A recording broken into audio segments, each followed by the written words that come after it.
So I bought the baby, threw him straight into the arena, and waited for the show to begin. I told my champion that if he raised the kid right, there would be plenty of benefits in it for him, even though I was convinced the infant would not survive the first week, because a dungeon filled with killers is no place for a baby to grow up. But somehow that kid endured the hell, kept moving, and refused to go down without a fight. He had this insatiable hunger for life, fueling a drive that defied all logic. Watching him thrive in such a pit actually sparked a strange protective instinct in me. Whatever skill I showed him, he'd pick up instantly and master a second one on his own. The kid was basically teaching himself how to survive while I just looked on in awe. Years of relentless evolution turned that small boy into something truly unrecognizable. His mind became a complete mystery, buried deep under layers of pure, unadulterated instinct. The moment he stepped into the arena for his first fight, I knew the game had changed. He moved with a terrifying grace that made the other combatants look like amateurs. Witnessing that level of perfection in his movements left me completely speechless. It was not just training anymore. He was tapping into something primal and ancient. His combat style felt like a living force that consumed the entire arena floor. Maybe he was never really human, but a creature forged for slaughter from the start. Time ticked away as he honed his lethal crafts under the weight of the dungeon walls. My own strength finally hit its limit during a brutal match, leaving me vulnerable. Then he appeared, closing the distance between us faster than anyone could possibly react. Seeing him loom over my fallen body, I realized I'd birthed a nightmare instead of a champion. That gaze was not human. It was the hollow stare of an absolute monster. He tore through the opposition like they were nothing more than fodder for his growth, left to rot by his own blood. He turned that abandonment into a weapon of mass destruction, and now he stands as the sole survivor of a hell he was never meant to escape. An important event outside the arena was looming, but the senior had other plans, dragging the student into a dark corner to gamble away their coins on a whim. The student looked around the shady den and realized just how deep the trouble went. Protestations about illegal activities fell on deaf ears while the senior shoved him forward. The senior mocked his rigid bookworm attitude, insisting this arena was perfectly legal. Physical prodding and insults forced the student to keep moving through the crowded room. Footsteps echoed on the stone floor as they descended into the heart of the den, moving deeper into the shadows. Their path became restricted by the heavy architecture, refusing to compromise his academic integrity. The student stood his ground in the doorway. Tuition money for the university was his top priority, not some degenerate gambling ring. The senior suddenly dangled a heavy pouch in front of his face to catch his attention. Realizing the pouch was actually his own tuition money, the student snapped in shock. Outrage bowled over as he saw the coins being tossed onto the betting table. The senior silenced his frantic protests and shoved him away from the game. Gambling chips and his own hard-earned money were already locked into the pot. Gloating over the situation, the senior prepared to watch the results play out. Lamenting his poor choices, the student questioned how he ended up with such a menace. Memories of his father's teachings on how not to be a barbarian surfaced in his mind. Thoughts of his sister's unwavering faith in him only deepened his current misery. His mother's tired face haunted his regrets, leaving him trapped in this nightmare. Desperation sets in as the student prays for his tuition money to somehow survive this mess. Vowing that he's done with the senior the second this hellish night ends. But the senior just flashes a smug grin, clearly feeling zero remorse for the situation. Flickering torches reveal a massive spike-filled pit waiting in the center of the room, looking like a custom-made torture chamber designed to end anyone who falls inside. Rows of jagged iron stakes point upward, ready to impale the first unlucky soul. The senior tries to lighten the mood while the student sits there, absolutely paralyzed by dread. An announcer steps into the spotlight to introduce the first contestant of this gruesome event. Claiming this prisoner from the northern warlands is now a slave to the arena. The giant known as Deathbringer marches out, wielding a club that looks like a nightmare. Spectators scream their lungs out the moment the beast steps into the light.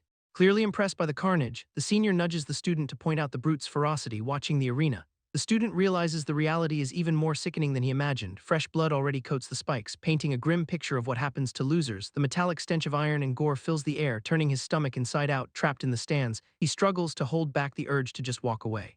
Asking the senior if they actually placed their bet on this monster, Deathbringer, the senior shakes his head with a chilling calm, revealing they bet on someone named Happy Face. Questioning the choice, the student notes that the name hardly sounds like a winner, but the senior just tells him to wait as the next fighter finally makes his entrance. Still trying to figure out the irony behind the name, the student wonders if this Happy Face fighter has some kind of twisted background. But a rowdy spectator nearby just starts hollering in excitement, and suddenly the whole crowd erupts into a chant of Happy Face, leaving the student feeling completely weirded out by the sudden shift in the arena's energy, only to realize the source of the noise is actually just a kid, whose bright, grinning expression looks entirely out of place in this death trap, causing the student to stare in utter confusion at the boy. Especially since this so-called fighter looks like he walked off a playground instead of a battlefield, lacking any armor or weapon to defend himself against the carnage. And with skin that looks far too clean for this hellhole, the boy just keeps that same innocent smile plastered on his face, looking like he has absolutely no clue what kind of danger he is in, which makes the student lose his cool completely, shouting that the kid is clearly not a fighter. Pointing out the boy's unfocused eyes and lack of gear to anyone who will listen, but the other onlookers just exchange blank stares like they do not even care if he dies. and the student keeps spiraling, wondering what kind of sick joke is being played on everyone, while the seasoned warriors in the arena look on, debating if this is some kind of test or an event to kick things off. But for Deathbringer, the identity of his opponent is totally irrelevant. Because he is already gripping his spiked club with the intent to crush everything in his path, then Deathbringer charges forward to end the match before it even begins.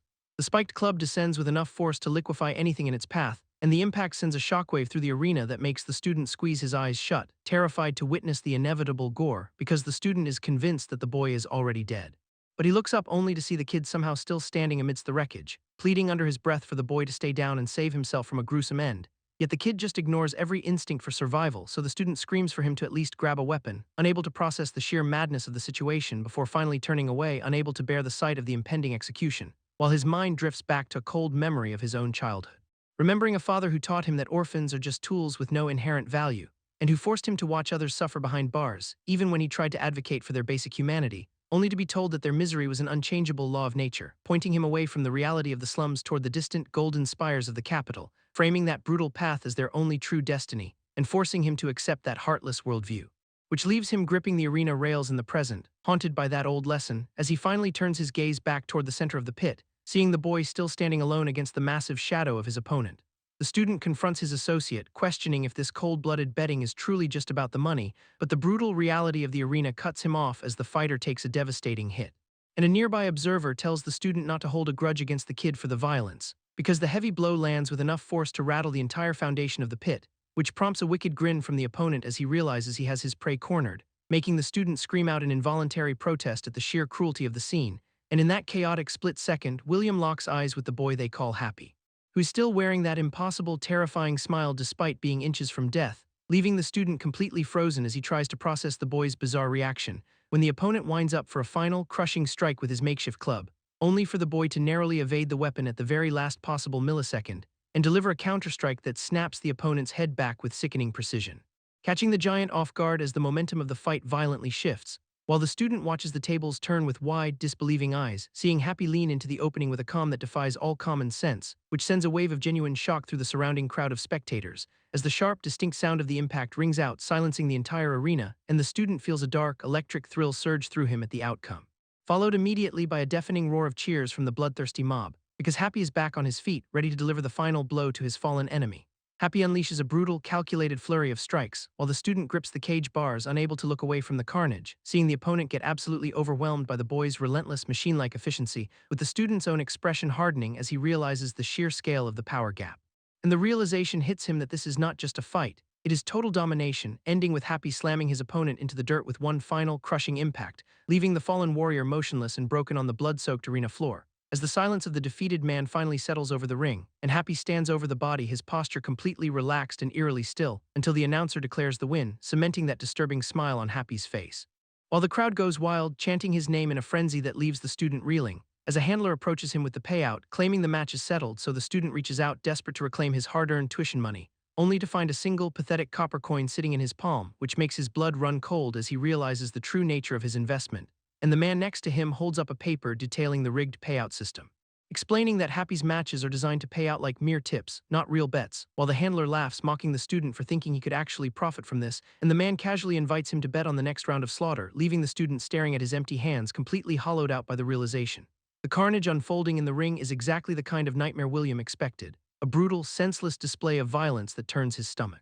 William turns his back on the arena before 10 minutes have even passed, ignoring the desperate pleas of a dying noble who still thinks his status matters, and he heads straight back to school, handing over the last of his funds to settle his tuition fees for good, burying himself in his studies at the dormitory to distance his mind from the blood and the shouting, where rows of academic awards and perfectly aligned textbooks prove he is worlds away from the arena's filth, though even while writing, his hand falters and the quill snaps under the weight of his thoughts, forcing him to pause as the ink stains the page, and he stares at the mess, his focus shattered by the memory of the arena, seeing that single mocking copper coin sitting on his desk like a taunt. So he slams his book shut, snuffing out the candles in a sudden burst of frustration, and the room plunges into darkness, yet the silence is heavy and suffocating, which does not stop his mind from racing as he finally collapses into bed, trying to catch some sleep while the shadows of the arena press against his window. But the moment his eyes close, the walls seem to bleed with the taunts of the crowd, and the name Happy is scrawled across his vision, glowing with a sickly rhythmic pulse, until the image of Happy's distorted, maniacal grin consumes his entire field of view, leaving William trapped in a waking nightmare where he cannot escape that haunting, predatory gaze. which causes him to bolt upright, gasping for air as if he's been underwater, and he sits there in the cold morning light, trembling as the reality of his trauma finally hits him. The morning sun breaks over the village, but the rooster's crow sounds too sharp, while nearby a student brags to his friends about hitting the local pub. Yet his laughter dies the moment he spots the senior standing there, and the kid recoils, noticing the eerie, hollow look in the senior's eyes. As the senior proposes, they return to that hellhole of an arena, shifting the scene back to the brutal, sun-drenched stone walls of the pit, where a battered prisoner wakes up with a jolt, his face a map of recent trauma, and his cellmate warns him to get ready since the next match is already looming. But the injured man lashes out in a desperate, panicked frenzy, smashing his fist against the training dummy as the memories of the arena flood back, which makes his cellmate scoff, explaining that their previous opponent was just holding back. So the injured man scoffs at the idea of mercy, his pride still stinging, insisting he only lost because he let his guard down for a single second. Yet the cellmate laughs, pointing out that one real mistake would have cost him everything, and the injured man glares, his eyes burning with the raw frustration of his own weakness. While the cellmate gestures toward the corpse bin, a grim reminder of their true stakes, causing the injured man to snap, his hand clenching into a fist as the tension spikes. But then a cheerful voice cuts through the hostility, demanding they save the energy for combat, and both prisoners freeze when they see who is watching them from the shadows, because the visitor is grinning like a predator who finally found a new toy to break. The prisoners huddle in the silence, their eyes fixed on the newcomer with a mix of fear and confusion, but the bearded fighter sneers at the kid, mocking his appearance and questioning his reputation as a big shot, while the others murmur about the kid trembling in fear, assuming he's just another lucky amateur, and the bearded fighter looks around the cell, convinced that everyone here is nothing but a collection of weaklings, realizing with a sinister grin that this place is ripe for a hostile takeover. So he marches right up to the kid, shouting a challenge to get his attention, spitting on the ground as he demands to know the kid's origin story, pirates, war, or debt, and the kid smiles, casually revealing that his own father sold him into slavery at birth, explaining that the arena masters were the ones who raised him and taught him how to kill, which leaves the bearded fighter questioning why, if the arena masters were his teachers, the other prisoners are so terrified. So the kid quickly backtracks, reaching for his own collar with a nervous twitch, his fingers gripping the fabric tight as he corrects his previous statement, noting that all his original mentors have been dead for a very long time, and the bearded fighter stares, his confidence wavering as the kid's demeanor shifts into something far more dangerous, because the kid admits that with no one left to challenge him, he is constantly forced to train with whoever arrives next. Reaching out with a hand that moves faster than the eye can follow, and the kid touches the bearded fighter's shoulder, making it clear he is the new training target, cheerfully explaining that he intentionally plays the weakling to manipulate the audience and bait his opponents, which makes the bearded fighter realize he has walked directly into a death trap, just as the kid drops the act and launches a brutal, high-speed assault that ends any hope of survival. The kid buries his fingers into the bearded fighter's neck, showing absolutely no mercy, while the metallic spikes of his collar dig into the man's skin during the struggle, and the surrounding crowd watches in horror as the carnage unfolds in the arena, which triggers an outburst from the victim who demands to know if he was being toyed with. Then the kid casually reaches out to pat the man's head like he is dealing with a child, laughing off the outburst by saying there is no need to fight during break time since everyone is doomed to die here anyway. So the bearded fighter, now clearly terrified, tries to stutter out a pathetic excuse, but the kid immediately closes the distance to deliver a crushing blow to his chest, following up with a brutal strike that sends the bearded fighter crashing into the ground, leaving the man broken and discarded among the debris while the kid remains completely unbothered. Where two other fighters watch from the sidelines, noting that new arrivals always react that way, and then a mysterious observer examines an iron-faced silver-grayed arena pass, wondering if that name is just a nickname while he holds the wooden tag in his hand, when a persistent acquaintance shoves his own pass and betting money toward him, claiming he needs to hit the pub instead of attending the match today. So the observer reluctantly accepts the bet, thinking that he looks like just another regular gambler to the crowd, while he navigates the busy arena entrance where everyone is required to display their passes, and the perspective shifts to the quiet, isolated home of the local gravedigger, where an old man summons his assistant Sagar to help collect fresh bodies from the Lucastion Eye arena. So Sagar agrees to the task and prepares to head out to the site where the latest victims lie. Sagar and the old man reach the arena outskirts, noting the sheer volume of bodies scattered around, which forces Sagar to pack the cart tight just to manage the haul, and the old man praises Sagar for being reliable despite only working for him for a month. Then Sagar starts pulling a body toward the cart, his focus shifting as he uncovers the victim, noticing the way the limbs hang limp and heavy in his arms, while he inspects the pale, lifeless hand of the corpse. And his gaze locks onto the skin, tracing the strange, consistent markings, finding peculiar bruise patterns that repeat across the remains, prompting Sagar to realize these injuries were inflicted by someone using nothing but bare fists, though he notes these wounds are days old, clearly not the result of the recent arena match. So Sagar grows suspicious about why a weapon-focused arena is filled with signs of unarmed combat, when the old man suddenly screams for Sagar to come over. And Sagar jogs back to find him trembling over a specific mangled body, where the old man points out that this corpse matches the description of a missing royal family member, specifically citing the mole pattern and dental structure from a recent newspaper notice, even though the hair and eyebrows were plucked out to disguise the identity, and Sagar stares at the comparison between the corpse and the sketch, realizing the royal family has been feeding the arena. So Sagar immediately prepares to report this to the Lord and the church, but the old man lunges, grabbing Sagar by the clothing to stop him, warning him that exposing such a massive conspiracy will only put their own necks on the line. The old man insists that the king's volatile temper makes reporting this suicide, suggesting they quietly bury the royal corpse to avoid drawing any unwanted royal attention, but Sagar remains silent, his expression hardening as he processes the grim reality. Before he addresses the master with a firm, unwavering resolve, declaring that justice must be served regardless of the personal cost to his own life, and he turns his back on the old man to head toward the authorities, leaving the senior to watch him walk away in stunned, breathless silence, as the old man mutters to himself that he chose his hire quite poorly, while Sagar calls back that if he fails to report this, everyone tied to the arena will eventually be executed. And he pulls out his arena pass, deciding to observe one final match before taking action, clutching the ticket tightly while he sits among the crowd to watch the fighter known as Happy. When the sky suddenly turns dark and a violent thunderstorm begins to batter the town, forcing a woman inside to scramble and pull in her laundry before it gets soaked. So she rushes toward the window, pulling back the wooden shutters to check the storm, where she stops dead in her tracks, eyes wide as she stares out into the rain, noticing a massive battalion of royal knights riding directly into the heart of the village, and she wonders aloud why the royal guard would mobilize so far from the capital, as the knights march past her home, their heavy armor clanking in the torrential downpour, while their commander slams his mace into the muddy ground to bring the column to a halt, announcing to the terrified onlookers that a royal murderer is hiding within the building.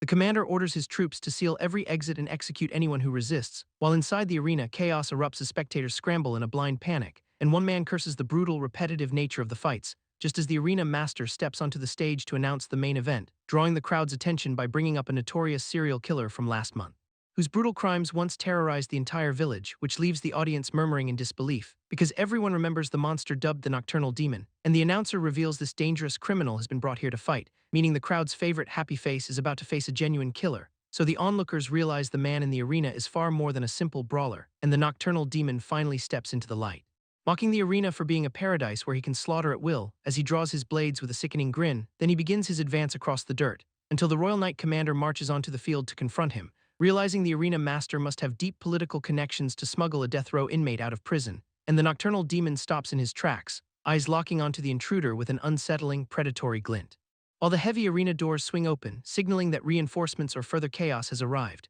The Nocturnal Demon realizes the arena has armed him for slaughter, and he lunges at the Royal Knight Commander with zero hesitation, but the commander barely blocks the strike with his own weapon, though the force of the blow sends him reeling back across the arena floor. Meanwhile, the crowd watches in confusion, wondering why their main event has gone missing, since the expected murderer is nowhere to be found, until a few sharp-eyed spectators point toward the escalating confrontation between the guards and the fighters, where the Royal Knight Commander stands alone against the arena's inner defenses, bellowing an order for the entire room to surrender. He commands everyone to hit the dirt right now, declaring every single person present a suspect in a royal murder case. But the defiant guards push back, refusing to let the royal forces seize control of the arena. Then the commander silences the opposition with a brutal display of lethal force, announcing the king's decree that any resistance will be met with death, forcing the terrified crowd and staff to collapse to their knees in submission. He stares down those still trembling, demanding total compliance with his authority. Yet the student remains standing with that same unnerving, permanent smile on his face, and the commander approaches him, clearly disturbed by this weirdly relaxed reaction, asking if the boy genuinely finds this life-or-death situation funny, before the student suddenly drops into a low, ready stance to strike. The Royal Knight Commander keeps barking orders at the student, his grip tightening around the shaft of his polearm, as he drags the weapon across the floor with a grinding, metallic screech. Then the student slides perfectly beneath the incoming swing, baffling the commander, who realizes his strike never even connected, right as the student drives a fist directly into his exposed ribs, the force of the impact lifting the commander clear off the ground, leaving the commander's mind reeling from the sheer unexpected violence. While the student follows up with a crushing blow that rattles the knight's heavy armor, and the watching guards freeze in total disbelief at the exchange, the student maintains his momentum, staying glued to the commander's blind spot, where the commander stammers in rage, finally feeling the weight of this fight, fingers scrambling to adjust his grip on the polearm's handle. He heaves the weapon back up, gasping for air amidst the chaos.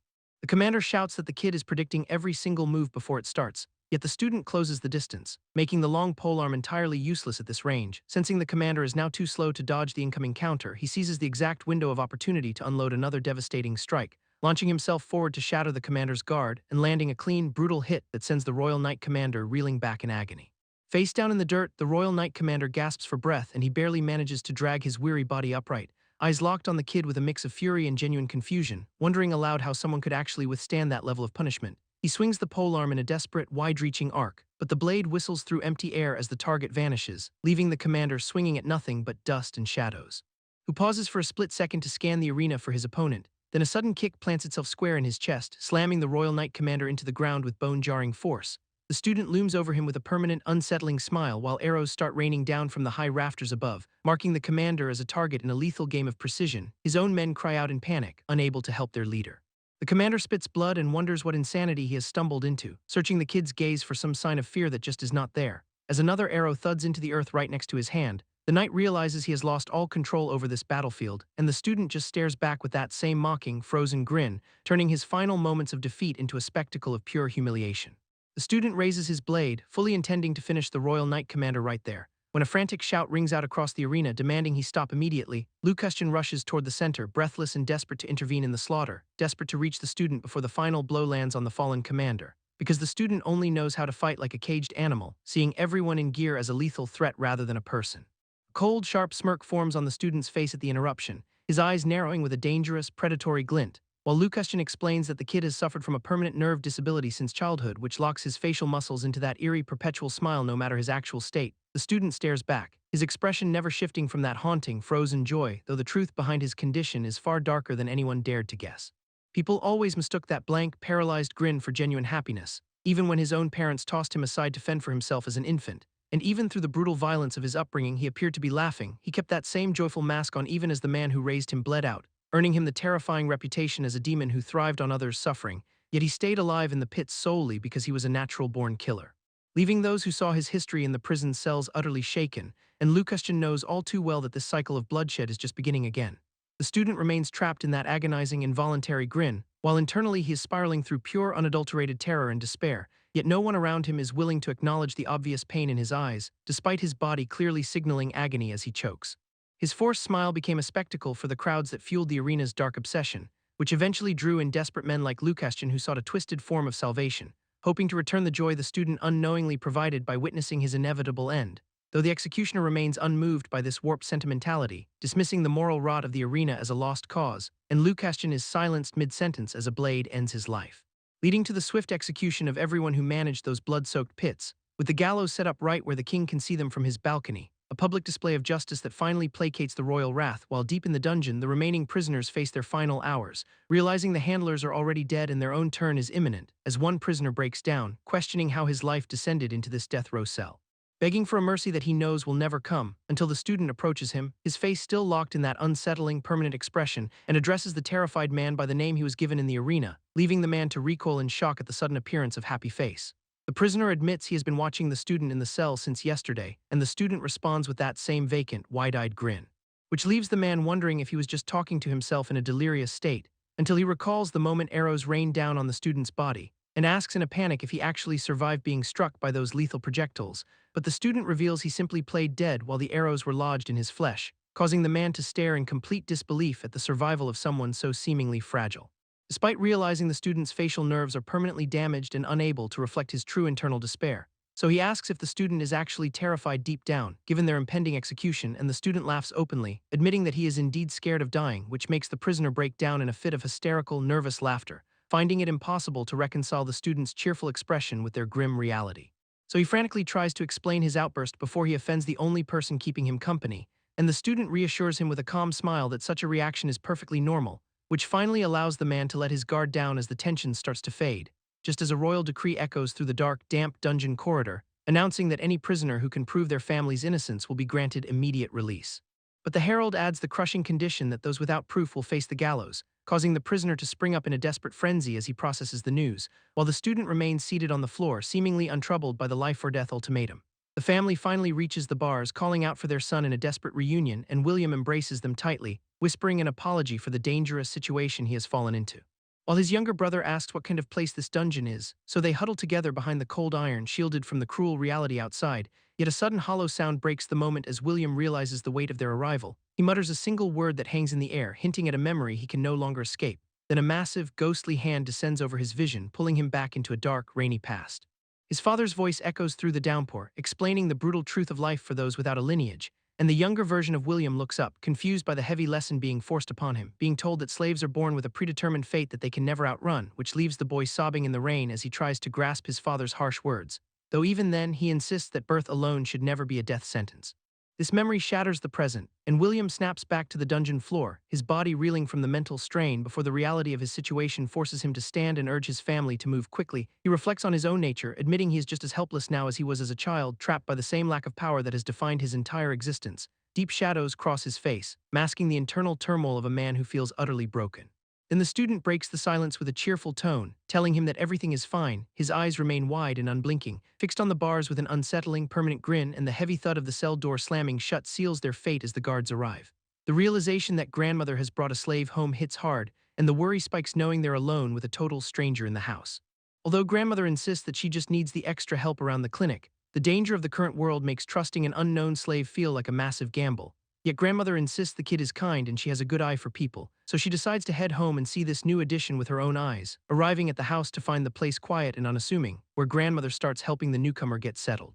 Hearing a stomach growl that signals the kid is clearly starving, which makes grandmother wonder if the people who had him before were even feeding him, she rushes him to the washroom for a quick cleanup while promising a meal, setting the ground rules that while today is a freebie he's expected to work from here on out, mentioning that he'll need to put in some real effort, and the kid looks back, clearly startled by the mention of a fight. Quickly realizing she meant actual manual labor like gathering firewood for the winter, so he heads toward the washroom to get cleaned up as ordered, moving with a heavy, deliberate gait that suggests he's seen better days, stepping barefoot onto the wooden floorboards while a flash of something sharp and predatory crosses his face, leaving him with a confused look as if he's still processing the whole situation. The water actually feels warm against his skin. A sensation the boy has truly never known before in his entire life, and it feels like the trauma of his past is finally being scrubbed away, leaving him genuinely overwhelmed by the sudden warmth that even carries over to the new clothes he's given to wear, the hot food bubbling away in the kitchen, and the quiet safety of grandmother's house, as she gently applies herbal medicine to the deep scars on his back, muttering about how cruel people must have been to inflict such damage on him. Which prompts the boy to pipe up with a hesitant, respectful address, though grandmother quickly cuts him off to insist he call her something more familiar. So he repeats the word grandmother like he's testing its weight for the first time, wondering if he can finally step outside the house. And she pauses, clearly weighing the request before granting him a moment of freedom, so he walks out to see the horizon stretching out under the open sky. Staring up at the vastness with eyes that have only ever known confinement, as he remembers the man who once sat beside him in the dark, the same man who told him the world outside those iron bars is limitless, promising that the sky and land go on forever beyond the reach of their captors, and that true freedom means the ability to go anywhere he wants. He drinks in the golden light of the horizon, finally feeling the weight of the world shift, and turns back toward the house that has become his sanctuary, where grandmother tells him he is free to go if he truly wishes, though the boy's eyes burn with a sudden sharp memory of a different life. So he strides back inside with a new sense of purpose, his bare feet grounding him as he takes those first steps toward a different path, walking with the hesitant, curious gait of someone rediscovering the world, while his mind flashes back to a man who once held him close and called him son. The memory of his father's gentle eyes grounding him in the quiet, and he looks back at grandmother, his resolve finally hardening into peace, telling her he's ready to work and leave his past trauma behind, earning a warm, knowing smile from the woman who took him in, until the front door swings open to reveal a man returning home, who stops dead in his tracks the moment he spots the boy, clearly confused by the new addition to their small, quiet household. And he asks grandmother why she decided to bring a child into their lives, causing grandmother to immediately jump to the boy's defense with a protective shout, which leaves the man scratching his head while he worries about the upcoming arrival of someone named Winnie. So he sighs and decides to make the best of this new crowded arrangement, and the boy offers a bright, genuine smile, ready to start his life over from scratch. Happy enjoys a rare moment of peace looking out the window, savoring the kind of warmth he never thought he would actually find. But the glass shatters as a rock smashes through the frame, and that same night William faces a reality that is anything but kind, his room trashed with hateful notes and his belongings left in complete ruin, while the school brands William a criminal following the chaos at the arena, ignoring his desperate pleas of innocence as the rumors paint him as a royal murderer. And the administration strips away his awards and his vital church scholarship, leaving William isolated in a lecture hall where everyone avoids his gaze, yet he still clings to the hope that someone might speak up for him, listening as someone pleads for a second chance on his behalf, blaming his father for the mess while begging for mercy. But William just walks away, feet heavy as he retreats from the noise, until someone hammers on his door, refusing to let him hide from the accusations. And William shouts through the barrier that he never even saw a royal, finally cracking the door open just enough to see who is waiting, only to find a guy standing there with a mocking, judgmental look, who sneers that William is delusional for thinking they are friends, calling him a barbarian before slamming the door shut in his face, and William stands there alone, trapped in the crushing weight of his new reality. Seeing the guy mock his situation, William realizes the trap is being tightened even further, gripping his meager belongings as if they were his last lifeline, then lunging forward with a desperate attempt to defend his dignity, only for his wrist to be caught, stopping the pathetic struggle dead in its tracks while the onlookers jeer about his mental state and violent outbursts, and the antagonist smirks, confirming the final nail in the coffin of his academic career. So William spits in his face, a last act of defiance before being shoved aside, collapsing to the ground while his peers curse him as nothing but trash, forcing William to leave the dormitory behind as night falls over the campus, seeking refuge in the dark mountains because he cannot face his family in this state, where he breaks down in tears, apologizing to his parents for the ruin he has become, until a familiar face pops out from the brush, holding a bizarre-looking mushroom, leaving William breathless as he stares at someone he thought was long gone. But Happy just grins, explaining he was only out hunting for a midnight snack, offering William a piece of the fungus like a friendly peace offering, which turns out to be lethal, nearly killing William with a single bite, while a group of hunters watches from the shadows, tracking their every move, whispering about the highborn student they spotted near the Forbidden University grounds. Convinced that William must be royalty given the elite company he keeps, so they dismiss Happy as a mere idiot sidekick, completely misjudging the threat standing right in front of them. The hunters are already salivating over the thought of gold, convinced they have cornered a wealthy target, while Happy innocently points out the house where he serves as a slave, and William asks if leaving his post alone is really allowed. Hearing in response that his employer is actually quite lenient with his free time, which warms William's heart to hear, even though he is still haunted by his recent breakdown. So Happy innocently pivots to the real question, asking why his friend was crying earlier, forcing William to stall for an answer as the forest grows quiet around them. And then the hunters step out from the shadows, blades drawn to intercept the pair, catching William's attention as he notices the sudden shift in the atmosphere, while the armed group closes the distance, confident they have caught a nobleman off guard. So William reacts instantly, shoving Happy toward the ground to protect him, and the kid just stands there in confusion, not understanding why William is suddenly hitting the dirt, while a terrified William immediately offers up his meager coins, begging for his life, which only makes the hunters smirk, delighted to see their supposed target groveling in the dirt, since the leader finds the desperate display hilarious, mocking William's cowardice with a round of applause. But the tone drops instantly when the leader reveals they have no interest in the money, aiming instead to kidnap William to leverage his parents' status. So the lackeys swarm them to bind William, ignoring Happy entirely, until Happy, clearly unimpressed by the ambush, casually backhands the closest attacker in the face, and the thug drops like a sack of bricks, leaving the remaining hunters staring in total disbelief. The remaining bandits are completely confused by the sudden collapse of their comrade, so they start shouting at Yanma, demanding to know what the hell just happened to him. Meanwhile, Happy just wears this unsettling, wide grin like he's having the time of his life.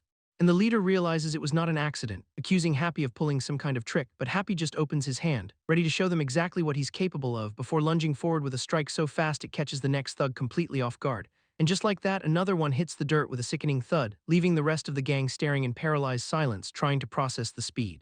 When Happy finally turns his gaze toward the group, his expression shifting into pure predator mode, which pushes the leader to snap, screaming at his men to stop hesitating and just kill him. So they charge in unison, axes swinging wildly in a desperate attempt to overwhelm the kid. But Happy is not even breaking a sweat, dodging the leader's strike with a smooth, effortless slide, and he uses that momentum to close the distance, planting his hand firmly on the ground. Then he launches a brutal kick that sends the leader flying backward, reeling from the impact, followed by another lightning-fast blow that drops a second attacker before he can even blink. And the remaining bandits are finally starting to realize they picked the absolute worst target, while Happy just grabs an enemy's axe mid-swing, his grip tightening with terrifying, raw strength. Then he spins in a blur of motion, using the weapon to dismantle their formation. And the leader crashes to the ground, realizing he's completely outmatched by a literal child, while Happy finishes off the last of them, leaving the survivors begging for their lives in the dirt. William stares, unable to reconcile the boy standing before him with the violence he just witnessed, because the shadow of Happy's past as an arena champion looms over the carnage he left behind, while the last of the bandits scramble away, desperate to escape a predator they never expected to face. Happy just grins, his face splattered with blood, completely unfazed by the chaos of the last few minutes, leaving William to wonder how a kid could subdue an entire armed squad without using a single weapon, especially when he recalls that Happy even took down a royal knight with those same bare hands. And as the realization hits him, William shifts his gaze toward something lying discarded in the dirt, picking up a crumpled piece of paper that turns out to be a wanted poster for the local area, which lists the crimes of a group known as the Exile Clowns, including murder, theft, and kidnapping. Then William realizes the bandits they just fought were actually the members of that very group, since the names on the notice match the thugs Happy just dismantled, and Happy looks over, genuinely curious about the paper William is holding in his hands. So William explains that the Exile Clowns are the largest criminal syndicate terrorizing the entire kingdom, noting that their recent expansion into the capital has finally forced the king to place a massive bounty on their heads, making the reward money on the notice look incredibly tempting to a man in William's position. So he proposes that they turn the unconscious bandits over to the authorities to claim the payout, and Happy lights up at the mention of money, not fully grasping the legal complexities involved, though the clerk at the registration desk immediately shuts them down, stating that slaves are not legally allowed to claim bounties, which forces William to intervene, insisting that Happy is his friend and that he'll vouch for the boy's share of the reward. Yet the official remains unmoved, coldly reminding them that a slave's legal status is set in stone regardless of who vouches for him.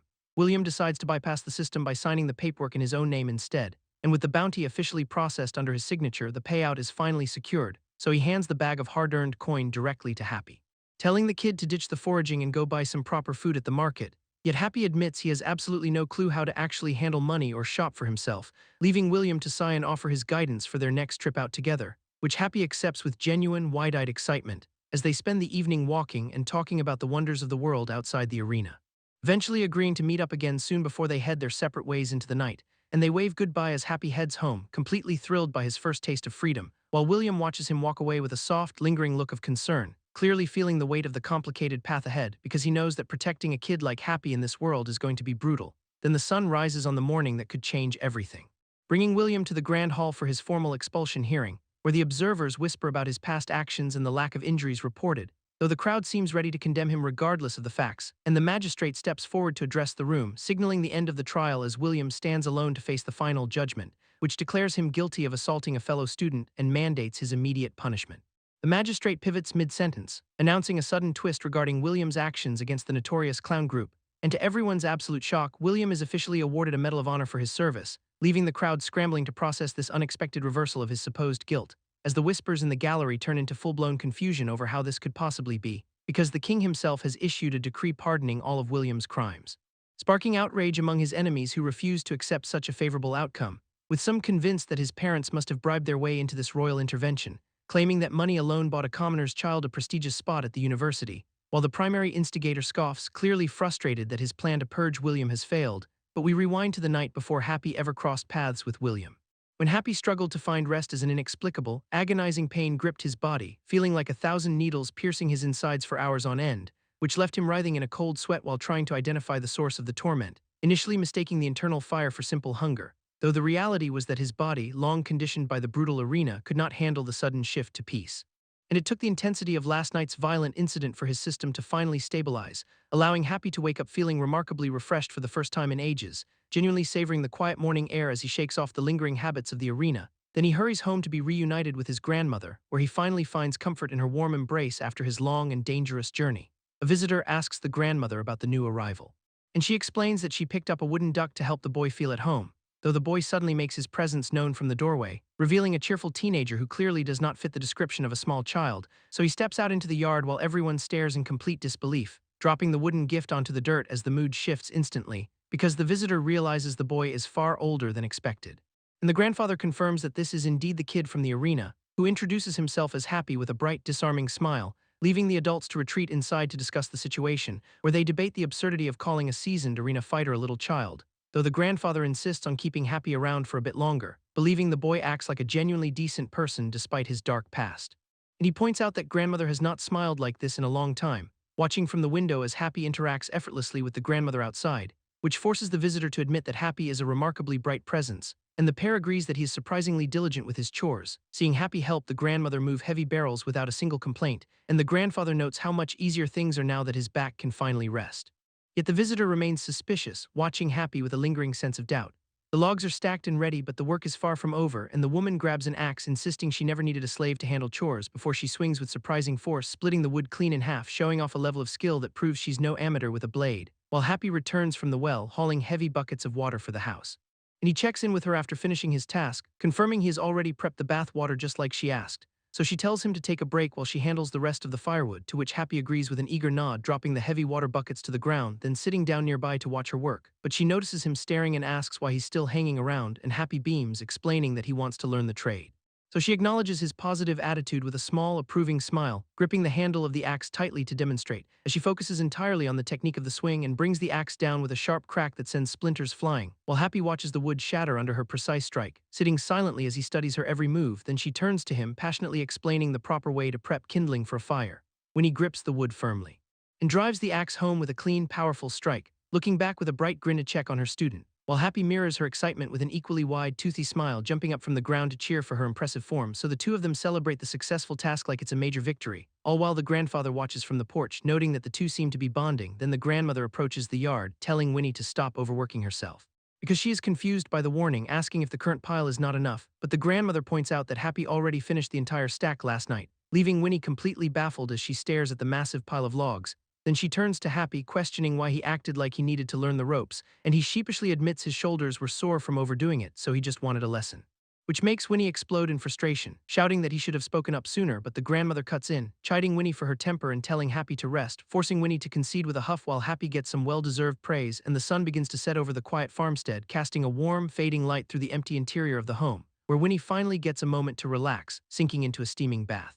And she drifts into a quiet sleep, enjoying the rare comfort of a finished day. Winnie wakes up, rubbing the sleep from her eyes after a long day of work, and she dries off, thinking she's finally ready for some peace and quiet, until a sudden movement outside the window catches her attention, where she spots Happy jogging away from the farmstead with a heavy pack, so she wonders where he could possibly be going as the sun starts to dip.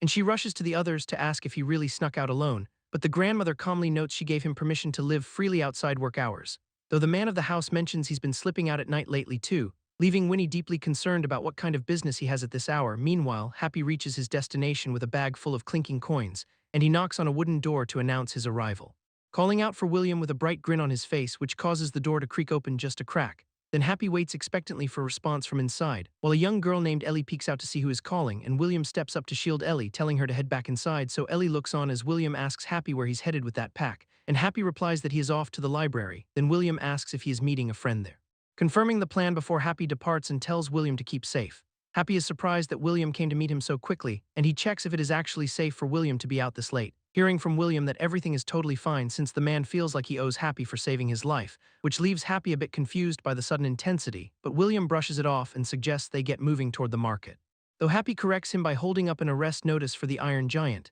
leaving William silent as he processes the sight of a wanted poster, and he realizes Happy is looking for dangerous criminals to hunt down, explaining that he wants to fight like before but cannot read the map locations, so he asks William to help him decipher the bounty hunter lids, because William is actually intrigued by Happy's raw combat potential, and realizes that fighting provides Happy a legal outlet to manage his nightly pain, so the duo begins a new routine of hunting bounties under the cover of darkness, scouting for targets night after night while the rest of the city sleeps, grabbing fresh notices from the board to keep their momentum going. Yet back at the farmstead, the family is starting to notice Happy's strange behavior, with the younger kids crying about him ditching them every single night, leaving the adults to share a worried, silent look at his constant absences, while an ominous paper bird sits alone watching the tension unfold. The unnamed woman finally decides to investigate Happy's private stash, discovering a hidden hoard of coins tucked away inside his room, and she stares at the pile wondering what he could possibly be doing every night, while the true scale of his secret accumulation is even larger than she imagined. Meanwhile, Happy stands amidst a fresh battlefield in his heavy armor, surrounded by the fallen guards he just dismantled in the dead of night, noting that the kingdom has tightened security because of those exile clowns, so he realizes the atmosphere has shifted and he can no longer move undetected, reading over a new bounty notice that mentions his own supposed crimes, when a random bounty hunter stumbles upon the scene, claiming he finally found the target.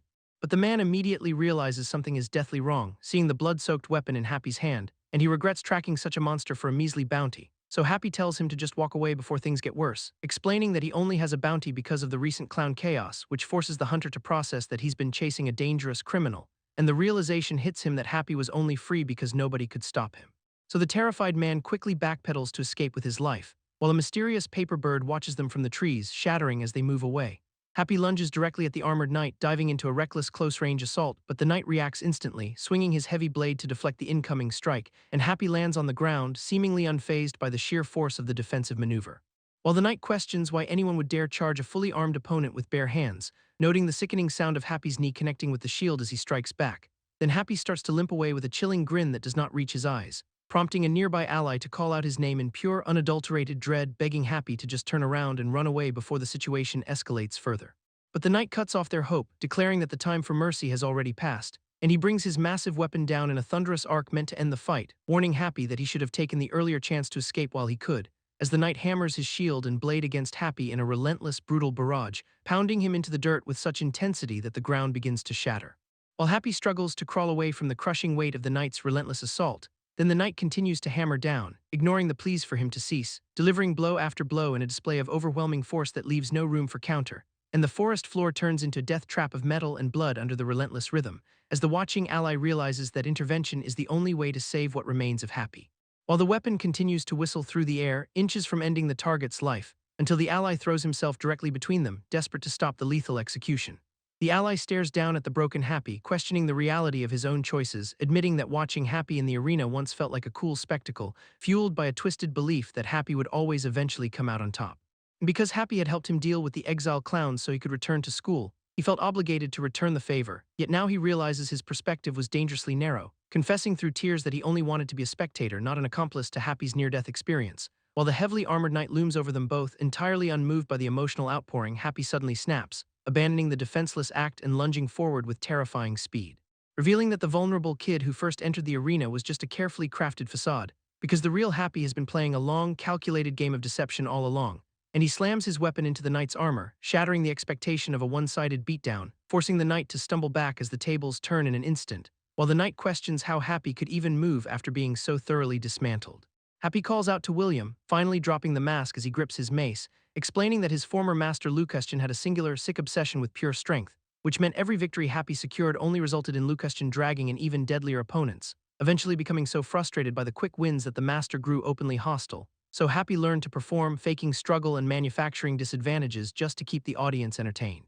And he reveals that his entire fighting style is built around baiting and provoking enemies into overcommitting, finally showing his true fangs as he drives his strike home, proving the battle is far from over. Happy mockingly mimics his own former limp, letting his mace spin through the air before it hits the ground with a dull thud right at the armored knight's feet. He gestures for his opponent to pick it up, while the armored knight struggles to recover from the brutal exchange.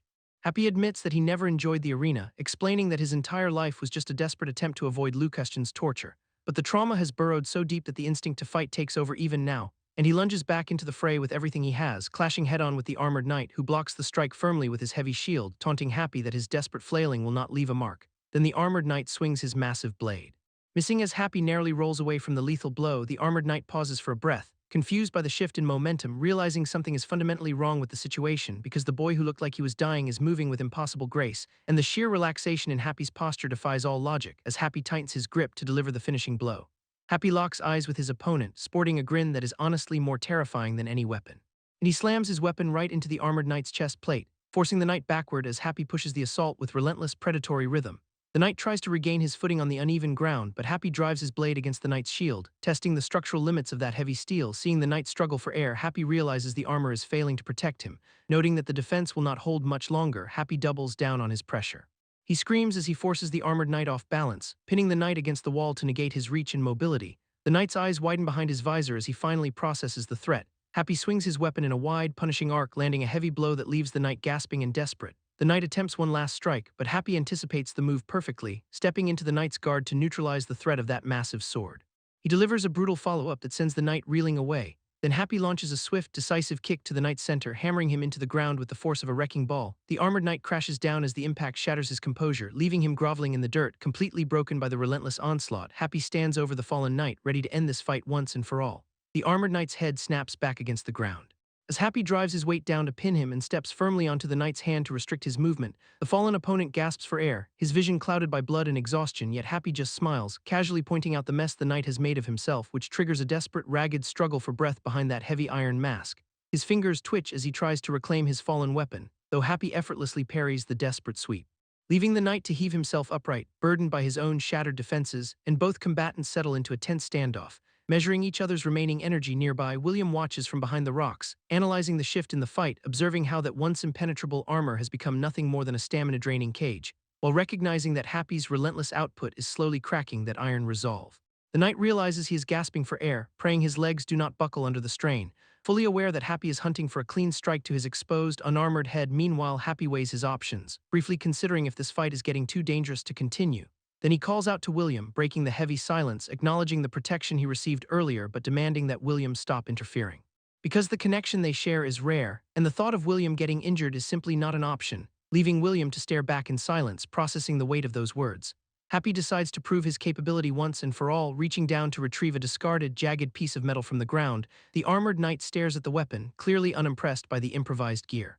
Yet Happy prepares to unleash his full power, holding that broken spear tip like a deadly dagger, taunting him about the pathetic choice of weapon, because the battlefield is already littered with the remnants of every other blade that failed to pierce that heavy armor. So the knight mocks Happy for thinking a mere scrap of wood and steel could change the outcome.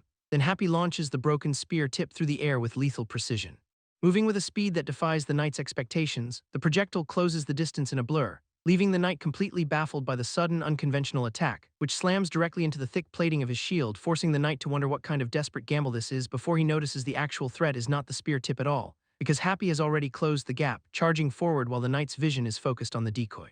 and Happy slams into his defenses with overwhelming physical force, leaving the knight reeling in confusion as the tide of the fight shifts instantly, struggling to comprehend how the gap was crossed so quickly, while Happy uses the momentum to secure a devastating opening, and the knight realizes too late that his armor is no longer enough to save him. The crushing impact finally breaks through the knight's heavy guard, sending his discarded weapon clattering to the dirt.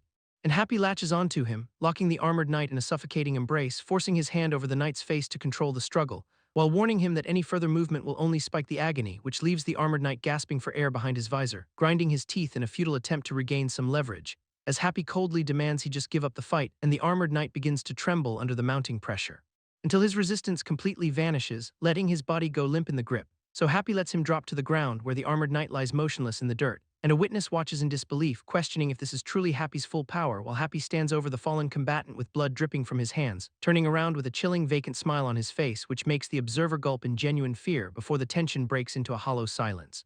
When Happy clarifies that the knight is not dead, just unconscious from the sheer pain, and he dismisses the entire brawl as a pathetic, one-sided affair, the observer tries to brush off the display by mentioning his old master despised such brutal brawls, and he pivots to praising the match while celebrating the capture of a dangerous criminal, claiming he now trusts Happy completely since there is no reason to worry about his combat skills.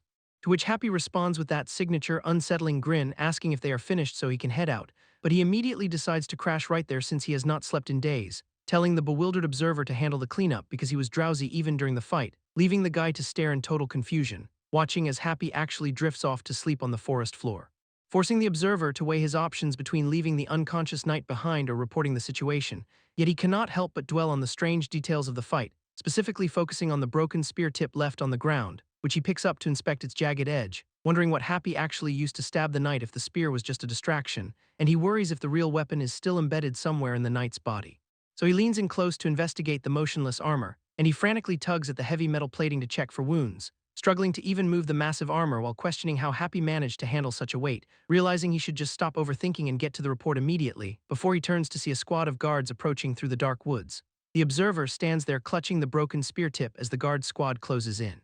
And the captain of the unit stops dead in his tracks, peering down at the heavily armored knight lying motionless in the dirt, while his sharp eyes catch the gleam of the weapon held by the observer, and the guards suddenly erupt in cheers, shouting that a wanted criminal has finally been captured, leaving the observer completely blindsided by the accusation, while the captain explains he barely escaped annihilation to fetch reinforcements, claiming he recognized the observer from a wanted poster while passing through the nearby village, so he assumes the guy is just another bounty hunter looking for a quick payout, and he demands a name, to which the observer stammers out that he is William, but the captain immediately realizes this is the same university student who recently dismantled the Exile Clown group, causing the surrounding guards to whisper in disbelief about a student taking down a target with a mere spear shaft.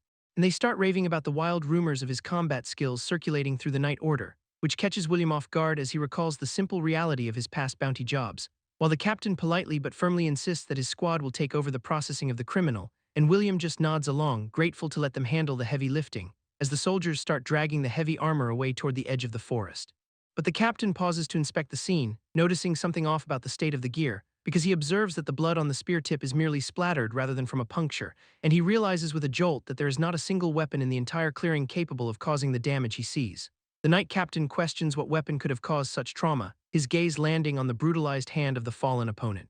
And he watches as William carries the unconscious porter away, claiming the man is just asleep, while the captain remains suspicious, noting that William's status as a mere student makes no sense. Meanwhile, deep underground, the surviving members of the Exile Clowns are reeling from their recent defeat, with one leader struggling to even stand after the humiliation, declaring that they have been abandoned by the nobles and will not retreat from this fight again.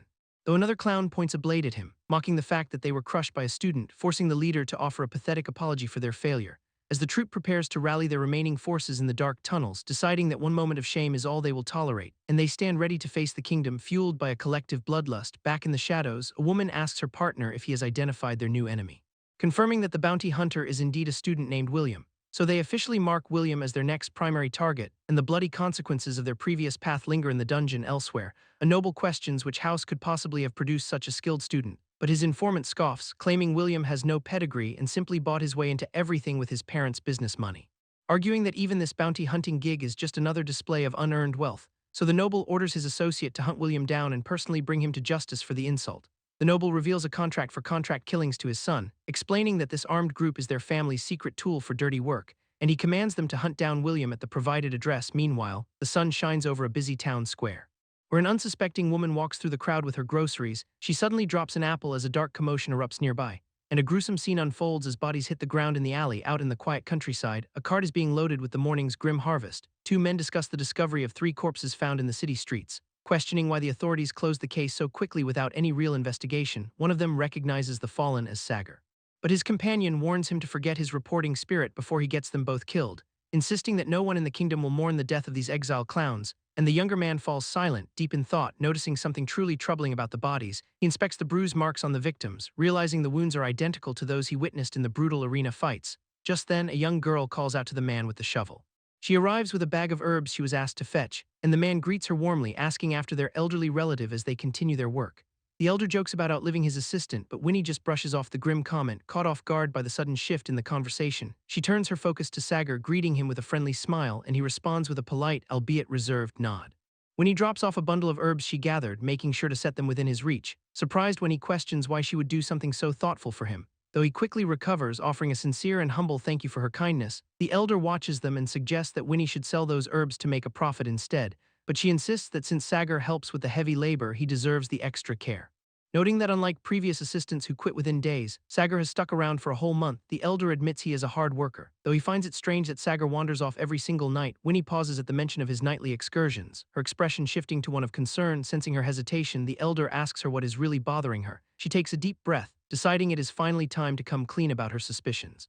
The elder is stunned to learn that the man they hired is actually a former slave. Winnie explains that his behavior is erratic and he hides suspicious pouches of money under his sleeping mat. His background as an arena fighter is what truly worries them. Both of them wonder if he might be involved in something dangerous. The elder points out that the city's arena recently vanished, leaving rumors that all the contestants were executed. And when he realizes that if Sagar is from that arena, he might be much more than just a simple laborer. The realization hits that those arena contestants were all dangerous criminals, meaning anyone who managed to survive that meat grinder must have had some serious backing, support so powerful that even the king himself could not touch them. When he worries they've invited a lethal problem into their home, so she agrees to hand over the slave documents for an investigation.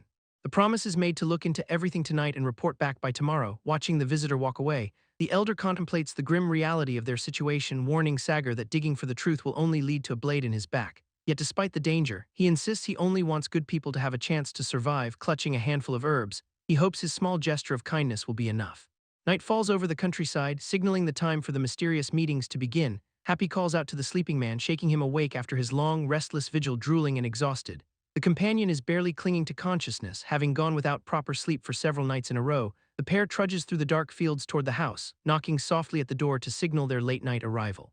Winnie and the elder look up from their table of documents to see them standing there. Seeing the state of the exhausted man being carried, they rush over in alarm, clearly worried by the sudden appearance. The elder asks for an explanation of what happened while the fire crackles in the background. A quick excuse is made that he's just sleeping. The truth finally comes out that they have been busy bounty hunting together every single night. William takes a deep breath and begins detailing exactly how this secret partnership started. He explains the history of Happy's life to the gathered group, recounting the boy's painful childhood in the arena and the nerve disorder that left him unable to control his own expressions. The constant agony meant sleep was never an option, leaving him only the brutal reality of the fighting pits to survive. William maps out the entire situation with such precision that every doubt in the room vanishes. Hearing of such hardship, grandmother can't hold back her tears any longer. Grandfather listens in heavy, contemplative silence, processing the weight of the revelation. The lingering suspicion and anxiety finally melt away from Winnie's expression. Wrapping up his testimony, William declares that Happy is actually the one who saved his life. He then offers a polite farewell and heads back into the night. Silence returns to the room where the documents of their secret lives remain. The hearth fire flickers out as the weight of the truth settles over the house. Dawn breaks over the quiet landscape, signaling the end of their long night of deception. Happy wakes up, his face light and free from the usual mask of pain. He looks around with a clear, calm gaze that surprises everyone. Winnie approaches him, leaning in to see if he is truly okay. She demands to know why he hid the truth about his chronic, sleepless agony. Happy simply smiles back at her, his expression unusually gentle, frustrated by the secrecy. Winnie asks why he let them misunderstand his intentions for so long. He admits he kept quiet because he was terrified that being seen as useless would lead to him being discarded just like they did in the arena. Winnie reassures him that he's not a slave here and that their home is far from the arena. She mentions that Grandpa already sees him as a legitimate part of the family. Promising to cure his condition, she tells Happy to stop fighting against his own well-being. He listens intently as she pledges that they will help him reclaim a normal, quiet life, confident in her skills as an herbalist. She reaches out a hand to comfort him. She asks for his trust, swearing that she will find a way to heal him completely. He looks at her with newfound hope, finally believing her words. Reaching out, he accepts her hand and pulls himself up from the bed. His face lights up with a genuine smile that he has never shown before. Happy excitedly mentions that he bought something special using his very first earnings. He takes her hand and slides a simple band onto her finger. Winnie stammers in shock as she realizes what the object is. Confused by her sudden panic, he asks why she is reacting that way. She explains in a flustered blur that he just gave her a wedding ring. Completely oblivious, Happy asks what that term even means. Grandpa interrupts the moment by walking in with the news that William left the bounty earnings. Happy immediately offers the money to Winnie, insisting she use it for his medical treatment. Hearing the offer, Grandpa breaks down in tears and pulls Happy into a tight embrace. He calls Happy their lucky charm while holding him close. Winnie watches the scene unfold, her expression softening as she realizes how much he has finally found his place. Grandma looks at Happy with a newfound, gentle understanding, while he watches the scene with a quiet, contemplative gaze. And she realizes that calling him a child was never just a metaphor. As Happy presents more gifts to the elders, beaming with pure and simple joy, the letter from William arrives, telling Sagar that the misunderstanding is finally resolved, and Sagar reads the note while resting, his expression unreadable as he processes the news. Suddenly, an acquaintance approaches Sagar, desperately begging for a chance to buy him a meal, but the senior pushes back, questioning if they have not already become worse than total strangers. The petitioner drops to his knees in the dirt, sobbing and pleading for just one moment of forgiveness. Watching the display, the senior struggles to hide his visible discomfort. He eventually tells the man to get up, deciding to hear him out for just a second. And they walk away from the area together, leaving Sagar to watch their retreating backs. He sneers at the pathetic display, clearly unimpressed by the dramatic groveling. The man continues his desperate act, cursing under his breath while begging for another shot, promising that this time his apology is finally sincere. Then he suddenly lunges forward, slamming a palm into the senior's chest with a burst of force. The senior is sent flying backward, his body crashing hard against the stone wall, collapsing to the ground with a heavy thud. He stays down, stunned and disoriented by the sudden betrayal, while a group of men swarm the scene to haul the incapacitated senior away. The senior demands to know who these men are, but they just haul him away. Sagar watches from a distance as they drag the incapacitated senior into the shadows. Fists start flying before he can even process the kidnapping. Taking hit after hit, he tries to understand why they are doing this to him. Another brutal strike lands, leaving him with no room to fight back. He begs them to stop, his voice barely a whisper against the violence. The attackers hold him down while the mastermind steps into the light. Blood stains the ground as his strength completely fades away. He struggles just to breathe while the pain sets in. The man in red looms over him, admitting he has hated him from the very beginning. Questioning what he did to deserve this, the senior receives only cold mockery in return. His attacker claims the senior's very existence is the mistake. Pinning him down, the man in red kicks him hard for daring to climb above his station, mocking his academic success. The bully calls him pathetic for thinking hard work earns respect. He spits on the senior, sneering that he should have been born with status and power instead. The attacker claims everyone at school secretly despises him. His cruel rant continues, insisting that nobody likes a nobody trying to rise up. He laughs at the thought that everyone will celebrate once the senior is finally dead. Coughing up blood, the senior takes the final insult, and the man in red tells him to learn how to grovel before trying to hold a pen again. Left in the dirt and barely holding on, the senior can only listen. His tormentor orders the hired thugs to finish the job while he heads outside. The mercenaries confirm the order with a cold nod. Heavy iron doors slam shut, sealing the senior in with his executioners. The man in red walks away, his hand tightening around his own grip in anticipation, feeling the weight of his status. He dismisses the violence happening behind him as trivial. He truly believes that absolute authority is his birthright. Meanwhile, a mysterious bounty hunter watches the scene unfold from the rooftops above. Recognizing the killers as the notorious brigand mercenaries, he realizes this is not just a simple bullying incident. The hunter finds the noble's penchant for assassination contracts utterly repulsive. Sighing at the grim reality of the situation, he prepares to intervene. He had always planned to hunt these brigands eventually, though he never expected to cross paths with them today. Silent as a shadow, he leaps onto the roof, landing without a sound. He surveys the target building. His keen eyes narrow as he spots movement inside, tracking the man in red as he moves down the street. He notices how quickly the guards vanished into the building to carry out their dark work. Inside the room, the mercenaries draw their blades and sneer at the defenseless senior. They gloat about their employer's cruel request to make the death as slow and painful as possible. The senior lies broken on the floor, mourning the years of effort he poured into his path. Bitter that all his struggle is about to end on a noble's whim, he coughs up blood, feeling the weight of a life cut short by someone else's ego. While the mercenaries mock his refusal to keep fighting, he laments the death of his dreams, realizing his goal of bringing change was just a naive fantasy. Understanding now that status is the only currency that matters in this world, he pleads with an observer not to watch his final, humiliating moments. Suddenly, a shadow drops into the room and strikes the senior's head to get his attention. The confused brigands demand to know the identity of this mysterious woman. She delivers a sharp slap to the senior's face, demanding to know if he is indeed William. Scoffing at the mercenaries' claim that he took down 5 of their own, she reveals she was tracking 2 people, realizing the bounty hunter she expected is actually standing right in front of her. Her focus remains fixed on the senior, ignoring the growing tension from the armed men. The mercenaries decide to stop talking and raise their swords to attack the intruder. She calls them sewer rats and delivers a final warning to leave or face execution, moving faster than they can track. She closes the distance in a lethal blur, decapitating the attackers before they can even realize she has moved. The senior watches in disbelief as the heads of his tormentors hit the floor. She turns back to him with a cruel smile, mocking his pathetic state and leans in close, clearly interested in the man who just witnessed his own salvation.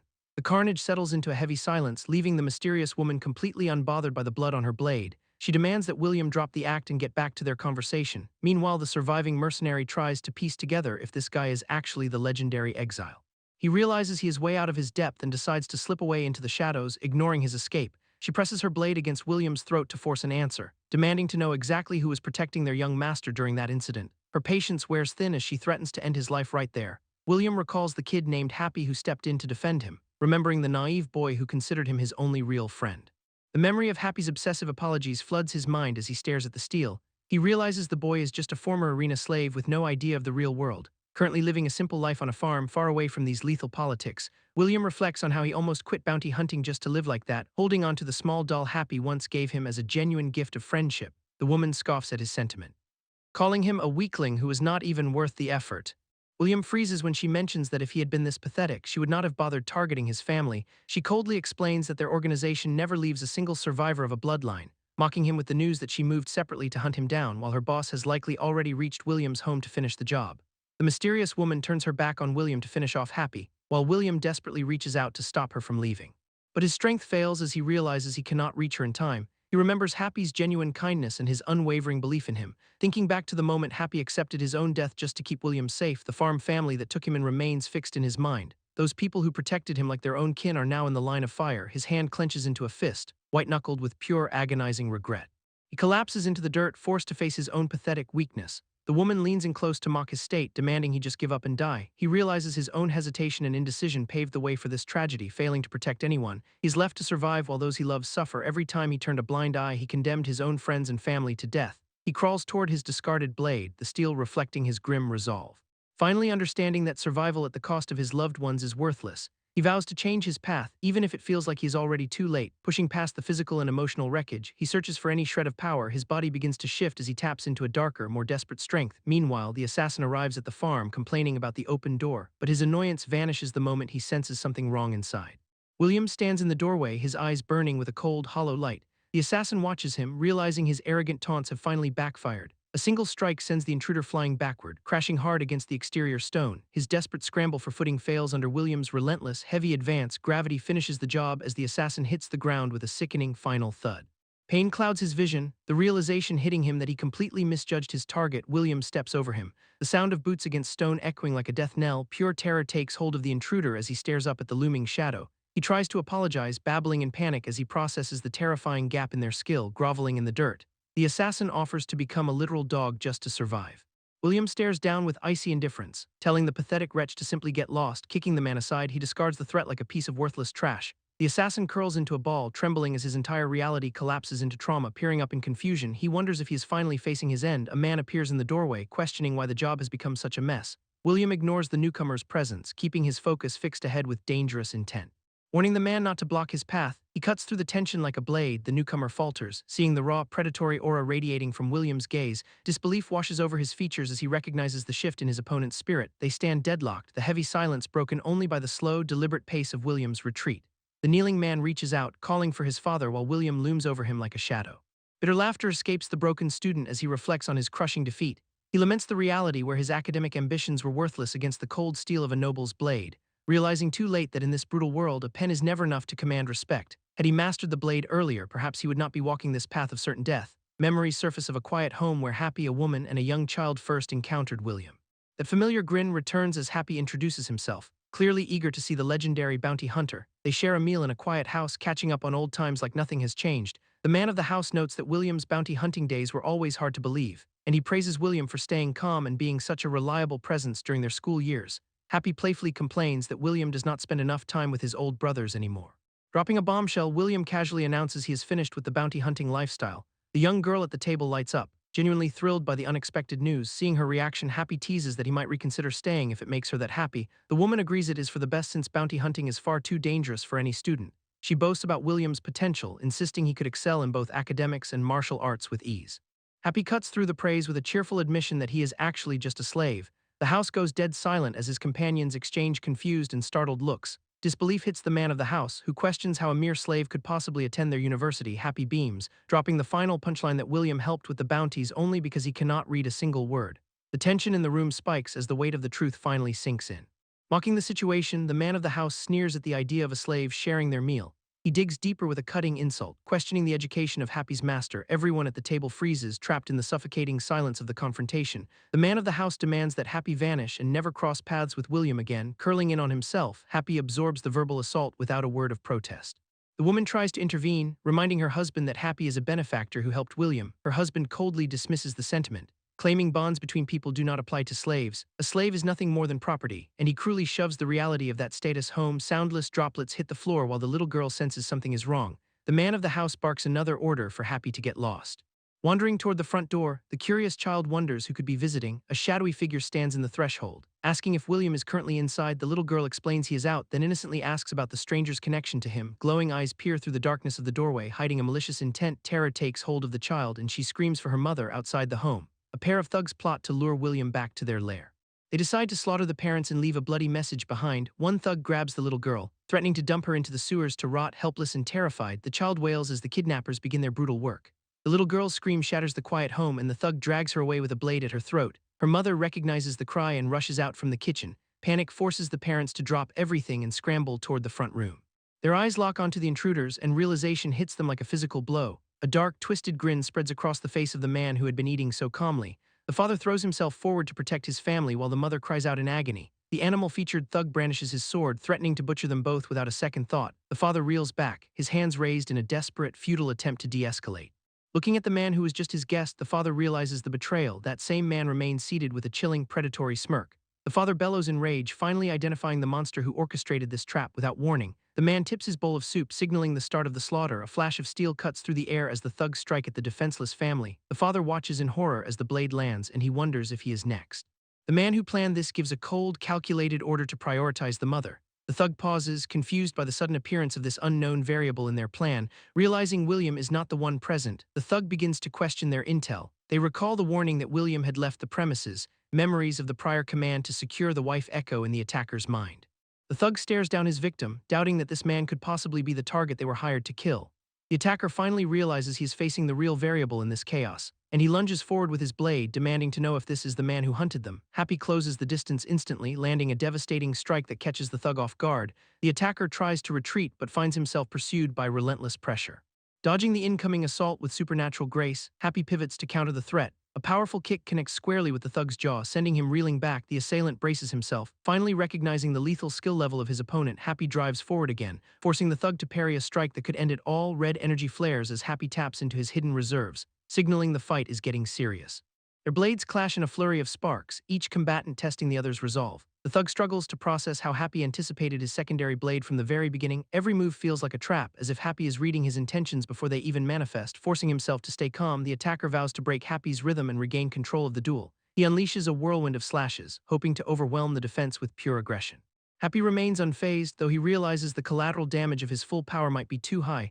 The two exchange strikes in a blur of motion, neither giving an inch of ground. Mocking the intensity of the struggle, Happy casually calls out the technique as a sword dance. The name of the style hits the attacker like a physical blow. He stops dead in his tracks, his grip tightening on his weapon as he realizes the danger. Demanding to know how Happy learned his secret technique, he stares into the eyes of a master. Happy brushes off the threat, claiming he knows exactly who uses that style. He mocks the thug for clumsily copying a technique he learned at its true birthplace. Laughing, Happy drops the bombshell that the founder of sword dance was actually a legendary arena figure. The thug freezes, clearly struggling to reconcile this bizarre claim with his own history. Explaining the myth, Happy notes how the founder's fighting style became the stuff of legend. He reveals that Liu Kaichen went to desperate lengths to bring that living legend into the arena. The attacker tries to process the absurdity of these claims while his confusion deepens. Despite his frustration, he can't shake the feeling that there is truth buried in the story. Happy snaps him back to reality with a taunt, asking when the fight is actually going to resume. Losing his cool, the thug screams that he was already attacking before the nonsense interrupted him. He lunges with lethal intent, vowing to trap Happy in a suffocating web of razor-sharp steel. Silence hangs between them for a heartbeat as Happy keeps his infuriating, calm grin, dismissing the attack. Happy tells him he only learned an incomplete version of the dance. The thug's eyes widen as he realizes the sheer level of disrespect in that correction. Suddenly it is like looking into a mirror, with Happy perfectly tracking every single movement. The synchronization is absolute, leaving no room for error as Happy mimics the stance. There's no discord between them, just two masters locked in a hauntingly identical rhythm. Happy demonstrates the true essence of sword dance, moving with a fluid, uninterrupted speed. He calls out the flaw in the thug's technique, pointing out how the curves were wasted on singular strikes. Happy delivers the final blow to his ego by revealing the original master was actually blind. That blind master did not waste energy on useless swings, instead favoring absolute efficiency. He focused every nerve on sensing the enemy's location before making his move. With a single, brutal motion, the curve transforms into a piercing straight line. Happy explains that this is the true essence of the sword dance, tightening his grip on the thug's wrist. He denies him any chance to retaliate. A clean, devastating thrust connects, leaving the thug completely breathless. He goes limp as Happy slams him back, crushing the fight out of him instantly. The truth drops that Lucastion gathered every legend to eventually face him, and all those legendary battles were just a prologue to their final showdown. Happy forces the point home with a punishing strike that leaves no room for doubt. The thug gasps for air while the onlookers watch in complete horror. Panic sets in as the thug realizes his life is actually on the line, desperate to survive. He blurts out that Ellie will die if Happy kills him. A chilling realization hits the room when he admits they kidnapped the girl. Happy drops the facade and demands to know exactly where they are holding her. The terrified thug stammers that she is trapped deep within the central sewers, dragging him by the collar. Happy orders the coward to start leading the way. They rush out of the room together, leaving the others behind in the chaos. Total disbelief washes over the remaining witnesses as the reality of the situation settles in. One of the men finally breaks the silence with a shaky apology for the entire misunderstanding. Happy moves through the quiet building with his captive, stepping out into the narrow, claustrophobic alleyways and descending deep into the dark, circular tunnel of the sewers. Where the path stretches toward a distant, glowing exit, the thug admits this was their trap all along, laughing that Happy is walking straight to his own death. Happy stares back with a terrifying, predator-like grin while back at the hideout. William stands amidst the aftermath of the fight, processing the sheer intensity of what just unfolded. As he mutters an apology for the earlier hostility, Happy meanwhile justifies his actions by focusing on his bond with William.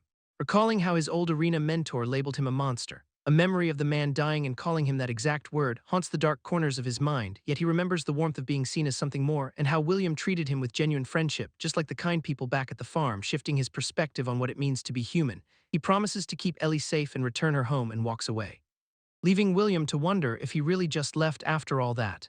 William is losing it, screaming at the guy for letting Happy just walk away. But the guy insists that Happy told him everything would be just fine, which only makes William more frantic because he knows better than to trust a suicide mission, shouting that this is not some arena match where he can just respawn, especially since the exile clowns are waiting to execute anyone who falls into their hands. So William decides he has to chase after him right now before it is too late. Sprinting away to stop the madness despite the warnings about the farm getting hit too. While back at the base, the guards get an urgent order to deploy after spotting a guy with a sword, and their captain pauses his meal, finding the sudden chaos a bit too weird for his liking. Then the realization hits when his men confirm the swordsman is actually William, who apparently just wiped out a whole group of hostiles before heading straight for home. But the situation goes from bad to worse when they report the exile clowns have snatched a kid, which finally gets the captain's full attention as he drops his drink, because the kid belongs to William and the kidnappers are dragging her into the central sewers, and the captain realizes the exile clowns are acting bolder than ever before, likely because they are terrified of the reputation William has been building by hunting them down. So they tried to take him out, failed, and now they are using his family as leverage, which makes the captain curse his own lack of foresight in not seeing this coming, knowing that 100 clowns are waiting in those sewers to finish William off, and he immediately orders his men to guard the farm since those bastards are likely headed there too. The captain realizes the clowns are trying to spread their forces thin, so he barks orders for his men to split up and regroup at the farm. While deep in the sewers, William locks eyes with a massive army of waiting hostiles, and the leader steps forward, mocking the lone swordsman walking straight into his trap, but a dark, chilling grin spreads across William's face in response, confirming his identity to the entire room of killers as he stands in their lair. Then he reaches out, ready to unleash the violence he's been holding back. While back in the village, a lone exile clown launches a surprise attack, slamming his helmet into a guard before sprinting toward the farm, leaving the remaining soldiers confused by the sudden, reckless assault. As the infiltrator boasts about his plan to raid the property, the guards realize a high-speed threat is closing in on William's home, where the house sits in eerie silence, unaware of the danger, and the kitchen table remains neatly prepared with drying herbs, while the lady of the house hums, thinking only of healing Happy, carefully selecting sleep-inducing plants to help him through his recovery. Yet she pauses, sensing something off in the quiet afternoon air, and suddenly the exhausted clown stumbles through her doorway, gasping for air. While out in the woods, a cold-eyed watcher observes the farm's perimeter, gripping a blade and preparing to move in as the trap finally closes. The exile clown leader laughs at the sheer absurdity of William's solo arrival, mocking his suicidal confidence while the rest of his army closes in. But William brushes off the taunts with a dark, focused grin, fully prepared to fight until he draws his final breath, and the massive crowd of soldiers realizes they have him completely outnumbered. Yet William ignores the odds and slams his fist straight into the leader's face, planting his feet firmly into the stone ground for the incoming brawl. Then he drives another heavy punch into the commander's jaw, triggering a deafening exchange that serves as the battle's opening bell, and every soldier in the surrounding ranks draws their weapons in unison. while a tide of hostile red-eyed warriors surges toward the lone fighter, who abandons all pretenses of restraint to prioritize his singular goal, gripping his blade tighter as the memory of his promise drives him forward, and he lunges into the swarm with a wild, lethal arc of his sword. Cutting through the first wave of guards before they can even react, then he parries a heavy axe strike and counters with a brutal slash, which forces the remaining guards to scramble and scream in desperate panic. But William dances through their chaotic formation with terrifying precision, carving deep lines of defense as his blade cuts down anyone in reach, until the entire front line of the army begins to buckle under his relentless assault. William pivots his blade with a lethal, sweeping motion, catching a guard's heavy axe mid-swing to disrupt his balance, before driving his steel through the enemy's chest in one fluid strike. Then he turns the fallen soldier into a human barricade against the oncoming mob, forcing his remaining attackers to hesitate as their own comrade blocks their path. While William's eyes burn with a focused, terrifying intensity, he drops his blade for a split second to regain his grip, and slams a palm into a guard's face to create space for a follow-up. Standing tall amidst the swarm of red-eyed warriors closing in, he realizes the tide of battle is shifting despite the overwhelming odds, seeing the enemy commander note that he is deliberately avoiding fatal strikes, and watching as the realization hits that William is using the wounded as shields, which forces the guards to hold back their swings to avoid friendly fire. But William just tightens his hold on his sword, obsessed with reaching his target. Even as the commander screams at his men to ignore the losses and rush forward, he shoves his blade deeper into the skirmish to keep the defensive perimeter tight. While the shadows of the army loom larger than ever in the dark, the commander starts to doubt the entire strategy of this lopsided engagement, questioning how a single combatant can dictate the pace of an entire battalion. As William stares down the encroaching darkness, refusing to let his momentum die, a crossbow string pulls taut in the shadows, aiming directly at the small, vulnerable figure cowering on the stone floor, her eyes widening as the lethal projectile finds its mark. The assailant sneers, promising a gruesome display of blood for the onlookers sprinting toward his prey. He cuts down the guards obstructing his path with ease, declaring it is already too late for any rescue attempt. The bolt releases with a sickening thud, piercing through the air to strike home right as a savior lunges into the fray. Confusion flickers across the archer's face as his target suddenly shifts.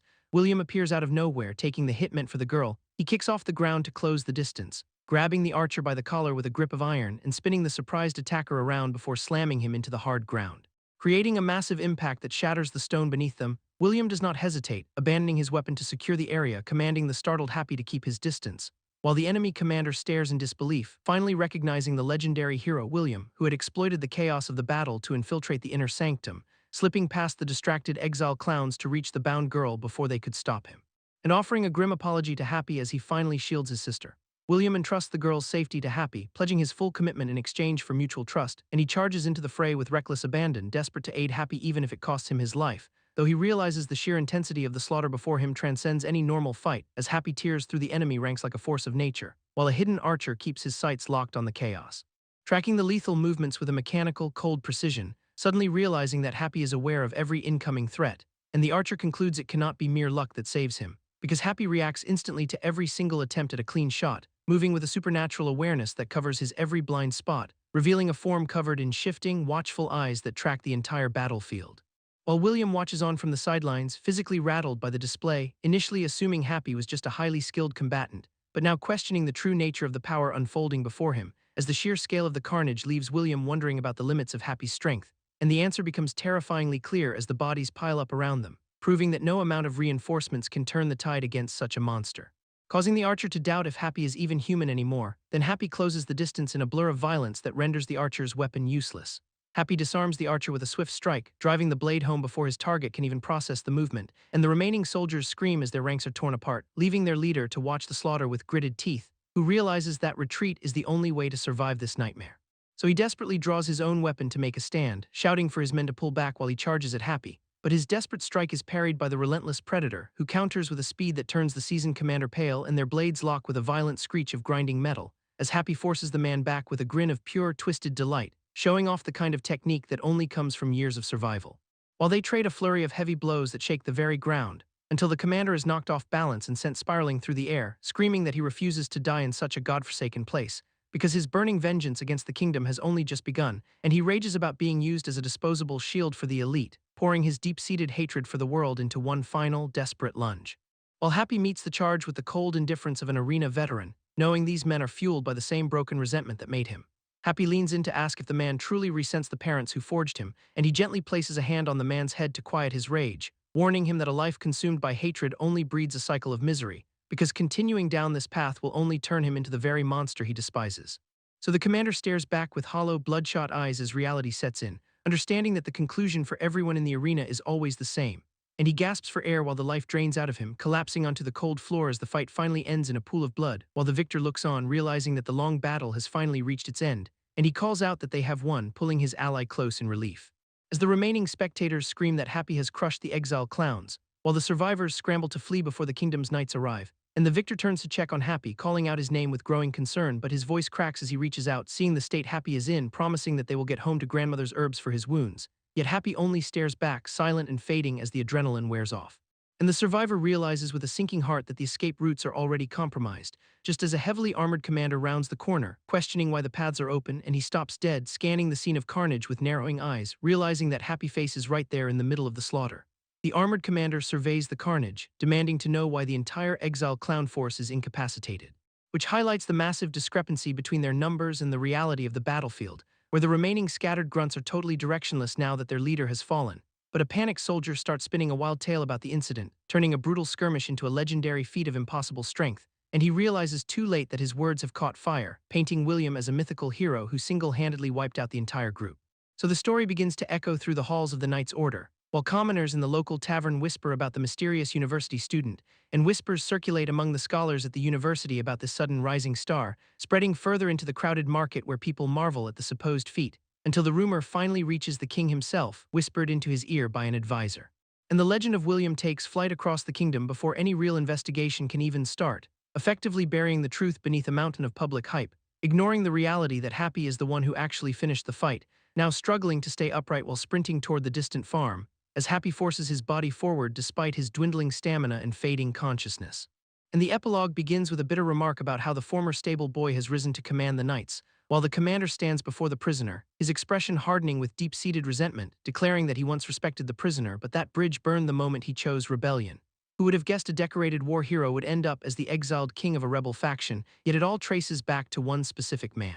Same individual who single-handedly demolished an entire company 2 decades ago, surviving against impossible odds while leaving a trail of carnage in his wake, and the memory is branded into his mind, of a figure cradling a newborn in one arm while slaughtering soldiers just because they blocked his path, a tale so absurd that the furious king laughed it off as a clown's performance and promptly exiled him, turning his reputation into a punchline for drunken parties and cheap stage acts. While the public heaped labels like coward and lunatic onto his name until he lost absolutely everything, but the recent incident mirror that old nightmare with terrifying precision, so he challenges the commander to report the truth to the king and see if they still dismiss the threat as a joke, and the commander falls into a heavy, contemplative silence, finally demanding to know the true identity of that monster, intent on uncovering the mystery himself as he walks away. Left alone with his mounting doubts, he points out the bizarre fact that there were 0 casualties, noting how the aggressor clearly chose to keep everyone alive, which contradicts the behavior of a mindless beast, just like the commander's own failed attempt to gun down a little girl, proving that the only true monster in this room is sitting right there. Happy screams for the kid to pull himself together, but the wounds are too deep, and the warning about that opponent clearly did not sink in. And the boy just laughs through the pain, realizing that to survive the pit, he had to become something else entirely. Happy pleads with him to stop obsessing over power, knowing it only feeds Lucastian's twisted expectations. Yet the boy stays locked in his own dark spiral, haunted by the day his father vanished into nothingness, seeing the memory of his father carried off with a blade through his chest, and watching him fall into an endless abyss.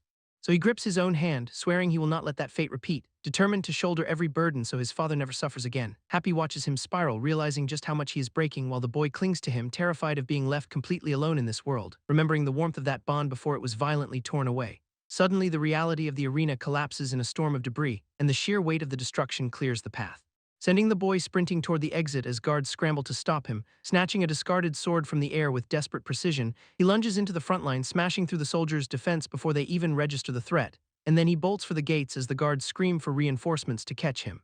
Happy crashes into a quiet home, his breathing ragged and his body failing him. Peering right before a family who stares in sheer confusion at the bloodied intruder, panicked guards storm the room to drag him away, though the woman tries to intervene, and in the chaos she pulls Happy into an embrace to shield him from the steel, while he lashes out blindly, his mind completely shattered by the intensity of the fight. She whispers that everything is okay, trying to anchor him before he loses his grip on reality.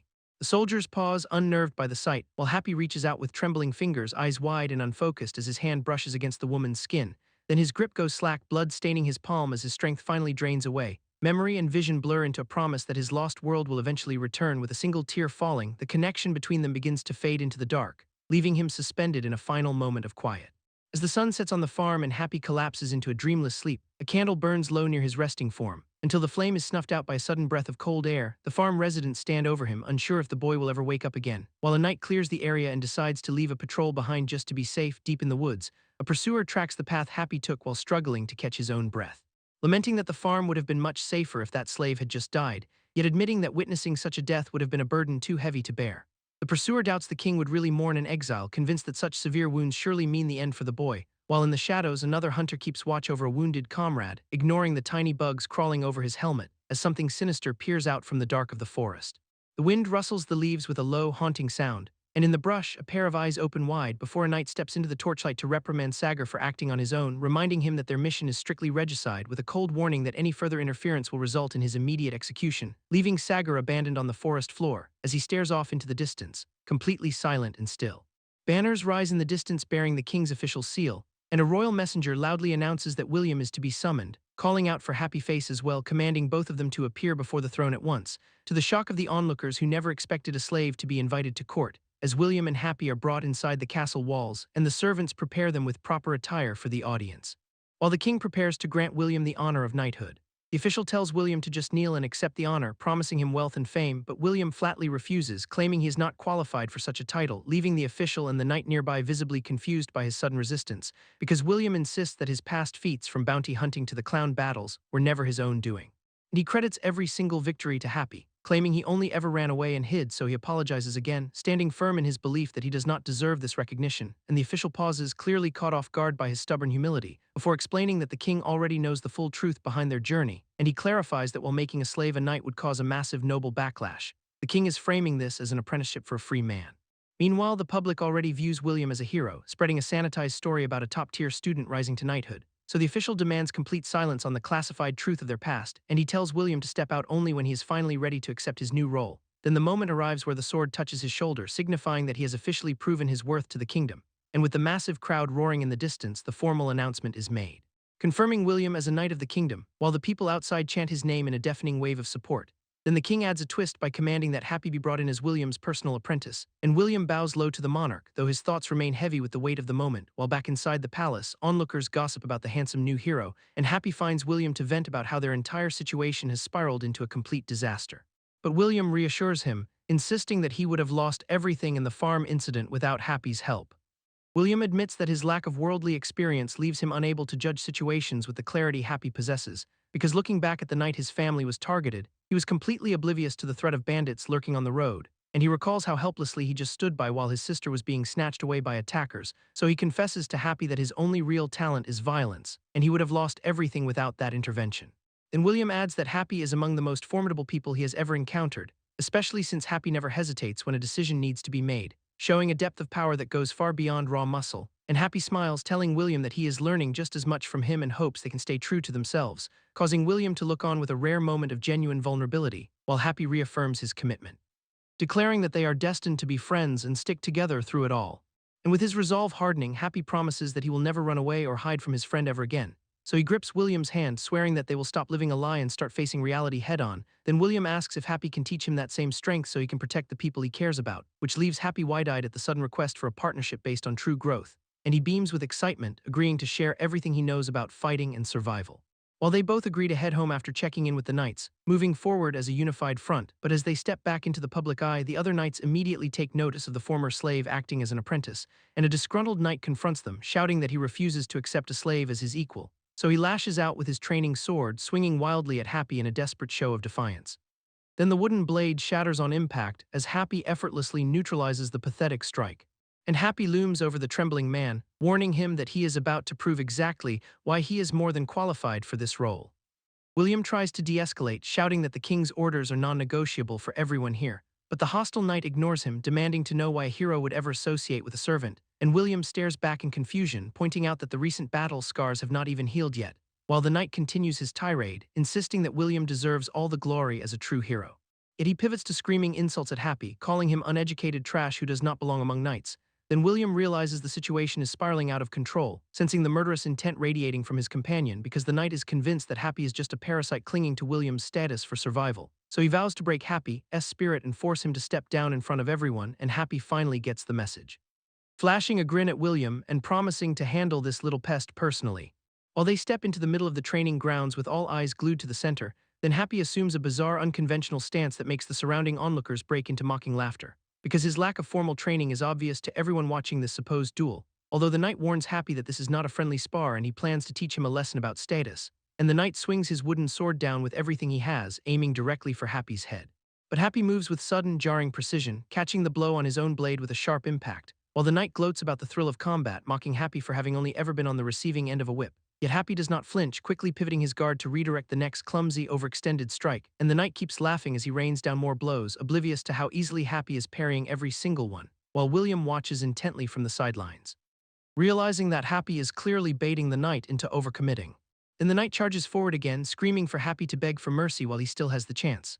Happy drops his sword mid-swing and launches himself forward, landing a brutal clean punch right into the knight's gut, and the onlookers watch in disbelief as the knight doubles over in agony, crashing onto the dirt floor while his own weapon clatters away, but the knight starts screaming about how a real warrior would never resort to brawling, ignoring the fact that he actually missed every single one of his own attacks, while William notes internally that Happy was actually being merciful by holding back, because a real weapon strike would have ended this fool's life in an instant. And the knight struggles to breathe, feeling a level of pain his training never prepared him for, realizing that Happy is not just fighting, he's projecting a lethal, predatory aura, so Happy looms over him with a twisted smile, offering a cruel choice. Asking if he's ready to give up and surrender to the inevitable, then he commands the knight to endure, forcing him to face the reality of his own weakness. And the knight's entire understanding of combat begins to crumble under the pressure, while he desperately tries to deny that a mere slave could possibly surpass his noble training. Then Happy signals that he is not even done yet, closing the distance again, and the knight stares at the broken pieces of his own wooden sword, shattered by the sheer force of Happy's movement, just as the head instructor storms in to demand an explanation for this chaos, leaving the knight trembling on the floor with his spirit completely broken. The head instructor strides into the room, demanding to know why his personally recruited candidates are acting out, and he challenges anyone with a grievance to speak up directly to his face, so Happy looks him dead in the eye, effectively silencing the room with his intensity. And the panicked knight screams a frantic denial, terrified of the consequences, while the rest of the group quickly follows suit, desperate to avoid the instructor's wrath. Then the instructor coldly dismisses them, forcing the humiliated group to scramble away, leaving the training ground empty as the others retreat in a hurry. So the instructor turns his attention to William and Happy, finally addressing their underlying tension. And he drops the bombshell that their purpose here is not knighthood, but serving as mere kingdom figureheads, noting that their role is purely aesthetic, designed to act as glorified poster boys for the crown. But William internalizes the weight of this ruse, realizing his true strength must remain hidden to keep Happy safe. Then William asks if he can still observe the training despite the instructor's bizarre demands for them, and the instructor shrugs off the request, clearly not seeing any harm in a couple of ornamental recruits. Though William knows the truth, understanding that living a lie will only leave him vulnerable when a real crisis strikes, because he refuses to be the man who runs away, choosing instead to master both blade and intellect. So the instructor acknowledges his resolve with a cryptic, heavy silence, and he hints that the king has staged a farce, but the real test is far more dangerous, asking if Happy shares this same fragile position within the kingdom's grand design. And Happy beams with genuine, unburdened joy, confirming their shared oath to grow stronger together, while the instructor studies their origins, finally uncovering that Happy is a survivor forged in the fires of Lucastian's arena. The instructor notes that while arena contestants were once just criminals, they used to be packed with elite war veterans, and he recounts how those soldiers were forged in the brutal fires of constant historical warfare. Then he admits to being behind on his paperwork, keeping their conversation brief for the day, wishing Lucastian were still alive so he could get the truth about Happy straight from the source. Since Happy's files are tagged as unknown and demand further, high-level investigation, meaning their search might need to extend across Lucastian's old territories to find the missing links. But he brushes off the idea, claiming such digging is well beyond their duties as a knight order, though he secretly suspects Happy is tied to an incident he's been tracking for years. So he decides to put the investigation on hold and focus on keeping a close eye on the boys, because he senses that William and Happy are about to trigger a massive, unforeseen event, watching them interact and thinking that birds of a feather really do flock together, observing how William carries the skill while Happy shows incredible potential for growth, and he feels his own long-dormant fighting spirit finally beginning to boil over and awaken, eventually granting William permission to observe the training freely as he sees fit, telling them to continue their routine for now until he decides their next move. So Happy proudly rushes home to show his grandparents his brand new apprentice knight certificate, and the elderly couple celebrates his massive achievement with genuine, teary-eyed pride, asking about Miss Winnie only to find out she's already off working as a freed citizen. Then Happy excitedly hands over a heavy bag of his reward money for them to keep, leaving his grandmother overwhelmed with joy as the family finally finds a moment of peace. Happy asks his grandparents for permission to head out and train with William immediately, and before the old folks can even assign him more chores, he bolts out the door, leaving his grandparents to marvel at how quickly their little boy is growing into a man. So the pair hits the training grounds together to start pushing their limits, arriving at the arena where other knights are already hard at work, William tells Happy to stay sharp and pay close attention to the experienced fighters. Watching as a senior knight demonstrates fluid, precise sword movements for them to study, the instructor emphasizes that true skill is not just about swinging a blade, but about understanding the shift in weight and distance before the strike even lands. And Happy absorbs the lesson instantly, his eyes bright with newfound understanding, noting how the center of gravity must be locked before the sword even moves, recognizing that the timing is slightly faster than what he was used to, while William praises Happy's sharp analytical mind and tells him to keep observing while he recovers, because William's own hero-level insight allows him to deconstruct every move he sees. Moving from the training floor to a quiet library to continue their deeper education, where William starts teaching Happy how to read and interpret ancient, complex texts, and they work through a specific sentence about the true nature of courage, which states that real bravery is not found in the weapon but in the choice of justice, so Happy correctly interprets the meaning of the passage without any hesitation, shocking William, who realizes Happy is learning at a frighteningly accelerated pace. William and Happy shift focus to tactical logistics, calculating supply requirements for a massive troop movement, and Happy correctly deduces the bread rations needed for a 400-man, 20-day march, which leaves William impressed by the boy's sharp academic mind and his solid grasp of the basics, until William decides they have pushed through enough material for one day, so he calls an end to the session, leaving Happy slightly surprised by the sudden break. And the boy wanders out to realize the sun has completely set while they were studying, prompting a genuine shock as he notices the castle walls silhouetted against the dark sky. Then Happy bids William a quick farewell and sprints off to return home, leaving William alone with a heavy sense of responsibility as he grips his manual on knightly honor, determined not to let Happy fall behind in his growth, while elsewhere another person waits at a quiet herb shop as darkness settles in. Debating whether the road is too dangerous to travel alone after such a long shift, and reflecting on the 3 days that have passed since Happy was first summoned by the king, feeling exhausted by the workload that has kept her from checking on the situation, until a sudden rhythmic knocking echoes through the quiet shop, causing her to call out that they are already closed for the night, but the door creaks open to reveal a familiar face standing in the entrance. Where Happy beams at her, announcing that he has come to pick her up, and they set off through the moonlit streets together with Happy holding a torch high, as he explains that his grandfather specifically sent him to bring her to the celebration dinner. The girl asks about the dinner celebration, and Happy happily confirms that his recent news is indeed worth celebrating, revealing the king officially recognized him as a free citizen and named him a knight apprentice. Leaving her stunned at such a massive jump in status for him, so she begins to wonder how she can possibly return the favor, to which Happy simply replies that her own happiness is his priority, and she notes that his grandmother must be absolutely delighted with the news, confirming that the family is relieved the past incident is finally behind them, moving forward with only optimistic thoughts for the future. While Happy insists that she stop overworking herself because he intends to be her protector now, bringing a quiet warmth to their walk through the night, as they continue toward the dinner venue together, where Happy gently places a supportive hand on her back, prompting her to pause and reflect on his sudden maturity, expressing genuine gratitude for the first time she has felt real hope for the future, while Happy watches her with a soft, knowing gaze. Checking in on her health and whether she is taking her medicine as prescribed, to which she confirms her sleep has improved and she is finally recovering, until a familiar voice calls out her name from a nearby tavern and they both turn to see who is greeting them in the dark. The tavern feast turns out to be a massive community gathering at the farm, catching Happy and Winnie off guard as they find the old man hosting the whole neighborhood, who greets Happy with a firm handshake to celebrate his new status as a knight apprentice, leaving Happy confused about why a simple family meal turned into such a chaotic public event, especially after learning the old man invited every merchant and blacksmith in the vicinity. And when Happy asks about the funding for this party, he gets a blunt answer that the budget came entirely from the reward money he earned, which is news to Happy, who had no idea he even received such a bonus. But Winnie realizes the implication immediately and stares in absolute disbelief, while the crowd erupts in rowdy cheers, demanding a toast from the elder, who lets out a jovial laugh before raising his mug high, leading the entire party in a boisterous toast to Happy's future as a kingdom knight, and Happy can only clap awkwardly while watching the townspeople celebrate his accomplishment, though Winnie watches him with a silent, more complicated look as the congratulations continue. Until the old man pulls her aside to have a serious, private conversation, explaining that despite Happy gaining his freedom, his past as a slave will always be a target, warning her that some people in the kingdom will never stop looking down on him. So this massive public feast was a calculated move to establish Happy's place in their family, because showing the community that Happy is protected is their way of standing up for him. And Winnie finally understands the depth of their love, leaving her visibly touched by the gesture.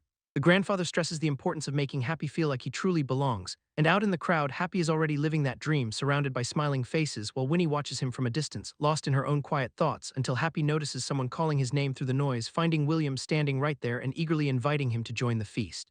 But William interrupts him with a serious expression, signaling that something else needs to be addressed, and a heavier silence settles between them as the party continues around them. For William bows his head, deeply apologizing for his past rudeness and harsh behavior, leaving Happy momentarily speechless as he processes the weight of that sincere admission, before he breaks into a genuine smile and tells William that he never held any hatred. Which brings a visible sense of relief to the group watching nearby, where a young girl steps forward to offer Happy a small, hand-embroidered gift as thanks for his protection, and Happy accepts the token with a warm, humble expression, clearly moved by the gesture. Then the grandfather commands everyone's attention once more to keep the party moving, though the mood shifts near the table where the elder sits drinking with Sagar. Because Sagar is internally seething with disgust at the old man's boisterous attitude, and the grandfather, oblivious to the hostility, jokingly tells Sagar he should try to achieve something great while he's still young. Then he stands up to grab more alcohol, leaving Sagar alone with his dark thoughts, while Sagar stares into the fire, his expression hardening as he dwells on his secret resentment. For the grandfather returns to drop a chilling reminder that the date for their inevitable clash has finally been set. That 2-month countdown is officially locked in for the kingdom's massive tournament ceremony, and the shadows are already plotting to turn that day into the king's public assassination, which sets the stage for a brutal, high-stakes showdown where the best of the best clash. So the arena is being prepped for an absolute massacre of swords and ambition, with the entire kingdom's elite gathering to watch the carnage unfold. Because every year, the top 10 official knights are forced into these high-profile matches, alongside 10 chosen apprentices fighting for the chance to prove their worth, making this the ultimate career ladder for any rookie hungry for a title, since a strong performance here is basically the only way to fast-track an official promotion, causing the tension to skyrocket right under the king's watchful eye. Meanwhile, Happy stands by the notice board trying to decipher the rules of the selection, when a smug noble approaches him, calling him an idiot to grab his attention, and laughs at Happy for thinking he could ever actually qualify for the evaluation, because the noble's own family is the primary financial backer for this entire tournament, claiming they control everything from the equipment to the food provided for the fighters. So he smugly declares the arena his personal stage for the taking, then he mocks Happy for even considering stepping onto that stage as a lowly slave, and gives him a condescending shove to drive the point home while the surrounding noble families glare at Happy, making it clear he's an unwelcome outsider, as the noble reminds him that everyone remembers his pathetic performance in the sparring match against the mouse. The noble keeps reliving that pathetic fight to humiliate Happy, and insists that Happy is not even on the level of a newborn baby, but Happy just smiles, deciding that all this taunting actually makes him want to compete, leaving the smug noble completely confused by his sudden change in attitude, who just sighs like he's dealing with a lost cause, then flatly tells Happy that he'll never even get the chance to qualify for the evaluation, and turns his back to laugh with his fellow nobles. Though Happy soon learns from an associate that they've added a bizarre new requirement, a liberal arts exam that serves as a knowledge test before the actual combat trials, which is clearly a rigged setup designed by the host family to gatekeep Happy out of the tournament. Nearby, another noble approaches a top-tier candidate with a suspicious offer, handing over an answer sheet for that exact liberal arts exam, but the candidate brushes him off, claiming he does not need to cheat to succeed. Yet the noble insists that keeping their perfect track record is vital to protecting their family's honor, and the candidate hesitates, clearly feeling the weight of those expectations, before he finally rips the paper in half, rejecting the shady handout, and the noble just grins unbothered by the rejection, suggesting that sharing the top spot would have been a much better look for their families, while Happy, having overheard the whole thing, feels more determined than ever to push through. And elsewhere, someone else studies the exam paper, already plotting their next move. Happy challenges the odds, asking if he can actually pull this off, but he's warned that the learning gap is too wide and time is running out, so William steps in, claiming he can read the examiner's intentions to predict the questions, leaving Happy stunned by the bold claim, since William reveals that his academic success came from decoding the examiner's biases rather than just rote memorization. Making a passing score a slim yet mathematically possible goal, provided Happy puts in the absolute grueling effort required to make it stick. And the work begins in earnest, until a week later Happy clears the exam by a single narrow point, sparking immediate fury among the elite candidates who expected his failure, especially the host family, who are convinced their rigged system could not have been beaten fairly. While other noble families panic, terrified that their status looks pathetic compared to a former slave, though a few who actually saw Happy grinding late into the night feel a pang of genuine shame. Meanwhile, the exam graders review the final results, finding that Happy's answers mirror the strategic brilliance of legendary war heroes, arguing that prioritizing protection over raw destruction is the true mark of leadership. And his philosophy centers on saving lives rather than just slaughtering foes, leaving the veteran evaluators visibly shaken by his maturity. So they confirm his identity even though the host family's orders were to bury him with a failing grade, and the head examiner falls silent, caught between his conscience and the host family's corruption. The head examiner decides to grant Happy a crucial bonus point, marking the paper with the extra credit that finally tips the scales in his favor. And he admits that watching Happy fight completely altered his perspective on the tournament, realizing that the boy is not just another brawler but a tactical prodigy in the making, which explains why Lucastion threw everything away just to keep this kid safe. So he tells Happy he is genuinely invested in seeing where this path leads. Then William asks Happy if he really intends to enter the selection evaluation tournament. But Happy hesitates, fearing his lack of formal knightly training will expose his true origins, though William pushes him to ask if he would participate if their skills were actually comparable, while nearby nobles mock Happy for even trying, convinced his technique is pathetic. Yet they watch in envy as William personally coaches him in the art of the sword, calling his efforts a waste because his posture remains awkward and unrefined. and they loudly joke about wanting to shatter his limbs just to see him suffer, before walking away and dismissing Happy as a cowardly mouse hiding in a warehouse, which Happy notices immediately, mimicking the mockery and asking William if he saw that, and William confirms he heard the insults and admits their assessment of his posture is correct, because William realizes his own internal sense of movement is completely misaligned with reality. So he challenges Happy to a spar, promising to fight with identical technique to fix those flaws, setting a 1-month deadline before the tournament for Happy to overcome this gap, leaving Happy stunned at the prospect of training against a mirror image of his own mentor. Happy stands up and challenges William, declaring it is his turn to show what he learned, while the rest of the candidates lounge around the training hall and laugh at the absurdity of the spar. William focuses on the opponent's feet and gaze, realizing he can predict the incoming range of movement. Then he parries and counters with fluid precision, forcing Happy to react to the sudden change in pace, clashing blades in a rapid sequence that tests Happy's ability to maintain his defense under pressure. And William shifts his stance to close the gap, driving Happy to retreat and find his footing, telling him that late reactions and imprecise timing are just wasting his limited stamina. Before emphasizing that he needs to dodge and defend simultaneously to survive a real fight, which finally clicks for Happy the moment he experiences the intensity of sparring directly with William, realizing that high-level combat is just a game of moves and constant strategic prediction. And he suddenly understands the overwhelming complexity of the world Happy has been fighting in all this time. So William begins to see the flow of the battle clearly, marked by the rush of tactical information. Then Happy strikes back, landing a blow that forces William to grunt from the unexpected impact, as the training sword connects clean, leaving William to process the speed of the follow-up because he notices Happy spotting an opening and rushing to block before the strike lands. But William realizes too late that the trajectory of the attack is different than he predicted, and the blade slices through his defenses, proving that his initial assessment of the angle was wrong. So he pivots to initiate a desperate counterattack, knowing it is the only move that can save him. Then the wooden sword jabs into his guard, successfully penetrating his defense and catching him off balance, and William stares at his own blade in complete disbelief that he was actually outplayed by a student.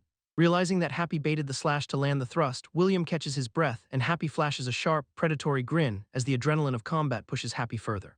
With the thrill of the win reflecting in his eyes, reaching a massive milestone of 313 victories in the arena, while William acknowledges the defeat with grudging respect, because the physical toll of the month-long training finally hits him, and William admits that the win was just a paper-thin margin, leaving them both exhausted as the final day before the tournament arrives, where William realizes Happy has perfectly mirrored every single one of his habits, even replicating the specific way he favors his injured shoulder, and William questions how such a perfect imitation could even be possible, so Happy suggests they call it quits early to rest up for the main event. Then William agrees, looking at his student with newfound concern, when an authoritative figure enters to inform William that he is banned from competing, insisting that William sit beside the king instead to observe the proceedings. Because the man claims that showing off William's skills now would be a strategic mistake, which leaves William silent as he processes the sudden change in plans, realizing that 1 month of secret training is nowhere near enough to face the knights. Happy insists on pushing through the tournament evaluation despite the warnings, admitting that he knows he's lacking but wants to start by facing that reality head-on. And William notes that Happy's stubbornness is far beyond what he ever anticipated, so he sighs, finally accepting that there is no talking the kid out of this, with the morning light rising over the camp to mark the day of the evaluation, where a massive crowd of recruits gathers to test their mettle in the open field, while a noble patron tries to grease the wheels by asking for a fair shake for his son, and the tension in the air spikes as the first evaluation tournament officially begins. Setting up a high-stakes demonstration match between Happy and the Knights Order Rank 2, though the commanders clarify this is just a practice bout rather than a true duel, which leads the Rank 2 Knight to tell William he will go easy on the rookie, but William quietly warns him that Happy has never held a real sword in his life, urging the Knight to end the fight quickly before anyone notices how raw Happy's skills are. And the Knight nods, confirming he understands the need to keep Happy's true level hidden, though the Knight is clearly skeptical about why an exile like Happy is even being scouted, just as Happy lunges forward with a strike that catches the Knight completely off guard, causing the referee to jump in because the match had not even been signaled to start. So Happy immediately apologizes for his nerves, admitting he jumped the gun in his excitement, leaving the watching knights to whisper that he just demonstrated exactly how not to fight, while the Rank 2 Knight stares back with a look that shows he's not buying the act. The Rank 2 Knight realizes his opponent is not playing by any expected rules, and the shock on his face confirms he has finally caught on to the deception, so the referee finally signals the start of the official bout, triggering a memory of Happy's vow to transcend the limitations of both sword and pen, which manifests as he instantly exploits the knight's momentary distraction, forcing a brutal exchange that leaves the knight scrambling to maintain his footing, while the crowd watches in total confusion at the sudden shift in pace, because Happy's movements are no longer just amateurish flailing in the dark, reflecting the terrifyingly perfect technique he's been copying from William's own shadow, proving that his mimicry has evolved into something far more dangerous than simple imitation. Even if Happy admits to himself that keeping this intensity up is pushing his limits, despite not being inherently faster than the veteran knight standing before him, or possessing raw strength that would normally decide a clash like this, the way their wooden blades lock together reveals the true gap in their combat logic, as Happy displays an uncanny ability to read the flow and deliver precise, finishing strikes, landing a sharp blow that forces the knight to commit fully to his defense. Showing that every single decision Happy makes is calculated to maximize his advantage, turning what looked like standard swordplay into a lethal trap for his opponent. Then he shifts his tempo, biting down with a ferocity that betrays his actual combat experience, and the spectators are left wondering how a supposed beginner is keeping pace with a veteran elite. The veteran knight observes that Happy is holding back, finishing the fight would be easy if he really wanted to. But the seasoned captain watching from the sidelines has already picked up on the deception, noticing that Happy is gripping the wooden sword with a tension that betrays his true intent, while a sharp realization hits the captain that Happy caught his glance earlier, confirming the suspicion that Happy is deliberately limiting his own performance, and the captain realizes this entire exchange is a carefully orchestrated act. Wanting to force Happy to stop holding back and actually show his full capability, Happy suddenly drops the act and lets out a ferocious, baring-teeth declaration that he will give it his all, only to abruptly raise his hand and shout that he forfeits the match, catching his opponent completely off guard as the fight ends in total confusion. The referee calls the end of the demonstration match, and the onlookers applaud the unexpected conclusion. After the two fighters exchange a formal salute, the crowd begins whispering about the sudden forfeit. Happy grips his wooden sword so tightly his knuckles turn white, struggling to release the weapon as he internalizes the frustration of the match. He admits to himself that he failed to pull out his opponent's full potential, yet the veteran knight is genuinely impressed, wondering just how much Happy improved in a single month. Observing that Happy knows exactly when to stop to keep his secret performance convincing, while Happy modestly brushes off the praise, claiming that continuing would have been too much to handle, though a hidden injury in his ankle reveals why he had to end the fight so abruptly, since William had been targeting that weakness from the very beginning, forcing Happy into a defensive, movement-heavy struggle. Happy knows his left ankle is completely fried from the constant pressure. So he admits the loss to William while the captain watches on with a heavy gaze. Nearby trainees start debating the match outcome, claiming Happy could have easily won if he actually tried, and one of them muses that William might have been baiting for a heavy counterattack all along, which draws a smirk from another student who thinks he's cracked the code on their sparring styles. This arrogance leaves the other trainees confused as they fail to see the logic in his wild theory. Until a hot-headed student snaps at the chatterbox for acting like he's some kind of tactical genius, but the kid just keeps that same infuriating, unbothered smile plastered on his face. The trainee finds himself strangely obsessed with this weirdo, even though he cannot pinpoint why, plus that harmless, blank expression makes it impossible to actually get mad at him. He brushes off the annoyance, grumbling about how the kid acts like he is William's favorite student. Yet he acknowledges that William is a rare breed of knight who actually cares about teaching, lamenting his own bad luck at missing the tournament cut because his family lacked the right connections. Happy suddenly pipes up and offers to help them train, knowing William is hunting for new sparring partners. The group freaks out at the mere mention of William, completely caught off guard by the suggestion. One guy tries to keep order, but the excitement is already spreading through the ranks. Even with the lingering doubt that their presence might just be dragging down the overall training standards, more students start shouting their interest, eager to jump into the mix with William. The crowd of trainees swells as everyone fights for a spot to get in on the action, and soon enough Happy is surrounded by a sea of eager faces all dying to join the training session. One trainee finally snaps, screaming about how humiliating it is to beg a servant for William's attention. But the rest of the crowd is already surrounding the field, ignoring his prideful outburst entirely. Others cannot help but laugh at the irony of seeing those same guys line up after just trashing him. The 33rd evaluation kicks off with a sudden loud announcement across the grounds. Trumpets blare into the air, signaling the start of the next phase for everyone watching. A cocky participant steps forward, clearly loving the spotlight and the dramatic entrance he's making. His opponent watches with a look of pure confusion, wondering why a trumpet was even necessary here. Observers in the back grumble about the pretentiousness, comparing the kid's behavior to a pampered knight. The challenger turns his attention to the field, openly planning to purge anyone he deems unworthy. He mocks the waiting trainees as mere livestock, beckoning them forward with a condescending flick of his fingers. That blatant arrogance does not go unnoticed by the seasoned warriors, who find his attitude beyond disrespectful. Parents watching from the sidelines beam with pride, convinced their son is finally showing his true pedigree. The duel begins in the center of the arena, with both fighters sizing each other up instantly. This guy is already licking his chops, clearly envisioning exactly how he plans to dismantle his opponent. Meanwhile, Finn catches a friend's eye, needing a quick reality check about the guy currently on the field. He quietly asks if the opponent is notorious for fighting dirty, like some kind of cornered rat. The question hits his friend hard, leaving him stuttering in pure shock at the dark implication. Apparently he had a rough encounter with this exact fighter back in the day. The realization seems to shake him to his core, and he quickly retreats from the conversation, right as the match erupts in a brutal exchange, showing that the guy's fighting style is definitely off. Finn can't shake the feeling that his opponent was holding back during their exchange. He tries to probe his friend for details on the fight, but the guy snaps back with pure irritation. Undeterred, Finn pushes further to see if there's any path to victory in a potential rematch. The friend just goes quiet, clearly struggling to process the sheer intensity of what he witnessed. Memories of the opponent's raw, unrestrained power begin to flood back, leaving him visibly shaken. Finn explains that he feels a profound sense of wrongness, as if the guy belongs to a completely different world. The friend tries to brush it off, dismissing the opponent's strange aura as simple-mindedness. However, they both realize this upcoming match will finally reveal the truth about those hidden depths. Meanwhile, Happy receives some sage advice from an ally who tells him to stick to proper swordsmanship. The strategist warns Happy that raw talent is not enough unless he shows the judges the formal technique they demand. They both know the surrounding crowd is ready to judge him the moment he steps out of line. But the plan is to use that pressure to their advantage, showing everyone a level of dominance they cannot ignore. Adding the liberal arts exam into the mix is their golden ticket to changing the narrative. They aim to shatter the image of Happy as a lowly slave by forcing the elite to finally acknowledge his worth. Happy takes it all in with a knowing grin, fully prepared to prove them wrong on the biggest stage. This tournament is the perfect trap to catch the arrogance of those who look down on him. Happy tightens his grip on his weapon, ready to turn the tide of his entire life. An observer notices his improved stance. Though he cannot help but offer a mocking, condescending laugh, the path opens up with the promise of 1,000,000 bonus points if he can pull this off. Happy prepares to unleash a basic sword technique, ready to show his doubters exactly what he can do. Happy lunges forward with a precise thrust, catching his opponent completely off guard. The strike lands with surgical accuracy, forcing the man to recoil from the sudden pressure. Frustration builds in his opponent as he realizes he has been outplayed by a mere slave. He tries to recover with a desperate swing, but Happy is already dancing around his reach. Every movement Happy makes is calculated to humiliate the man who once mocked his station. The gap between them widens as Happy dominates the exchange with perfect textbook form.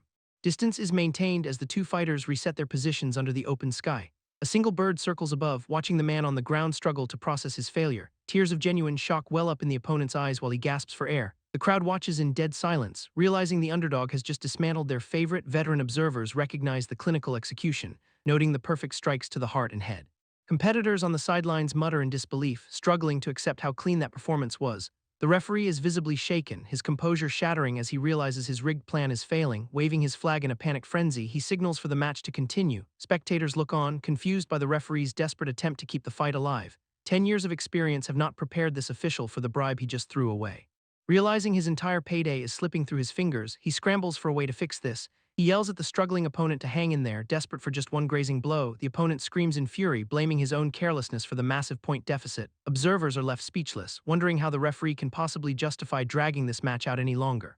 The opponent dismisses Williams' technique as a single predictable trick, counting on a simple dodge and counterslash to finally end the exchange. But William expertly pivots, driving his training blade straight into the man's flank. Spectators can't help but whisper about William's sudden surge in raw competence. Ignoring the chatter, William taunts his gasping opponent to watch his upcoming technique. Cold steel bites deep into flesh as the assault continues without mercy. Another precise strike lands, forcing the opponent to retreat under the relentless pressure.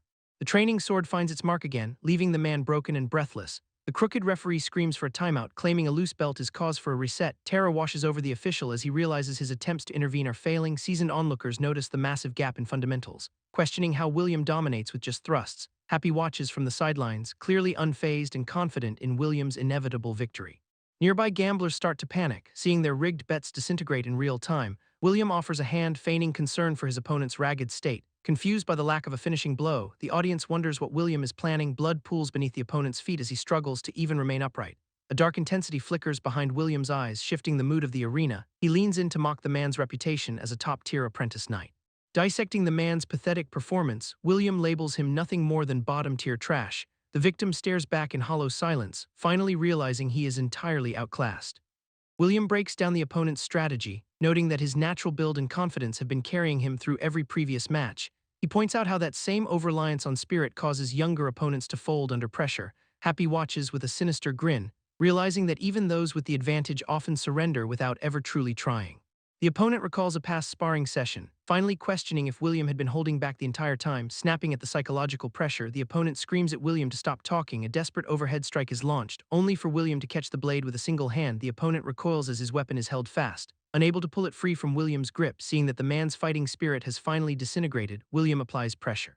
Another frantic outburst erupts from the opponent, but it is nothing more than a hollow cry of defeat. William executes a clean, precise slice, snapping the wooden blade in two with effortless speed. The realization hits the opponent as he stares at the broken hilt, his defense completely dismantled. William stands unfazed, watching the splintered wood fall to the floor. He reveals that every detail of the exchange, timing, stance, and impact, was calculated the moment the match began.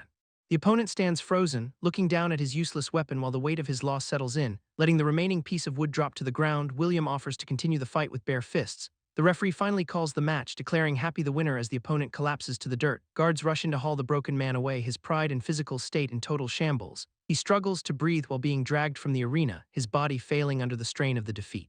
Standing tall, William warns the onlookers that he will no longer be treated like a simple slave.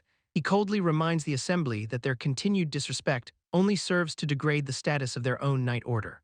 Happy complains about having to give a speech, but William insists that winning a match is not enough to secure his reputation, explaining that true strength demands responsibility and restraint, urging Happy to look at the crowd for confirmation. The younger fighter pauses, finally processing the weight of William's words as he turns toward the masses. William begins counting down, gesturing for the surrounding people to pay attention to the shift in power. The crowd erupts into applause, signaling that Happy has officially earned their respect and acknowledgement. A genuine smile spreads across Happy's face, clearly moved by the sudden turn of public opinion. William gives him a thumbs up, satisfied that the message finally landed where it needed to. Suddenly, someone shouts a request for the next duel, cutting through the celebratory noise. Happy looks over, confused by the sudden demand for more action. An eager challenger steps forward, declaring he wants to fight Happy because his own match was forfeited. Onlookers note that the entire evaluation tournament is devolving into total chaos. The original host storms off after being insulted, leaving the proceedings without official oversight. Observers point out the corruption, from the bribed judges to the lack of any real order. Apprentices ignore the traditional hierarchy, raising their voices to demand the matches they want to see. One of the tournament officials mutters in disbelief, questioning if the entire assembly has lost its mind. He vows to overturn the current system and overhaul their entire approach to education, insisting that everyone needs to fall in line if they want to restore any semblance of control. The crowd continues to chant for another match, their voices rising in a rhythmic, demanding chorus. Someone in charge finally relents and gives the order to proceed with the unsanctioned duel. William watches the newcomer, unimpressed and already analyzing how easily he can dismantle this latest challenger. The challenger demands a real duel, pushing Happy to stop holding back, daring him to bring his full force into the fray, while observers notice a shift in Happy, wondering if this lethal side was always buried underneath. The crowd feels the energy change as Happy stops performing and starts truly fighting, gripping the wooden sword until his knuckles turn white. A blur of motion tears through the air as the first strike connects, forcing the challenger onto his back foot with nothing but raw, focused intent. Happy maintains the pressure, weaving through the challenger's defenses like he's reading a book, each swing tracing a perfect arc that leaves no room for error. The speed of the exchange escalates until the two are just a storm of clashing wood. Watching from the sidelines, the observer notes the technique is far beyond any standard apprentice level. Realizing this is the result of training on a solid foundation, not just brute talent, Happy transitions from a tight defensive block into a crushing counteroffensive, proving that every movement he makes is calculated and deliberate. Recognizing the threat, the challenger smirks, admitting Happy's skill is anything but ordinary. But the challenger claims his own foundation is still superior, launching a desperate heavy swing that Happy evades with terrifying ease. The challenger realizes he is facing a master of flawless technique, leaving him momentarily stunned as the realization of his own inferiority sets in, because this level of swordsmanship is something only seen within the elite Night Order. Happy checks on the challenger, tossing his cap aside as he leans in. The guy is lying flat on the ground, completely unresponsive after the brutal exchange. Someone shouts that his head has been severed, causing a brief moment of panic, but Happy just grins and clarifies the guy only passed out from the shock, leaving the others staring in utter confusion at the scene unfolding before them, mocking the fallen challenger for dropping his weapon the second things got real. Happy keeps the pressure on, driving his wooden blade into the guy's defenses, even taking the handle of the sword directly to the chin in a brutal follow-up. Happy boasts that every single movement was perfectly executed and flawless. Though he admits the guy's only real flaw was relying on repetitive, predictable swordsmanship, every stance was identical and mirrored in their daily training sessions, proving that victory comes from using techniques the opponent has never even seen. The challenger gasps, feeling like his entire foundation has been completely denied and shattered. Happy counters that his style did not collapse. It simply broke the mold for good, gesturing for the guy to look at the bigger picture beyond their petty duel, where the battlefield lies in ruins. Littered with the remnants of their intense struggle, Happy apologizes to William for fighting in his own unique, unconventional way. William just shrugs it off, telling him the performance in the first match was plenty. Then Happy reveals he managed to track down all of William's original sparring partners, and it turns out the tournament registration list has finally been finalized with Happy's name. William realizes the path ahead is finally clear, and he shares a quiet, knowing look with Happy, acknowledging that the real challenge is about to begin. Meanwhile, the townsfolk busy themselves with preparations as the tournament date draws near. A young girl excitedly frets over her outfit, determined to cheer for Brother Happy, even though her family keeps reminding her that he is not participating in the formal ceremonies. Far away in a desolate graveyard, a worker inspects a mysterious, weathered scroll which bears a chilling message about an impending assassination attempt. His master approaches to investigate the discovery. But the worker dismisses the scroll as mere scrap cloth found during his labor, sensing something is off. The worker asks if his master is troubled by something. The old man sighs, brushing off the concern as insignificant. Then he reaches out to grab the worker's wrist, warning him that spending too much time among the dead eventually invites their attention, handing over a small, bone-crafted amulet meant to ward off restless spirits. The worker gratefully accepts the charm, feeling it is exactly the protection he requires. His master laughs, telling him he needs a steady salary instead and to follow him deep in the woods. A lone knight suddenly encounters a bizarre, urgent situation. A frantic messenger approaches the armored figure, screaming that an assassin is on the loose and the kingdom must be warned immediately. The knight stares down the frantic messenger, who screams for him to stop standing around and get moving already, but the knight strikes without warning. Silencing the man in a spray of blood, the armored killer stands over the body, his eyes cold and unblinking, noting that the other exiles have already fallen, and declaring he will now finish the mission by beheading the king himself. Memories flash back to 50 days ago, right when the leader of the exile clowns was thrown into prison. Chained up in the arena, he faced his captor while forced to toil by the fire. The knight demands to know who threw a royal into such a hellhole, identifying the prisoner as Lucastian. He tightens his grip on the man, ignoring the surrounding chains, clarifying that the noble was not the true perpetrator since Lucastian took the fall for crimes he never committed, dying to satisfy the king's rage, and with that convenient death, the entire investigation was buried. Yet the knight persists, demanding to know who is still hunting the real culprit. He crushes the man's throat, forcing a reaction despite the pain. Lucastian mocks him, asking if he belongs to the Knight Order, admitting their original goal was to wipe out the entire royal bloodline, but the knight ruined everything by interfering and nearly exposing their secret cell. If they had not swapped in a royal corpse to derail the investigation, everything would have unraveled. The knight warns that any more noise will tank their entire assassination plot, and Lucastian points out that the kingdom was already rotting from the inside anyway, making the knight double down by offering him a path to the glory he once craved, provided he answers one question about who actually hunted the royal, as Lucastian finally caves and drops a single name, confirming that Kalina was the one who pulled it off. Revealing she is not actually an exile clown but an outsider who joined them specifically to kill the king, having provided the group with castle intel before immediately snatching a royal herself. And she did not just stop there, dragging her victim into the sewers and ripping out his hair before selling that royal prisoner straight to the arena, where he was forced to beg for his life while the crowd just mocked his heritage. While Kalina herself watched from the shadows, completely unbothered as she ate, the knight demands to know her true motive, revenge, a contract, or if she is a spy from another faction, but Lucastian confesses that she never told them anything about her background, leaving the knight to wonder why someone so cold would waste time slitting a royal's throat. As the scene shifts to Kalina herself standing calm in the woods, and the knight finally tracks her down to put an end to her chaos, demanding to know exactly who she is and why she is causing all this trouble, while Kalina simply stares back at him, completely unfazed by his sudden arrival. The knight lashes out with a sudden lethal strike, forcing Kalina to parry the blade in a blur of motion, and she deflects the follow-up with her own twin daggers, realizing immediately that his equipment is not standard issue for any official knight, which makes her wonder exactly who she is dealing with in these woods. As the knight deploys a hidden chain weapon to ensnare her, but Kalina dances through the strikes and slices through the metal links, determined now to tear off that helmet and see the face underneath. Though the knight is caught off guard by her sheer speed and ferocity, and she relentlessly pushes the offensive until his helmet is finally knocked away, leaving Kalina to mock the strange, scarred features revealed in the light. While the man beneath the armor stares back with cold, inhuman eyes, and he finally drops the pretense of being a knight to address her head-on, claiming to be part of an organization that shares her exact goal, but Kalina scoffs at the idea of anyone else hunting royals besides her own contacts, warning him that his reckless bloodletting is only making the palace security tighter, and she challenges his competence while keeping her blade at his throat. Yet he insists that a long-planned royal assassination is already in the final stages, so Kalina offers a temporary truce to join his plot and stay out of his way, deciding that when one ship sinks, it is only smart to board the one that is still sailing. The scarred knight cuts the conversation short, insisting their cult leader will have the final say, and as Kalina follows him into the gloom, a massive, oppressive presence manifests. Until the leader looms over her, declaring that he acknowledges and accepts her, chilling her to the bone as she realizes the true scale of the power she is dealing with. Then he commands her to leave, instructing her to find his son and become a true servant, leaving Kalina confused by the mention of a child, but the name Sagar hits home, revealing the man she just met is involved with the labor she knows. So she tracks down Sagar, who is just trying to earn a living in the graveyard.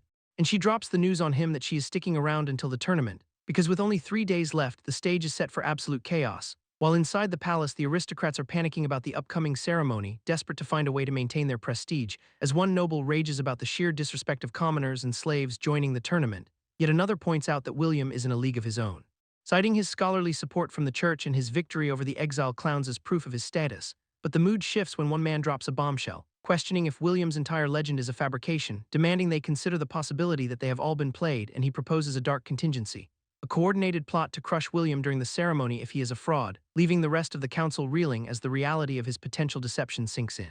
The council member demands to know how a lowly arena slave could lead such a high-profile operation, while the strategist calmly asks if he is absolutely certain about his accusations, and the noble insists his own son has been gathering intel on both William and the slave, revealing the mysterious champion is actually named Happy, as the group begins to piece together a history that simply does not add up. Questioning how someone beaten to the brink of death could suddenly slaughter 3 hardened mercenaries, because official guard reports claim William only signed his name to the bounty hunt. Then another noble speaks up, relaying a conversation his son overheard between the captain and the commander, confirming the rumor that William had never even held a sword before, which sparks a wave of murmurs through the room about the entire duel being a staged performance. And the other aristocrats jump at the chance to voice their long-held suspicions, noting that Happy was actually quite famous in the arena circles before vanishing, having barely survived a royal execution attempt that forced his recent silence. So the conspirators conclude they should target the fake hero William directly to bring the slave down with him, despite the risk of insulting royal authority by attacking someone already appointed to the Night Order. They settle on a plan to stage a kidnapping during the tournament, where paid actors playing exile clowns will take nobles hostage, forcing William to step into the fray and prove his legendary strength once more, where he will be trapped between the shame of cowardice and the danger of revealing his true incompetence, and the council unanimously agrees to move forward with this lethal trap. Happy and the little girl are out in the fields, enjoying a carefree moment of play. And with a sudden hup, Happy puts his physical skills to use by diving into the earth, knocking down a shower of chestnuts from the branches above, which the pair immediately start collecting into their woven basket, tossing the spiky shells aside to get to the goods inside while a crackling fire is already prepared to roast their haul, the chestnuts dropping into the embers one by one until the heat begins to cook them through in the coals. And Happy shares the roasted snack with the girl, both of them clearly enjoying the treat, sitting around the fire with a friend who has joined them to help gather herbs, because the little girl just wanted to spend the afternoon playing with Happy, and their visitor smiles, remarking on how they managed to have fun with even the simplest things, like dancing through a literal shower of falling autumn leaves. Until it is time for the girl to head home, waving goodbye as she leaves with her caretaker, leaving Happy and his visitor to continue their quiet talk by the woods, who promises to dress up and cheer for Happy at the tournament tomorrow. As Happy keeps working on the fire, his movements steady and relaxed, and the conversation shifts to the upcoming tournament and how Happy is feeling about it, with Happy admitting he is genuinely happy to have support in the crowd.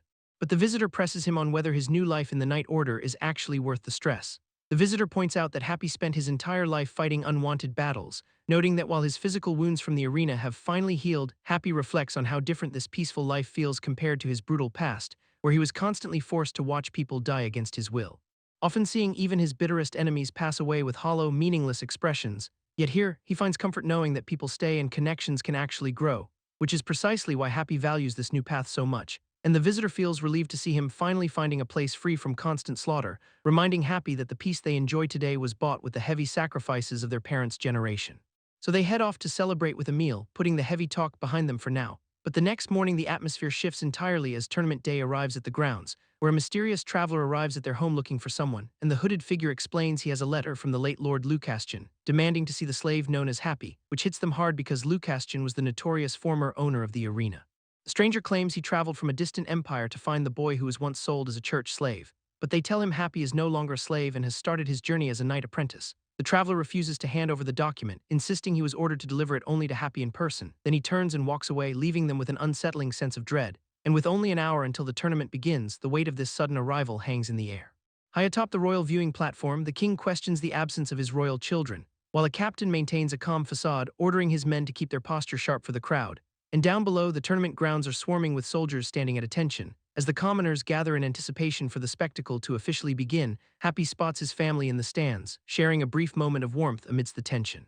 Taking in the smiles of the local elders who are clearly enjoying the festival atmosphere, but elsewhere hidden watchers observe the chaos from the dense surrounding woods, where a mysterious group discusses the stage being set for a massive confrontation, revealing the true plan behind the missing nobles, a staged kidnapping at a fake hideout, while an old messenger on horseback races toward the tournament site to deliver his warning. Leaving the distant spires of the Night Order behind in favor of the coming carnage, inside a private chamber, a servant tries to wake a sleeping prince for the start of the games. Realization hits the prince the moment he opens his eyes, because in the corner a dark figure stands over a fresh kill in the middle of the room. The intruder delivers a swift, lethal blow before the prince can even process the threat. And the killer leaves a grim calling card behind, signaling that the bloody tournament has already claimed its first victim. Meanwhile, a shadowy woman confronts the man who trailed her from the farm, mocking his persistence and questioning why he took the bait at the agricultural site. She leans in to taunt him about his sudden rise to knighthood, finally exposing the truth that those fake achievements are exactly why the nobles are running this lethal charade. The woman scoffs at the suggestion that William might have had a change of heart, leaving William to reflect on his own history of ruthless tactical decisions, and she presses him on why he thinks his past actions were anything but cold-blooded, specifically calling out his past work planting rats and collecting bounties for the kingdom, but she dismisses his defense as nothing more than a personal preference for playing the coward, which leaves William completely off balance. As she pivots back to the mission and labels him a scared puppy, though William tries to process her sudden, mocking shift in tone, she decides it is finally time to get to work and abandons their post, so William shouts after her demanding to know why she is deserting the designated escape route, before she spins around and physically tackles him to the ground, pinning him down while demanding he stop acting like a reckless maniac. Because she intends to slaughter the mercenaries hired by the nobles before they stir up any more trouble, forcing William to remind her that their primary goal is the royal assassination. And she bites back by bringing up the time he actually tried to end her life, which forces him into a tense, heavy silence, while she leans in to explain that he fundamentally fails to grasp their true objective.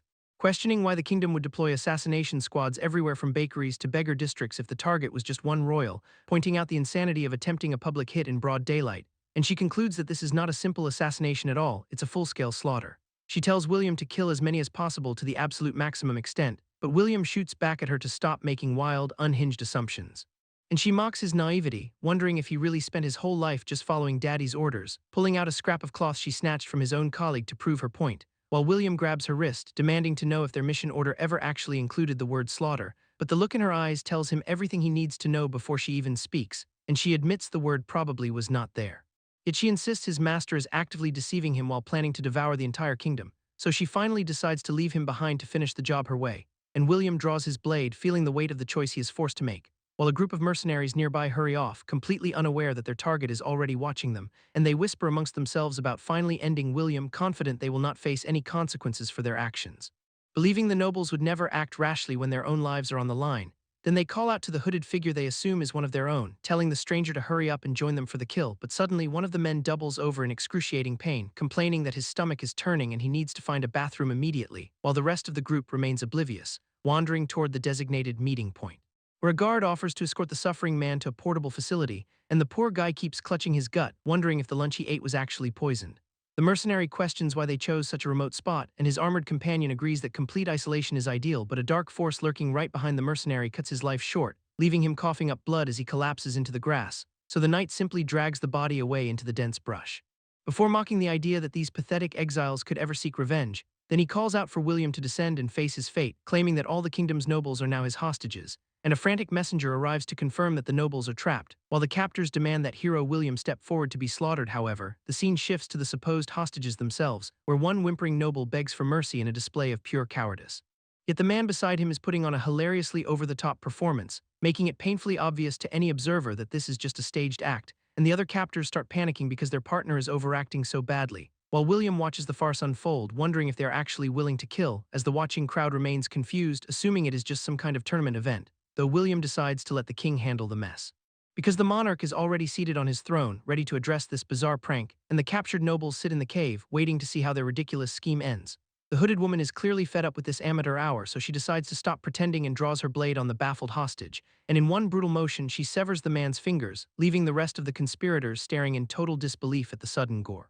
While their captive finally realizes the danger is real, demanding the group either produce hero William immediately or face a total massacre, which catches the attention of hero William, who watches the carnage from afar, standing alongside his allies as the situation spirals into genuine violence, and the cold-blooded woman smiles, signaling that the slaughter feast is starting early, while her armored lackeys receive orders to execute the royals and hunt down any survivors.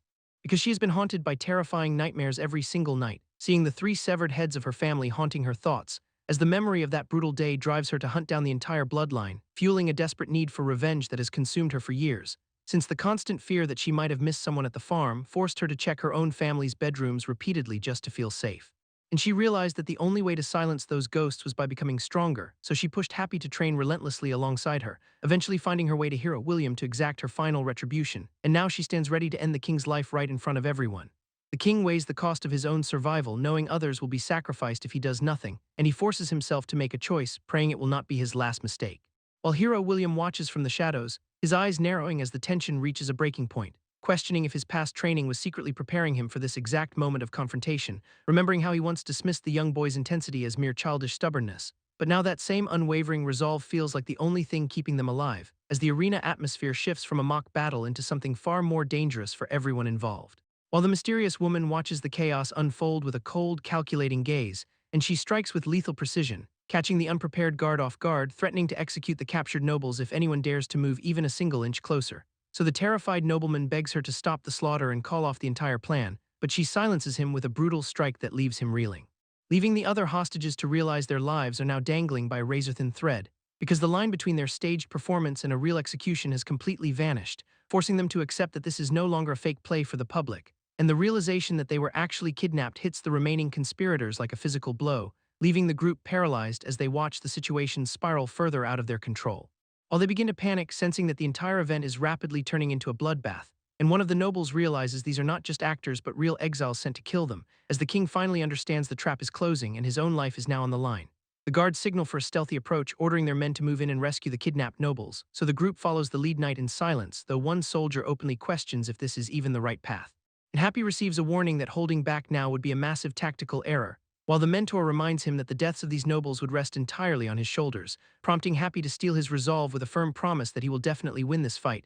Then he turns his focus back to the challenge, his expression sharpening as he prepares for the duel. Meanwhile, William acknowledges the significant growth in his skills, yet warns that he cannot fully unleash his potential in this restricted space, because the current environment acts as a cage that severely limits his actual combat reach. And as Happy faces his first true life-or-death confrontation, his opponent mocks him for being crippled by deep-seated fear, asking if he came back just to see the puppy tremble in terror once again. But Happy tells him to shut up, declaring that he intends to finish this fight right here. So the opponent laughs off the threat, mockingly praising the knights for teaching a mutt how to growl. And he draws his blade, inviting Happy to see if he can actually back up those words with steel. Then he lunges forward, catching Happy off guard as the distance between them is erased in a single heartbeat. While Happy struggles to react to the blinding speed, narrowly dodging the initial lethal strike, but the momentum carries the opponent into a vicious follow-up, sending Happy crashing against the wall. And as he gasps for air while clutching his throat, he realizes just how far he still has to climb. Then Happy scrambles to regain his footing, desperately trying to keep his guard up as the opponent presses the attack, while the system prompts him to analyze the previous failed block and adapt his strategy immediately because his opponent is already closing in, denying him even a single second to catch his breath. Happy barely deflects the brutal strike, but the sheer force drives him to his knees. Then his opponent whispers a command to look down, leaving him confused for a split second, which is all the time needed for the opponent to land a clean, razor-sharp kick to his side. And as Happy stumbles, the opponent casually remarks that he would be dead if he had actually tried to kill him, so Happy wipes the blood from his face, barely keeping a grip on his own blade, while the crowd watches the lopsided exchange, sensing the total dominance of the seasoned veteran. Then a flurry of steel clashes as Happy tries to parry, but every move is effortlessly countered and swatted aside. And a follow-up slash draws more blood, leaving Happy reeling from the precision of the assault, while the realization sinks in that none of his techniques are working, causing a wave of genuine dread because the opponent just laughs at his struggle, calling him a scared puppy once again. Then the opponent turns his back to walk away, goading Happy with more talk about not needing to kill him. And even as he holds his sword aloft, he keeps up the taunts to break Happy's remaining focus. So William shouts a command from the sidelines to initiate a counterattack, hoping to spark a change, which forces Happy to lunge forward with a desperate lunging stab toward his turning foe. Then the opponent realizes the change in tempo too late, his eyes widening at the sudden aggressive shift, and the blade finds its mark, landing a brutal point-blank counterattack that leaves the opponent stunned, while Happy drives the steel home, finally forcing his tormentor to face the consequences of his arrogance. Then the opponent collapses to the dirt, the tide of the duel shifting in a single, bloody heartbeat, and Happy realizes that even the terror he projected earlier was just a calculated trap to bait this opening. So the crowd erupts in a deafening roar of William's name, signaling that the underdog has finally found his footing. The opponent stares down at his own blood, unable to process how his easy win completely imploded, and he mumbles in disbelief about how the trembling kid just turned into a lethal threat. While the realization hits that he's the one now facing a blade at his own throat, so William watches the shift from the sidelines, noting how arrogance is always the quickest path to a downfall. Then Happy catches William's gaze across the arena, their silent connection confirming the trap worked perfectly, but Happy's adrenaline starts to crash, leaving him dizzy and struggling to keep his feet on the ground, while the hired goons watching from the sidelines start panicking, screaming that they were just pawns following noble orders. Then the opponent turns to his royal backers, accusing them of breaking their word and lacking any shred of honor, and he loses his composure entirely, shrieking at the nobles for failing to deliver on their contract to neutralize William, while one of the goons lets out a desperate confession, crying that the whole duel was staged as a setup. Then the realization settles in that their lies are falling apart in front of the entire watching public. And the murmurs of the crowd grow into a roar as the truth of the arena manipulation leaks out. While the king on his throne notices something off, scanning the royal viewing boxes for the rest of his family, then his advisor leans in with a grim warning, pointing out that the entire royal party has gone missing, and the king looks toward the empty seats, seeing that the princes, princesses, and dukes have vanished into thin air. So he stands abruptly, feeling the sudden, cold weight of a palace-wide disappearance he did not authorize. Then he scans the rear ramparts, only to find the massive troop presence has also completely evaporated. While a guard explains the commander took the battalion to hunt for the missing nobles, so the king orders the guard to recall them immediately, sensing a trap closing in from all sides, and a single bird takes flight over the empty field, signaling the start of a much larger, darker game. That bird soars over the dense forest canopy, tracking a path toward the hidden cave entrance, and its unblinking eye locks onto the wreckage below, marking the site where the soldiers vanished. As the scout approaches the cavern, the sheer scale of the carnage becomes impossible to ignore. He calls out for the commander, desperate for any sign of life amidst the eerie, unnatural silence. Stepping into the darkness, the scout finds the commander standing alone, surrounded by a mountain of bodies, and the realization hits the scout like a physical blow when he sees the total slaughter of the royal guard. The commander turns, his armor stained with blood, and admits that this massacre was far beyond the scope of any rival group. He confirms that a third unknown force is lurking in the shadows, waiting for the perfect moment to strike. The scout questions if this mystery enemy could really wipe out an entire battalion without leaving a trace, but there is no time for answers, so they turn to rush back toward the tournament grounds, sprinting through the brush. They push their gear to the limit, needing to warn the capital before the threat arrives. Suddenly, William stops in his tracks, finding a figure waiting in the brush who clearly is not part of the king's army. She warns him that the true danger is already upon them and that everyone in the arena is walking into a grave. William stares at her. Confused by the cryptic prophecy she is casting so casually, she claims her only motive for tracking him down was a strange, lingering sense of affection. He presses her for information about the remnants, wondering if the clowns are still the primary threat, but she dismisses the clowns as a non-issue, noting they were dealt with long ago. She points toward the collapsing arena, where the foundation of their power is crumbling into dust. While the soldiers scramble to secure the ruins, the true horror of their situation begins to manifest, and a shadow looms over the entire kingdom, making the arena chaos look like a minor distraction compared to what is coming next. William stares at the massive, unsuspecting crowd, wondering what the woman meant by her dark prediction. She confirms the day of slaughter is already here, her blade drawn and ready for the incoming carnage. Nearby guards scramble to locate the commander, their voices frantic as the security perimeter begins to fracture. A heavy halberd swings through the air, catching a knight off guard and instantly cutting the chain of command. The strike lands with lethal precision, proving that the threat is not external but embedded right within their ranks. The mysterious woman whispers that the king is slated for execution. Her words turn to reality as the king is struck down, a spray of crimson marking his final moment in power. Chaos erupts as the royal guard is dismantled in a single, fluid sequence of strikes. The woman continues her grim promise that everyone else here will soon follow him into the grave. Onlookers watch in horror as the tournament floor devolves into a desperate, bloody mess. Civilians scream for weapons. Realizing too late that their protectors have vanished into the shadows, panic spreads through the stands when they see the guards are being systematically hunted down. Bodies hit the dirt as the hidden assailants move with terrifying, invisible speed. Finn is caught in the crossfire, his name desperately called out by those watching his sudden fall. Survivors huddle together, warning their companions to stay alert because the traitors are already among them. Desperate cries for help echo through the arena, urging people to evacuate before the slaughter reaches the stands. A cloaked figure lunges at a knight, burying a blade deep before he can even draw his own sword. The woman calmly states that a new world has finally arrived to replace the old one. She stands over the fallen knight as he collapses, her expression unreadable amidst the rising death toll. William watches the entire foundation of the capital crumble, realizing the massacre is far from over. William sprints through the chaos as the arena grounds dissolve into a literal war zone. A wounded comrade collapses nearby, urging William to abandon the site and save himself. An assassin lurking in the shadows seizes a defenseless captive, blade raised for the kill. William slams into the attacker with brutal force, denying him the easy execution. His intervention buys a split second for the victim to scramble away from the reach of the blade.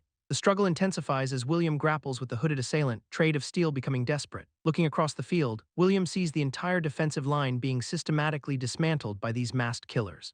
A loyal knight struggles to keep the wounded monarch awake while they are surrounded by encroaching foes.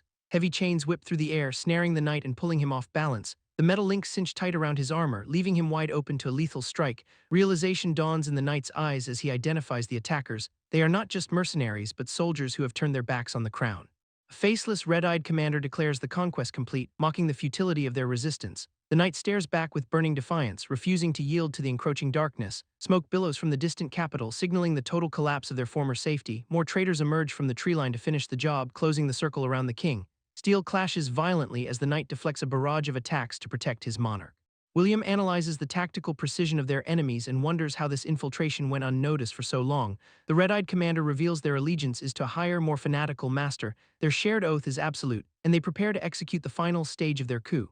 The traitorous commander scoffs at their resistance while the fallen soldier struggles to stand, collapsing as the weight of this betrayal finally sinks in. William realizes exactly who they are dealing with. A fanatical cult born from the ashes of ancient wars. These zealots believe an apocalyptic demon entity will usher in a new world order, worshipping its destructive power as the singular, absolute will of a god. Legends say the entity vanished centuries ago, leaving behind a power vacuum that empires desperately fought to fill. The king reveals the truth behind the exiled knight they once dismissed as a common clown. Admitting he knew the knight was actually the sole survivor of an order wiped out by that very demon, fearing the entity would hunt them down, the king forced the knight into exile to keep the secret buried. His refusal to let the man fight back meant turning him into a liar for the sake of the crown. Suppressing the truth was a necessary evil to keep the public from panicking.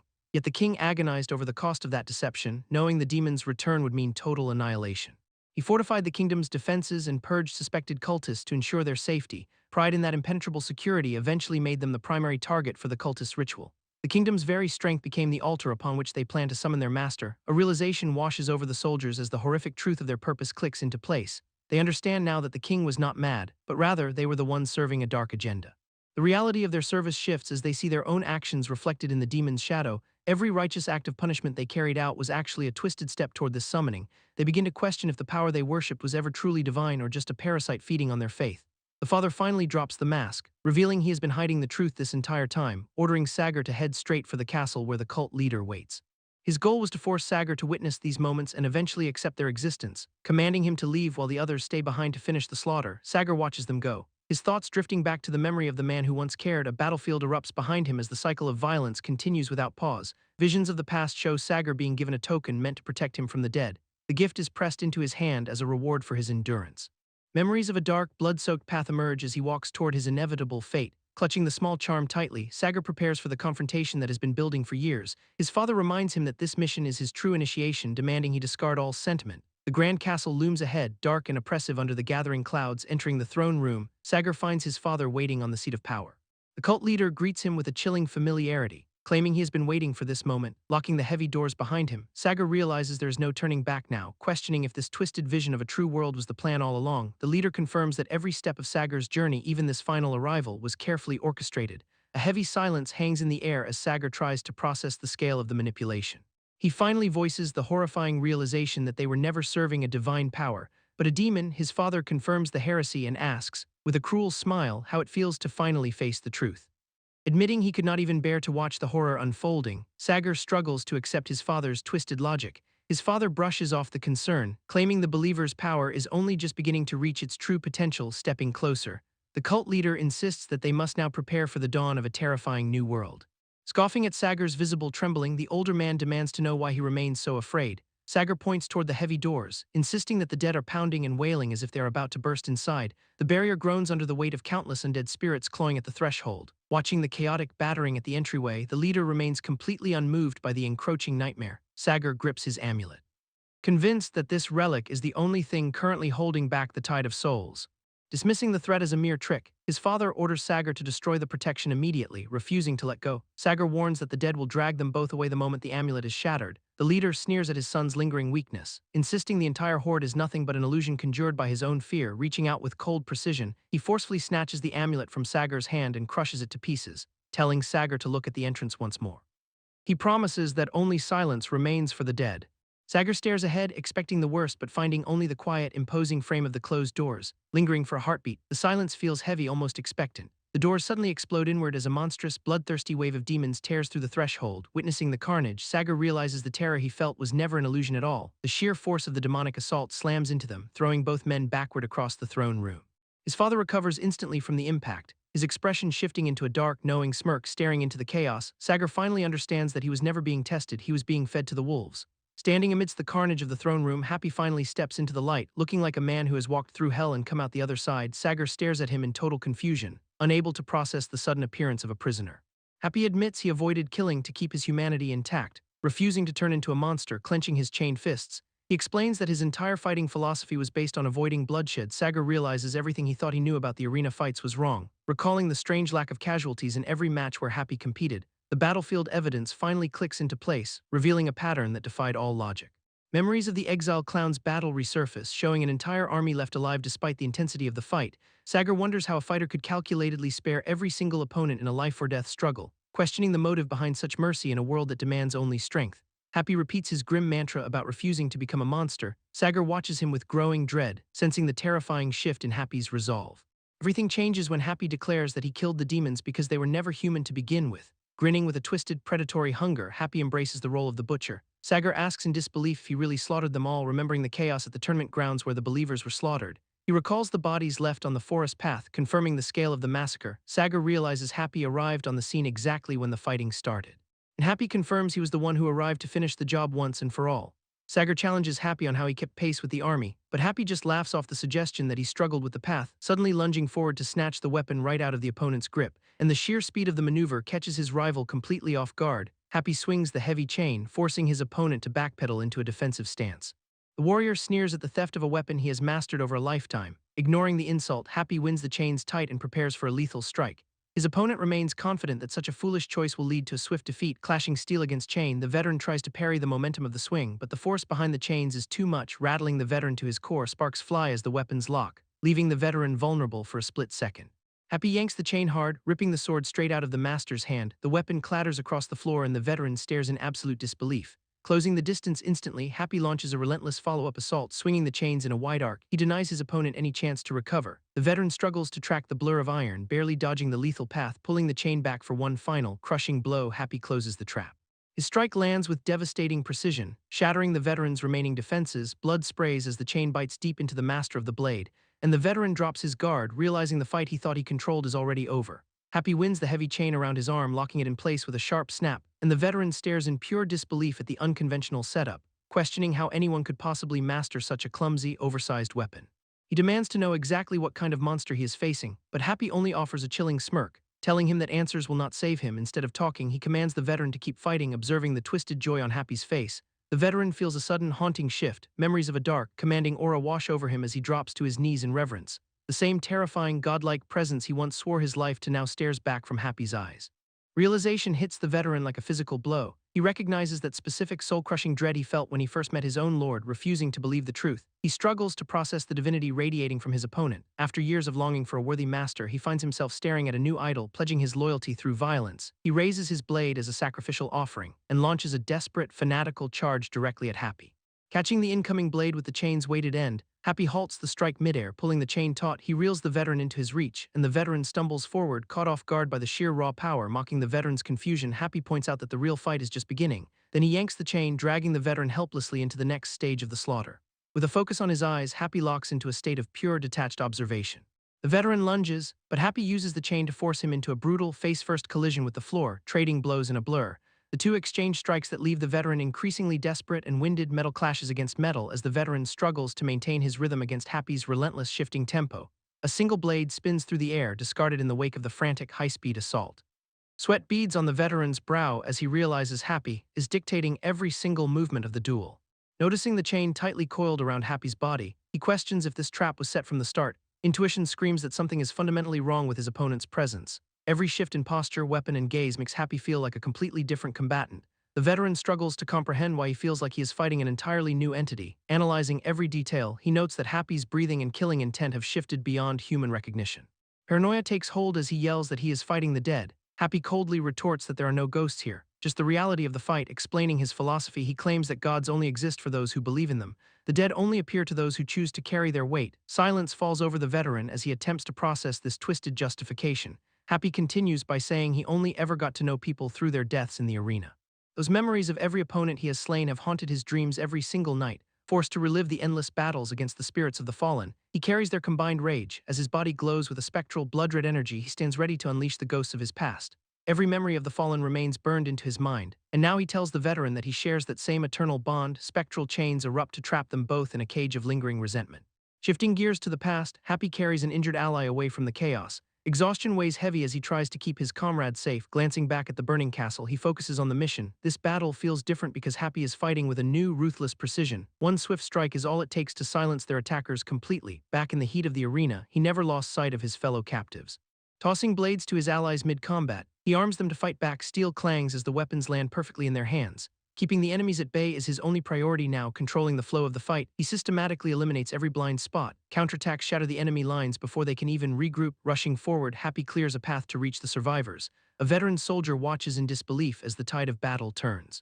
Spectral chains lash out to crush the opposition in a display of raw power, challenging his opponent. He demands confirmation that the cult leader is waiting in the fortress. Mocking the veteran's path, he points toward the castle as the ultimate destination. Then he surges forward, dragging the shadows of his victims into the final confrontation. Happy lunges at his opponent, forcing a sharp tactical exchange. With the chains pulled taut, the distance between them vanishes.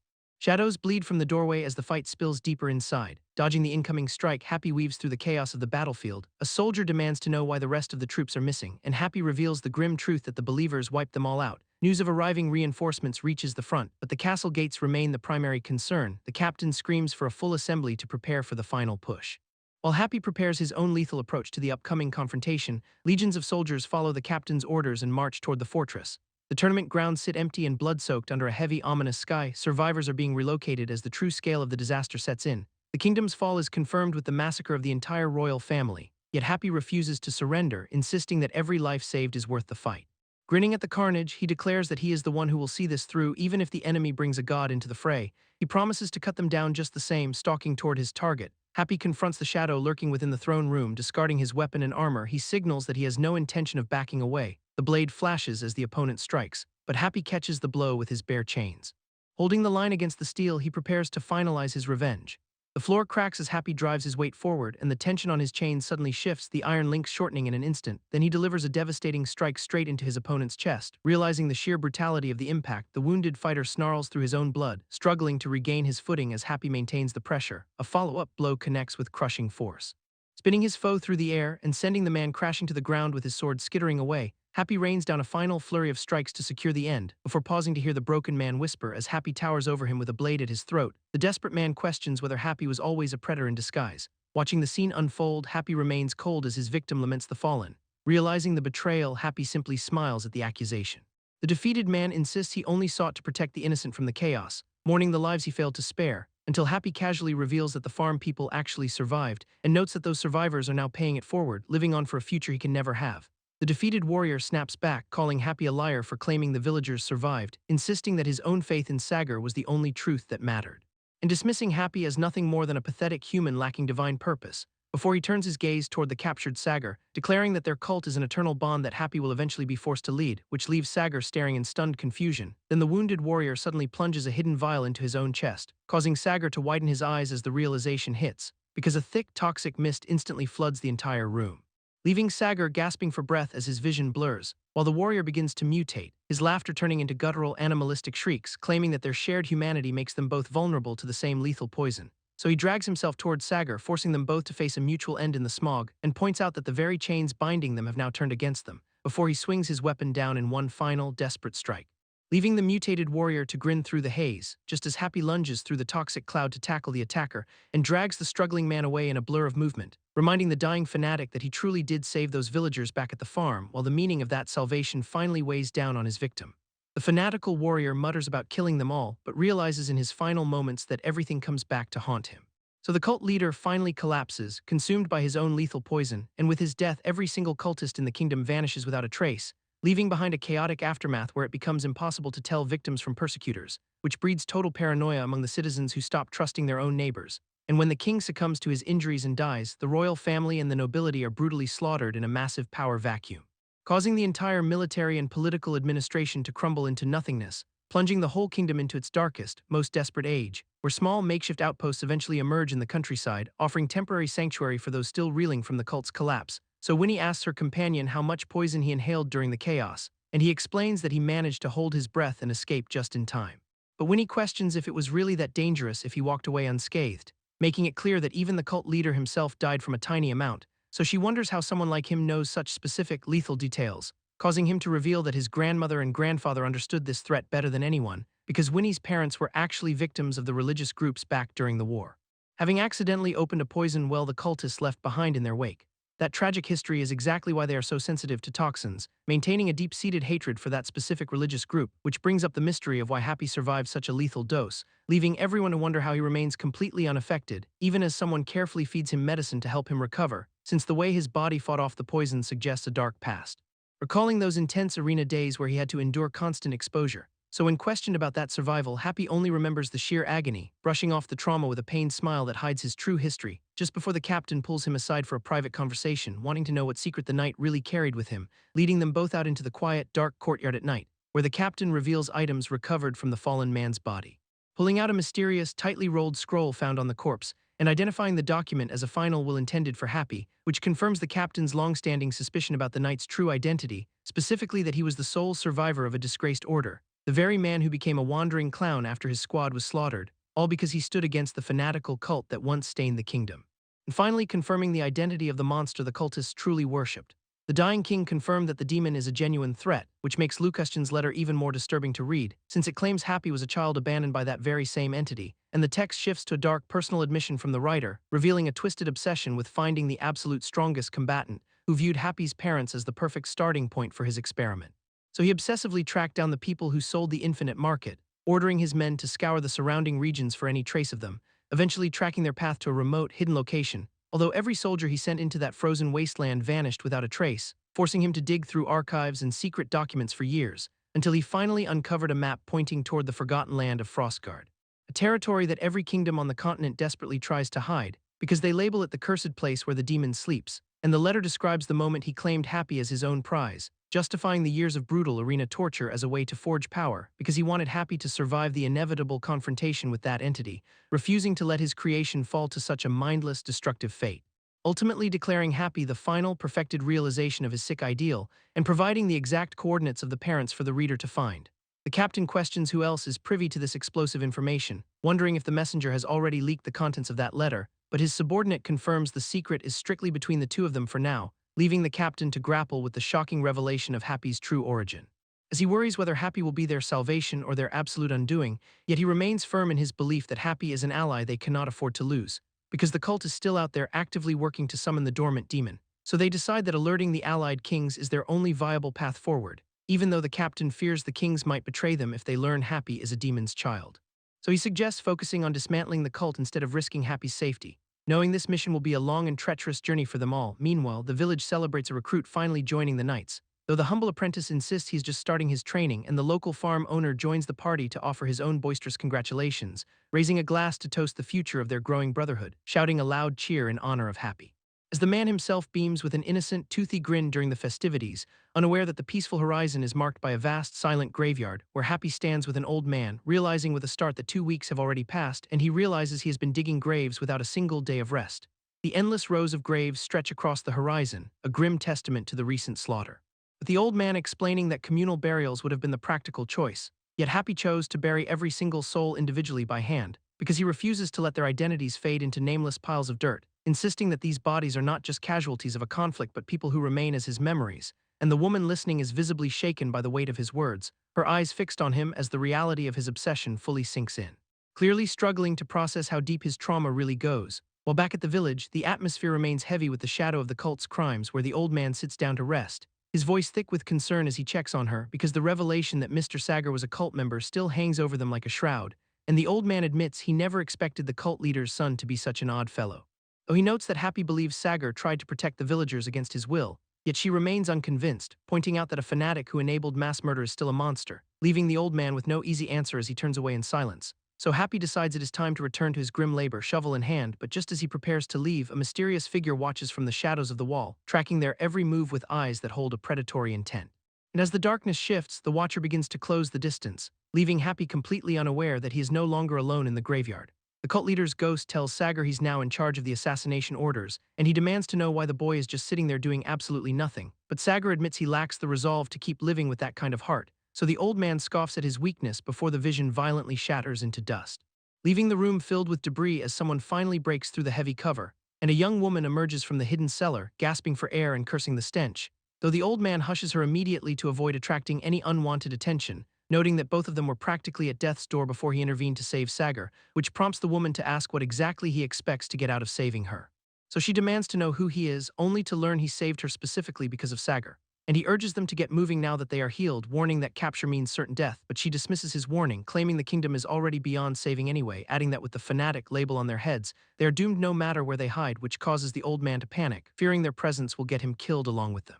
So she pivots and presses Sagar for information on the cult's true plans now that he is the leader, but Sagar coldly rejects the position, insisting the cult will continue its work based solely on faith, and when she asks what kind of faith could drive such madness, he explains that they truly believe their god will save them from the coming judgment, though she can only stare in disbelief at his fanatical devotion. As Sagar reveals the terrifying truth that his father hid from him, the cult awaits a demon's return to cleanse the world.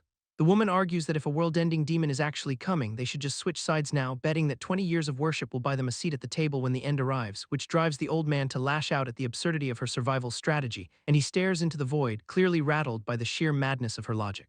While other survivors scramble to pack their meager belongings for a desperate flight, as a traveler proposes fleeing to a new kingdom through his merchant guild connections, insisting that this entire land is doomed and further delay will cost them their lives. But the young man firmly rejects the plan, choosing to stay despite his father's frantic pleas, arguing that he cannot abandon those trying to rebuild from the ashes of their fallen home.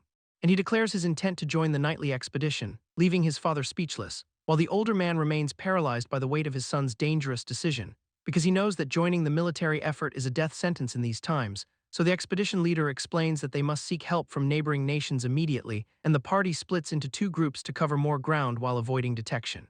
Since the cult's movements are unpredictable and even the royal soldiers are compromised, which is why only the most trusted combat-hardened veterans are selected for the mission, yet the knights decide to include Happy in their ranks despite the confusion of his peers, as others question why a novice who lacks formal training is being sent on such a vital task. Then 2 days pass with the kingdom crumbling further under the shadow of the cult.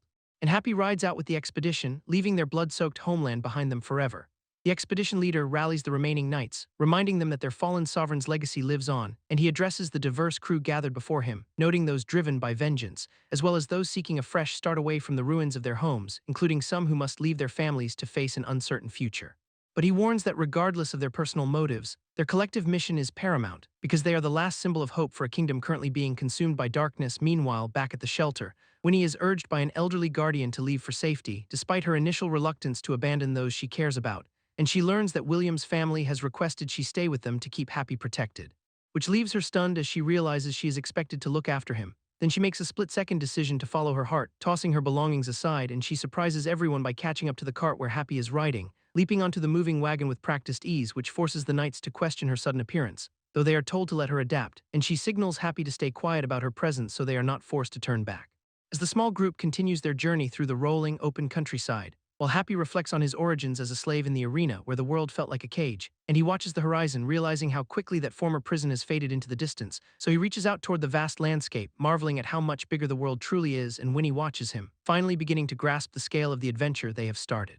Happy stares at the endless horizon, completely blown away by the sheer scale of the world, and Winnie just beams at his genuine excitement, clearly enjoying the view herself, so the captain calls a halt to their journey, deciding it is time to set up camp before dark. Then he confirms the watch schedule, telling Hermod to take some well-deserved rest, but the captain turns around to scan the group, wondering if anyone here actually knows how to cook. And Winnie immediately raises her hand, volunteering with total confidence, which leaves the captain looking a bit skeptical about her kitchen skills, while the rest of the crew exchanges confused looks, wondering why she is suddenly taking charge. Then she just waves off their doubt with a playful, unbothered grin. So the captain finally confronts her, demanding to know exactly why she is tagging along on this trip. And she hits him with the logic that every dangerous expedition needs a skilled healer on hand. But the captain is not buying it, flatly refusing to let her stay with the group, so she reminds him that the captain and William would both be dead from poison without her expert care, and she presses her point, arguing that this whole mission would be impossible if she had not stepped in to save them. Yet the captain remains stubborn, insisting she has to turn back despite her contributions, which forces him to realize that heading back would cost them 2 full days, and sending her alone is too risky. Then Hermod intervenes, backing Winnie and telling the captain that she is more than qualified to be here. And he reminds the captain how she single-handedly set up the treatment center during the tournament. So the captain finally relents, watching as Winnie happily heads over to join the others, and Happy helps her set up the campfire, grateful to have his healer back by his side. William checks the water supply to make sure the camp is fully stocked for the night, while the captain works on his gear nearby, keeping a watchful eye on the horses. And observing the group, he notes how quickly these newcomers are adapting to the harsh trail life. Seeing them work together so naturally under the vast night sky, the stew begins to simmer over the fire, filling the campsite with the scent of a warm meal. When he watches the pot with a satisfied hum, clearly enjoying the peaceful rhythm of the night, noting that William and the captain are still out scouting the perimeter, she remembers Hermod and decides they should save a portion for him before he gets back, leaving only Happy and Winnie to tend the fire while the others are away. Happy grows impatient for dinner, but Winnie gently pats his head, suggesting they wait for the rest. The sound of rhythmic hoofbeats suddenly echoes through the quiet woods, breaking the silence and drawing both their eyes toward the edge of the camp. A lone traveler emerges from the trees, looking weary as he guides his horse forward. He catches sight of the campfire flicker and steers his mount toward their light. Winnie and Happy exchange a wary look, wondering who would be out wandering this deep in the forest. The stranger tips his hat in a silent, respectful gesture as he approaches their position, moving past the camp perimeter without stopping to engage. Both Happy and Winnie watch in silence, realizing that even off the main road they are not truly alone. The night grows still again, but their focus remains fixed on the dark forest line. Then the scene shifts to a hidden stash of jewels and treasures, revealing a secret cache tucked away from the world. Mysterious man drops a pile of loot for his subordinates, ordering them to collect it all and follow him. The lackeys scramble to grab the gold and trinkets as he rides off into the darkness, boasting about the easy pickings in the area while rushing to finish their haul before dawn. Meanwhile, a pair of scouts patrols the nearby brush, confirming the perimeter is clear before heading back to base. They decide to call it a night and rest up for a pre-dawn departure. Leaving the camp to settle into a deep, unsuspecting slumber under the forest canopy, a lone figure wakes up in the dark, loudly sipping his drink in the silence, savoring the meal while oblivious to the shadows creeping closer to his sleeping companions. The bandits watch from the bushes, calculating how easily they could wipe out the entire group. Their eyes glow with malicious intent as they prepare to strike the distracted guard. The sudden movement of a camper wakes the bandit, who freezes in his hiding spot. Panic flares among the thieves as they worry their ambush has been compromised. The camper simply stands up to relieve himself, completely unaware he is being watched. He walks away from the fire, giving the hidden bandits an opening to adjust their plans. His boots crunch against the forest floor, marking his path through the trees. The thieves shadow his every step, moving silently through the undergrowth to stay out of sight. Observing from the dark, the bandits realize the man is heading straight toward their position. He wanders toward a large rock, searching for a private spot while the killer's close in. The bandits decide to switch targets, choosing to eliminate the isolated man before rushing the camp. Weapons are drawn and positions set as the group prepares to descend on their unsuspecting victim. The bandit lunges from the shadows, axe raised to end the camper's night. But the target ducks at the last second, dodging the lethal swing with ease. He counters with a swift, powerful strike that sends the attacker's weapon flying into the dirt. The rest of the gang swarms in to assist, only to be met by a flurry of precise blows. Every punch and kick connects with brutal force, dismantling the ambushers before they can even regroup. The camper weaves through the chaotic melee, neutralizing the remaining threats with calculated efficiency. One surviving bandit realizes he's completely outmatched and scrambles to get away. He sprints into the darkness with the camper hot on his heels, pushing his pace to the limit, slowing down to catch his breath. The bandit turns, only to find his pursuer right there. A well-placed kick connects to his ribs, sending him crashing to the ground in agony. The victor looms over him, demanding to know who sent these men to ambush them. Shivering in fear, the bandit begs for mercy and claims they are just common thieves. The camper brushes off the excuse, asking if they are actually part of the religious group from earlier, insisting they are just bandits. The man pleads for his life once more. A cold realization dawns on the camper, his expression shifting as he processes the threat. He reaches down to grab the bandit's satchel, pulling it open to see what they were carrying. Inside lies a distinctive bag from the traveler they saw at dinner, questioning whether that other traveler was also targeted by this group. He spots bloodstains on the fabric, confirming his worst suspicions about the bandits' true motives. The camper realizes someone is methodically hunting them, and his eyes flare with a dangerous new resolve. Happy returns to the group with the captured survivors, causing the others to immediately demand answers. The terrified bandits grovel for mercy, begging the group to spare their lives after their failed ambush. Happy forces them to explain the layout, confirming that multiple hostile gangs are stationed just ahead. Several separate bandit groups have carved out their own territories, all fighting over the same loot. The road ahead is a literal patchwork of enemy camps, with the toughest gang guarding the main entrance. Notoriously strong boss leads that frontline group, making the primary route completely impassable. Realizing the entire road has been transformed into a dangerous gauntlet, the group absorbs the grim news. The influx of refugees across the kingdom has clearly emboldened these criminals to organize. William wonders if rumors of their travel have already spread deep into the bandit network. The chaos of the kingdom's recent reorganization has created a perfect 2-week window for these gangs to mobilize. They face a daunting reality, as any potential detour route is likely crawling with even more hostiles. A full-scale battle is impossible given their limited numbers and supplies, forcing them to rethink their strategy. Happy suggests disguising themselves as members of one of the smaller bandit gangs to slip through. By exploiting the power balance between these rival groups, they could potentially move undetected. They would just need to act like a group finishing a looting run at the front. Moving through the territorial boundaries as a rival gang might keep the others from attacking. Posing as winners returning from the front line should keep the more powerful gangs at bay. William points out the fatal flaw in the plan, noting their ignorance of the complex bandit positions. The risk of being exposed by a simple question during a chance encounter is far too high. Silence falls over the group as they realize their only real options are all incredibly dangerous. The captives nervously survey their surroundings, realizing they are being moved straight through hostile territory. Their captors map out the danger zones, noting that the Black Pine and Swamp Monster crews control the immediate path. One of the masked bandits taunts the captives with a mocking thumbs-up, pleading for their lives. The prisoners try to secure a promise of mercy once this is all over. Their captor coldly claims that knights always keep their word. Leaving the captives to exchange a doubtful, wordless glance, they hold on to the desperate hope that their boss will realize they are missing and launch a rescue mission. Meanwhile, another group of bandits discovers a campsite abandoned with all the loot still sitting out. They deduce that the original campers must have been taken out by someone else, wondering if they should pivot to investigate the incident. The leader dismisses the idea entirely, ordering his men to just grab the haul and head back to the kingdom.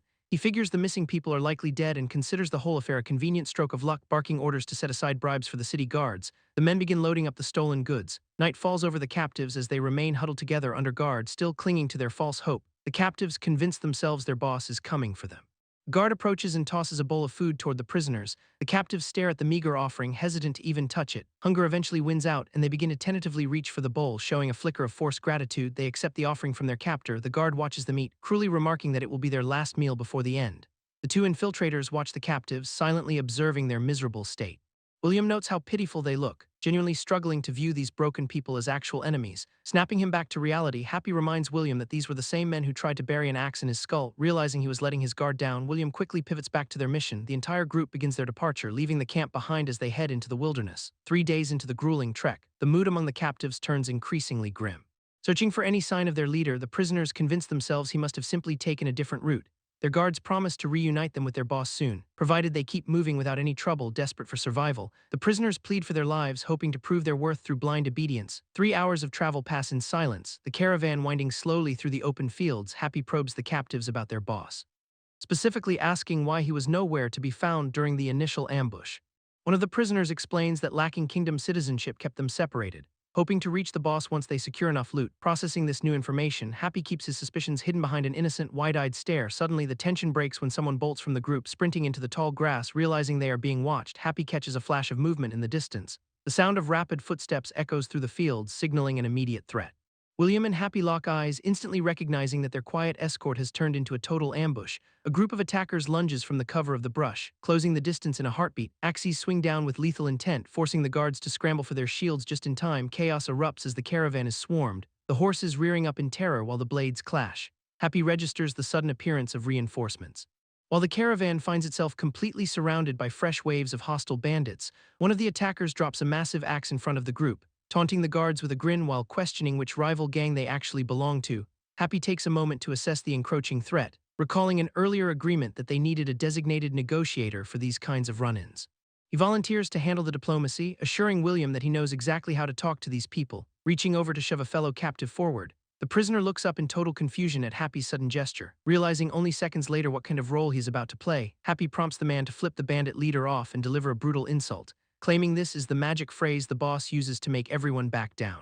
William prepares for combat as the tension hits a breaking point. The bandit leader swings his weapon down, only to have it blocked by a sturdy shield. The attacker roars, threatening to gut them all for their blatant disrespect. Steel clashes against steel as the guard holds his ground. Happy steps up with a cool demeanor, challenging the leader to see if he even knows who he is picking a fight with. The bandit leader, sporting a distinct animal pelt, stares back with raw aggression. He admits that he knows every big-name gang in the region, yet he cannot place a single face among them, leaving Happy to claim they are a brand new outfit. The bandit leader stands his ground, clearly skeptical of Happy and William's bold claims, while the guard questions if they really want to escalate this into a full-scale gang war, but the leader finds it hard to believe a bunch of nobodies would act this brazenly. So William maintains the ruse, insisting they just want safe passage through territory that clearly is not theirs. And the realization hits the bandit like a brick that these guys might actually be complete outsiders. The leader points out his nearby camp, flaunting his dominance over the surrounding area, leaving the rest of the crew to watch the confrontation unfold with growing unease. The leader drops the pretense of talk and holds out his hand, demanding they surrender the wagon, the horses, and even their clothes if they want to survive the day. Happy and William share a silent look, calculating their next move against these thugs. Then William decides he has heard enough of the posturing. He shouts a warning for Happy to duck, and a massive wooden log slams into the bandit leader with bone-shaking force. William grips his makeshift weapon tight, watching the impact land. The bandit leader is sent reeling backward as the heavy wood connects dead center. William mocks the leader's weak display, pointing out that his ego far exceeds his actual combat ability. The bandit leader snaps back to full aggression, his eyes burning with a killer instinct. Seeing that lethal gaze, William realizes they have stumbled into something far more dangerous than common thieves. While the terrified crew recognizes the bandits' insignia as one of the top 3 deadliest factions in the region. And they round on Happy in total despair, demanding to know why he had to provoke such a monstrous opponent. The bandits charge immediately, their weapons drawn and eyes fixed on the small group. William pivots just in time to deflect a lethal overhead swing with his shield. The rest of the crew scrambles toward the rear of the wagon to find some cover. Meanwhile, a bandit commander signals his riders to tighten the circle around the transport. He barks orders to form a defensive line using the wagons as a barricade, grinning with genuine malice. The commander admits he is glad for the excuse to slaughter them all. A full-scale assault begins as the entire bandit force charges the stationary caravan. William thrusts his long spear outward to keep the frontline attackers at a distance. He swings the polearm with enough momentum to shatter a bandit's incoming heavy axe. The remaining attackers coordinate their strikes to overwhelm William from multiple angles. One bandit lunges forward with a sword, forcing William to shift his stance. William sidesteps the blade and drives his own weapon into the attacker's shoulder. The battle intensifies as another bandit tests William's guard with a massive iron axe. Steel clashes against steel in a rapid exchange of parries and counterblows. William maintains a cold, focused expression while navigating the chaos of the brawl. He lunges again, finding an opening to bury his blade deep into a bandit's chest. The surviving bandits notice the high skill level of their prey and begin to falter. Their hesitation turns to panic as they realize they are losing ground to a single man. Suddenly, a strange sound erupts from beneath the tarps of the supply wagon. The bandits freeze in confusion, realizing something lethal has been hiding in the cargo all along. One of the bandits peeks into the cart to investigate the noise, while his crew watches with growing dread as the movement continues. A sudden strike from inside takes the scout out before he can even blink. The remaining bandits spot Happy nearby and scream to target the supposedly weakest link, but their charge is met with a brutal, lightning-fast counter that sends the lead attacker flying. The surviving men stare in disbelief at the sudden shift in the battle. Happy delivers a crushing blow that leaves no room for his opponent to recover. He maintains his momentum and immediately engages the next bandit in close quarters. The fight spills outward as Happy systematically dismantles their formation with precise movements. Another bandit takes a direct hit that sends him reeling back into the dirt. The tide of the skirmish turns as Happy clears the immediate area around the wagon. The frantic bandits report that their front line has been completely wiped out. Their leader screams at them to hold the line despite the overwhelming pressure. The crew attempts to regroup and push forward to regain their lost ground. Happy and his allies lock shields to form a defensive wall against the desperate charge. The bandits watch in confusion as their enemies suddenly pivot and begin to retreat. One of the attackers realizes their opponents are actually fleeing the battlefield. The bandit commander ignores the confusion and demands his men press the advantage. He declares that victory is within their grasp if they just keep pushing now, but a massive final blow from an unseen force cuts his rallying cry short. The bandits swarm the field, sensing a win as their leader taunts the retreating forces. William and his group remain deep in the fray, drawing heavy fire from the shadows. Realizing their allies are still drawing breath, the stragglers scramble to find the boss, wide-eyed and breathless. The men realize their lives hang by a single thread. A moment of pure clarity hits the group as they stare into the uncertainty of survival. William hauls the dazed survivors toward the camp, offering them a meager bowl of stew, staring down at the broth. The realization of their desperate circumstances finally sinks in.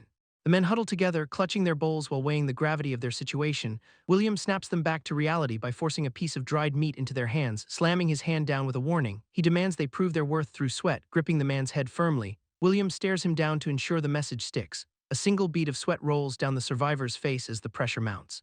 Looking upward, the man begins to process the harsh reality of his new existence. Scrambling away on shaking legs, he trips and faceplants hard into the dirt. His comrade rushes over to check if he's breathing, urging him to move before they die. William watches them struggle, knowing that showing their worth is the only path to safety. A firm hand lands on his shoulder, shaking the man out of his dazed state, nodding to himself. He declares that they have to earn every scrap they get.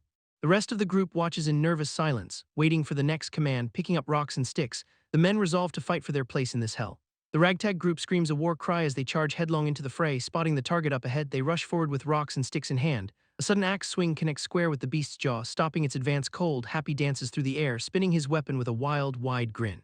Landing a brutal strike, he tears through the enemy lines like a whirlwind. Blood sprays across the path as he ducks under a clumsy counterswing. One after another, the monsters fall to his relentless, precise aggression. He closes the distance in a blur, meeting their brute force with pure speed. Impact echoes across the clearing as Happy crushes the opposition's defensive formation. Watching the carnage unfold, the bandits stand frozen in absolute bewilderment. Reaching out with a lethal grip, Happy prepares to finish the job for good. A crushing blow lands, sending the creature reeling back from the sheer force. Growling in pain, the beast desperately tries to claw its way back into the fight. Happy raises his heavy axe, bringing it down with finality on the struggling foe. Seeing his comrade decimated, the last survivor drops his weapon and begs for mercy. Silence falls over the clearing as the battlefield is littered with downed enemies. Their eyes widen at the sight, unable to process the absolute slaughter they just witnessed. William nods to his men, noting that those legendary achievements were clearly no exaggeration. Reflecting on their initial hesitation, the group finally realizes Happy's value to their survival. Watching the aftermath, they accept that Happy is the only one who can handle this hell. Happy demands to know how these guys survived their own incompetence. They sheepishly admit they only returned to help because they did not expect a win, blaming the whole mess on their posturing. The group confesses they were just faking their knowledge of the camp to avoid execution. One of the bandits desperately begs for his life as the cleanup begins. News arrives that the wagon is totaled and the horses have bolted. Captain Hermod weighs the situation with a grim expression, deciding to strip the bandit camp for supplies instead of dwelling on the loss. The team exchanges a look of mutual understanding. Abandoned gear and supplies sit waiting in the quiet camp. Hermod orders his men to release the remaining horses and shatter all weapons. The sheer irony of the situation hits the group. They joke about how quickly they have transitioned into full-time bandits themselves. Hermod justifies the looting by claiming the goods belong to the kingdom. Everyone acknowledges Happy's insane combat record as their ticket to safety. The crew enthusiastically volunteers to pull the heavy wagon and carry the loot. Hermod accepts their loyalty as the group adopts his name for their new gang. The motley crew departs the site, leaving the ruins behind. Daylight breaks on the next leg of their journey. An outsider arrives at the camp, stunned to find his men stripped of everything. The survivor explains that a new rival bandit gang wiped them out completely. The mysterious newcomer demands the name of the group that just cleared his camp, his eyes narrowing as he processes the situation. A survivor from the camp is dragged forward and pinned by the collar, trembling in fear. The survivor stammers that these were no ordinary bandits. The Hermod bandit gang claims their title with a straight face, taunting their rival by calling themselves demons from hell. Unimpressed by the name, the newcomer scoffs at the idea of demonic bandits. His focus shifting back to the massive loss of his stolen loot, the survivor confirms the group's overwhelming strength and ruthless efficiency, tightening his grip on his own weapon in a sudden display of malice. The newcomer declares himself the strongest and vows to hunt the thieves down. 7 days later, the scene shifts to the outskirts of the kingdom. The Hermod bandit gang approaches the outer kingdom defense outpost. A guard spots the approaching group and alerts the kingdom captain. The captain berates his men for their panic at the sight of simple bandits, his irritation growing as he realizes the absurdity of the situation. The Hermod bandit gang marches steadily toward the castle walls. Guards on the ramparts prepare their crossbows to fire on sight. The captain intervenes just in time to stop the immediate slaughter, his attention caught by a second, more dangerous group trailing right behind them. The kingdom guards recognize the Iron Fang bandit boss leading the charge, questioning why such a notorious monster has arrived at their doorstep. Meanwhile, the fleeing bandits report their total defeat to their leader, claiming they were wiped out by a single person. As one desperate subordinate tries to shout a warning, the boss silences him with a brutal strike, realizing the bandits are heading for the kingdom and deciding that cannot happen. They rush toward the castle gate in a chaotic pursuit. The boss pulls his weapon, relieved he has not lost them yet. Acknowledging that the pursuers have finally caught up with his group, he turns to face his men and notices the campers from earlier, realizing these are the same two people they encountered while camping, and he questions if they were actually the Helmer bandit gang all along, confused by why the dwarf brats joined them instead of attacking. The subordinates stutter out that they were kidnapped, while a companion warns the boss against attacking the guarded post. The boss steps forward to confront the soldiers on the walls, demanding passage by claiming they are knights from an allied kingdom, but the soldiers on the battlement stare back in dead silence, leaving the bandits wondering why they are being ignored. The guard captain mocks the Iron Fang boss, questioning how knights could possibly be carrying stolen plunder, and he dismisses their claims of fighting through the forest, clearly unimpressed by their ragtag appearance. The bandit boss tries to argue that they have proof of their mission, but the captain just cups his hand to his ear, pretending he can't hear a word they're saying. Leaning over the wall with a condescending grin, he challenges them to prove their status by wiping out the nearby bandits, laughing as he orders his men to kill them all before he'll even entertain a conversation. One of the subordinate guards hesitates, wondering if slaughtering potential allies will cause a diplomatic nightmare. Yet the captain immediately shuts him down with a sharp threat, forcing the soldier to back off in fear. Watching from below, the group realizes this outpost is just a dumping ground for the kingdom's most incompetent soldiers. The bandit boss loses his patience and screams at the wall, finally breaking through the captain's pretend deafness, drawing his weapon. He declares it's time to stop the games and reclaim what belongs to him. His eyes narrow with a cold, focused intent. He points his blade directly at the guards and demands the immediate release of the dwarf captives. One of the terrified dwarves shouts for the guards to flee, warning them that their boss is an absolute monster. The Iron Fang leader barks an order for his men to form ranks, preparing for the inevitable clash as he locks into a combat stance. The tension snaps as the bandits advance, closing the distance toward the outpost walls. They commit to the assault despite the numerical disadvantage, ignoring the tactical risk of the expedition, coordinating their movements with practiced precision. The group storms the defenses, and just like that, the long-standing standoff dissolves into a chaotic, desperate fight. The exhaustion is finally catching up to the group, leaving them battered and barely able to stand. Their stamina is completely shot after non-stop skirmishes. And poor Happy is looking like he's about to hit the floor for good. The defenders ask why they have not retreated yet, but the Iron Fang leader stands his ground, pulling his blade with a grim resolve. He makes it clear that his men are not fighting for gold or territory. They are fighting for the lives of the people they swore to protect, proposing a one-on-one duel to end the bloodshed right here. The bandit boss scoffs at the offer, calling it a complete joke. He doubles down on his original plan to wipe every single one of them out. Swinging his massive axe with terrifying speed, he launches an unprovoked strike. He makes it clear that he intends to slaughter the entire group, soldiers and all. Chaos erupts as the bandits turn their weapons on the dwarves. The boss crashes into the fray, his fury aimed at reclaiming his loot at any cost. Steel slams against steel as the defense lines crumble under his onslaught. One of the guards is knocked down in the frantic scramble, and his companion rushes over to check if he's still breathing. They frantically try to stabilize the wounds before he bleeds out. Looking into his brother's eyes, the gravity of their situation finally sinks in. He whispers that this must be karma for all the terrible things they've done. The guard refuses to give up on his wounded companion, pulling him closer while insisting on his brother's noble past. He desperately tries to clear his brother's name of being a common bandit, clinging to the belief that his brother was always their true knight. Even as the life fades from the man in his arms, a sudden, brutal spray of blood signals the end of their conversation. The bandit boss revels in the carnage, his axe shattering shields with sadistic glee. Each heavy strike pushes the remaining defenders to their absolute breaking point. William watches the slaughter from a distance, calculating his next move. He lunges across the battlefield, closing the gap in a blur of motion, grabbing the fallen guard to keep him from further harm. William locks eyes with the boss, his voice dripping with lethal intent. He slams his blade into the boss's guard, forcing him back. Sparks fly as their weapons collide, locking them in a desperate power struggle. The boss's axe finds its mark against William's defensive stance. They trade blow for blow in a high-stakes display of pure martial skill. The wounded guard lies discarded on the grass, barely clinging to consciousness. A scream of agony tears through the air as the boss loses his footing. Distant allies observe the clash, realizing the tide of battle is shifting. Nearby soldiers brace for the final confrontation as the outcome hangs in the balance. The remaining soldiers watch the duel with bated breath, their exhaustion palpable in the cold air. William stares down the bandit boss, his focus narrowing into a singular lethal point, questioning the morality of treating human lives like disposable cattle. The bandit boss laughs off the lecture, claiming his victims are nothing more than escaped livestock. He doubles down on his cruelty, openly relishing the thought of slaughtering his captives. Drawing his heavy weapon with a metallic rasp, he prepares to end the argument. Steel meets steel in a violent clash that sends sparks flying across the clearing, taunting William for showing empathy toward mere livestock. The boss goes on the offensive, their blades lock again as the boss pours his entire weight into the strike, shouting for William to resist until his final breath. The bandit swings with murderous intent. William remains unnervingly quiet, processing the situation while holding his ground.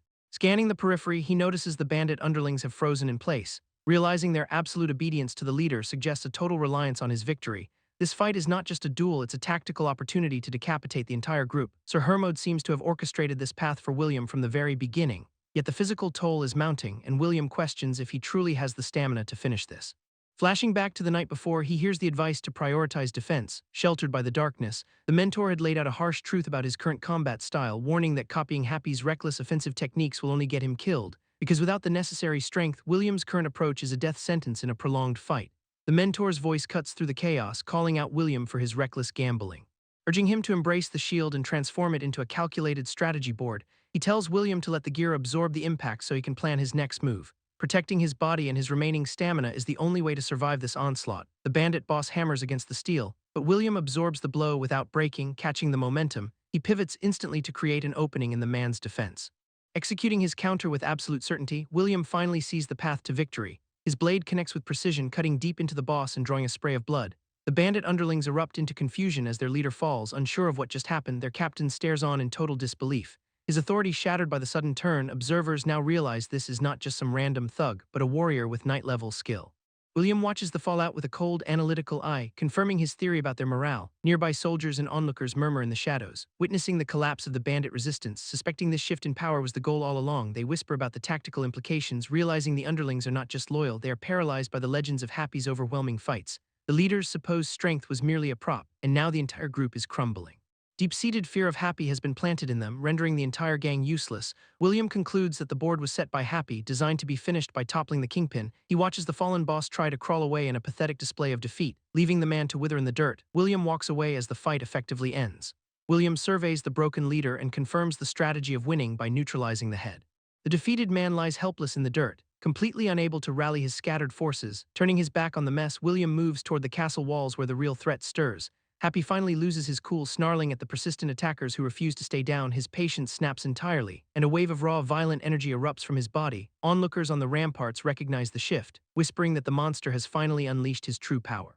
That legendary madness is exactly what makes him a monster, capable of tearing through entire squads alone. One soldier watches in horror, realizing that nothing left on this battlefield can possibly restrain him. Launching himself forward with blinding speed, Happy closes the distance to his next opponent instantly. A brutal strike connects with bone-shattering force, ending the resistance of the nearest guard. Follow-through momentum carries him into the next clash. His movements a blur of lethal efficiency. The sheer impact ripples outward, shaking the very ground near the castle walls and throwing dust everywhere. Shadows of his power linger in the air as he continues his relentless, unchecked assault. Another victim falls to his onslaught, the fight turning into a one-sided execution. Bodies pile up in the wake of his rampage. The once threatening squad now reduced to corpses. Survivors stare at the carnage, struggling to comprehend how one man decimated them so quickly. Silence falls over the immediate area as the last of the resistance is wiped clean from the earth. William observes the aftermath, noting that Happy is still far from satisfied with this level of slaughter. The castle guards tremble, terrified that they might be next on the monster's list of targets. Their eyes widen in collective dread, knowing the hunt is only just beginning for them. Panic ripples through the squad as the commander screams orders to fire at the approaching threat. His men scramble to obey, labeling the incoming figure as just another bandit to be executed. Desperation takes over as they prime their crossbows. Their fingers tightening on the triggers, focus narrows down to the tip of the bolt. the world shrinking to that single point of lethal intent. Trembling hands hold the weapon steady, waiting for the final command to release the tension. A sudden shriek breaks their concentration, the soldier flinching instead of firing his shot. Anger flares in the commander, who slaps the crossbow aside to stop the hesitation. Metal clashes as the weapon is deflected, the bolt flying harmlessly into the dirt. Through the thickening haze emerges Happy, his grin wide and unnerving as he stalks toward them. Confusion paralyses the soldiers, their minds failing to process why he would smile in the face of death. Doubt creeps into their thoughts, wondering if he is goading them into testing his resolve.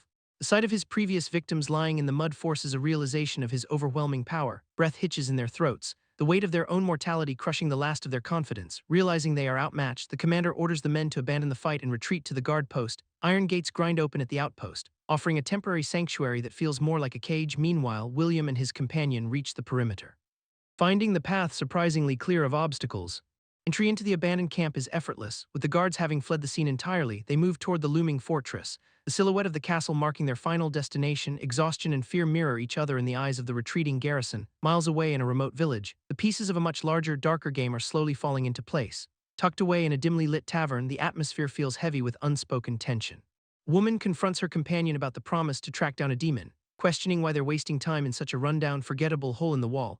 Her boredom is palpable as she complains about the lack of action just as the tavern door slams open with a violent, jarring crash. A gang of thugs storms in, announcing the fall of the Iron Fang group and demanding the village's supplies. They scramble to loot the warehouse, terrified that the Helmer bandits might return at any second.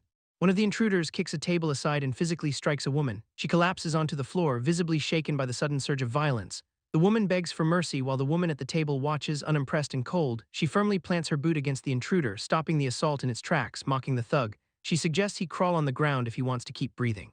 Her companion watches the scene unfold, noting how she prioritizes her own survival above all else. The victim scampers away, whispering a desperate apology as the tavern falls into an uneasy silence. A bandit leader demands the travelers clear out immediately. Clearly ignoring the power dynamic in the room, she remains completely unmoved, picking up her meal as if the thugs do not exist. The leader fumes at being ignored, unable to grasp the danger he's walking into. Completely unfazed, she turns the focus back to her original conversation. A sharp, icy glare cuts through the room, silencing the brash intruders with a single look. The mood shifts instantly as the threat of real power hangs heavy over the tavern. The bandit leader demands to know why the doors are being barricaded, but his realization comes far too late as the carnage begins. Blood sprays across the room as the first of his men falls. Panic sweeps through the survivors as they scramble to escape the slaughter. Pleas for mercy are met with cold steel, and the tavern floor turns red. Shadows swallow the room, leaving only the sound of final breaths. A woman frantically scrubs the blood from the floor, trying to erase the evidence. Bolting from the scene, the duo makes a clean break into the open air. She questions why she was not warned about the killers hiding in plain sight. He calmly notes how the cultists have spent decades mastering the art of deception. Masks slip away to reveal the true, fanatical nature of the people they just left. Dismissing his partner's shock, he insists this is not madness but absolute devotion. She scoffs at the idea of faith, calling it a hollow excuse for murder. Curiosity drives her to ask why they would break their long silence for this bloodshed. He admits the origin of the cult is older than his own family history. His father kept the secret locked away in forbidden texts until his dying day. Realizing the truth is buried deep, he decides the only path is a direct confrontation. Facing the demon itself is the only way to unravel this ancient mystery. They track down a cultist who holds the key to finding the demon's location. Moving through the frozen wasteland, they prepare to hunt down the source of it all. She demands to know his true allegiance if they ever come face to face with the demon.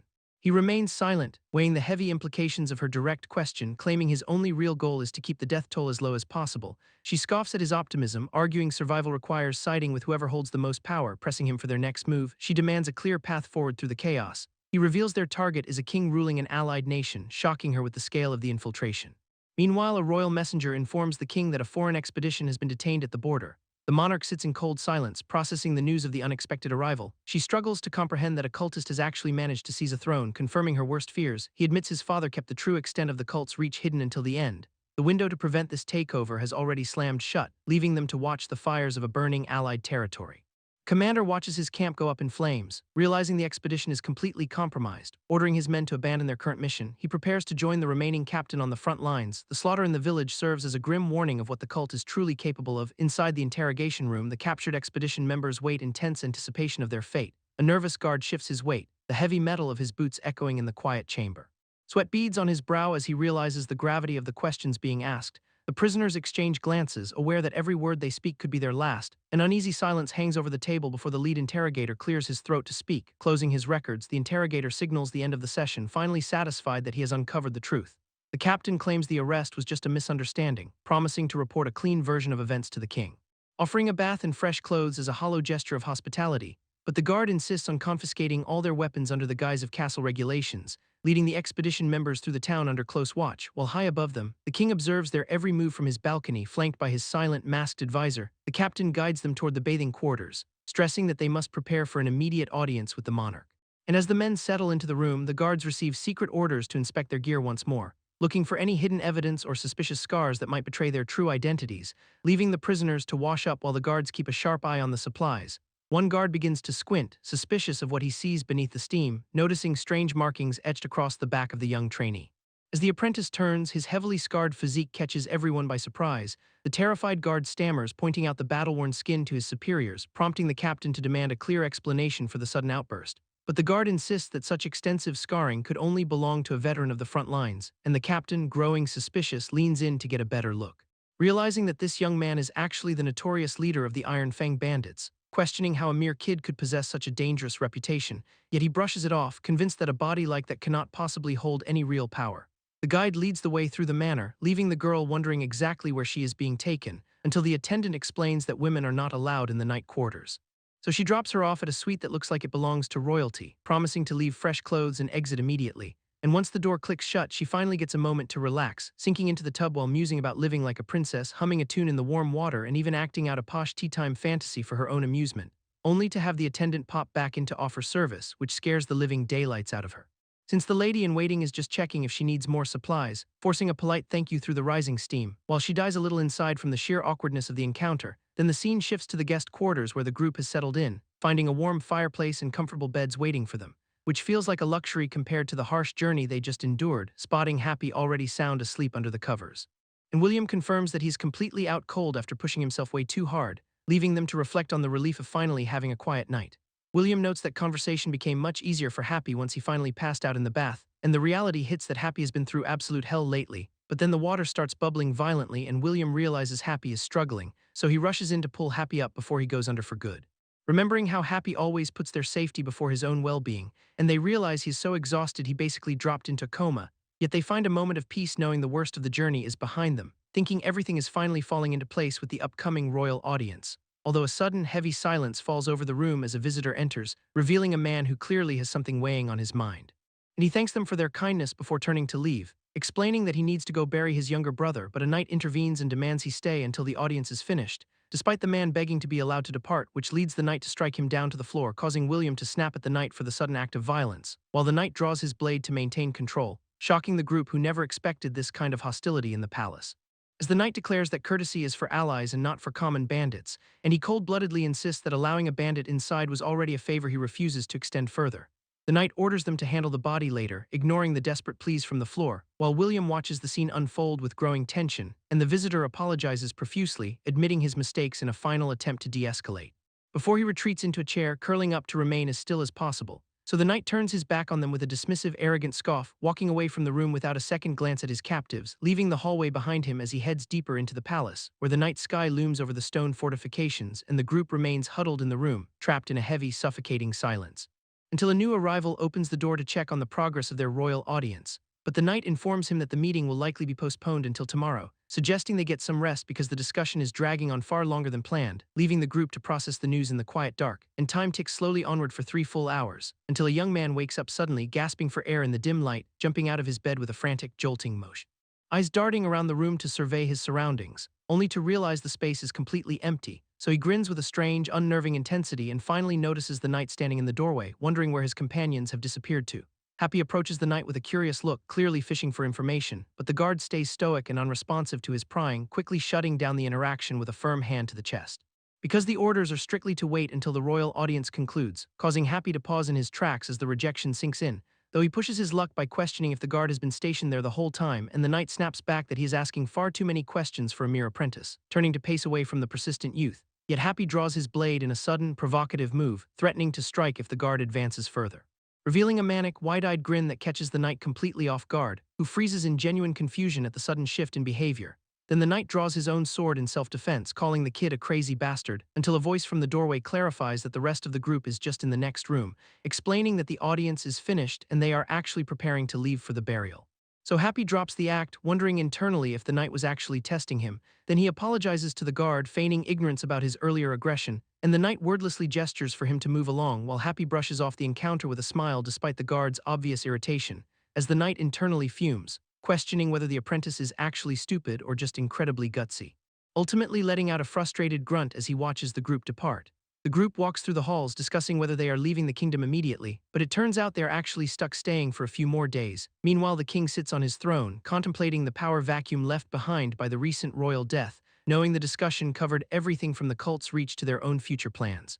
So he suggests they stay and rest within his borders to maintain caution between allies, and the group accepts the offer with a respectful nod, although one of them steps forward to make a final, bold request to the monarch, asking for permission to properly bury the companions they lost during their journey to the capital, arguing that even if they were once considered bandits, leaving their bodies behind would be a disgrace, and the king pauses in deep reflection before giving his answer, finally granting them access to the outer cemetery and offering to send laborers to assist, which leads the group to the quiet graveyard under the cover of night, where one of the men reflects on how they finally reached the kingdom they once dreamed of, only to realize that the destination itself did not hold the happiness he was searching for, because true joy was simply found in the moments they spent together along the way.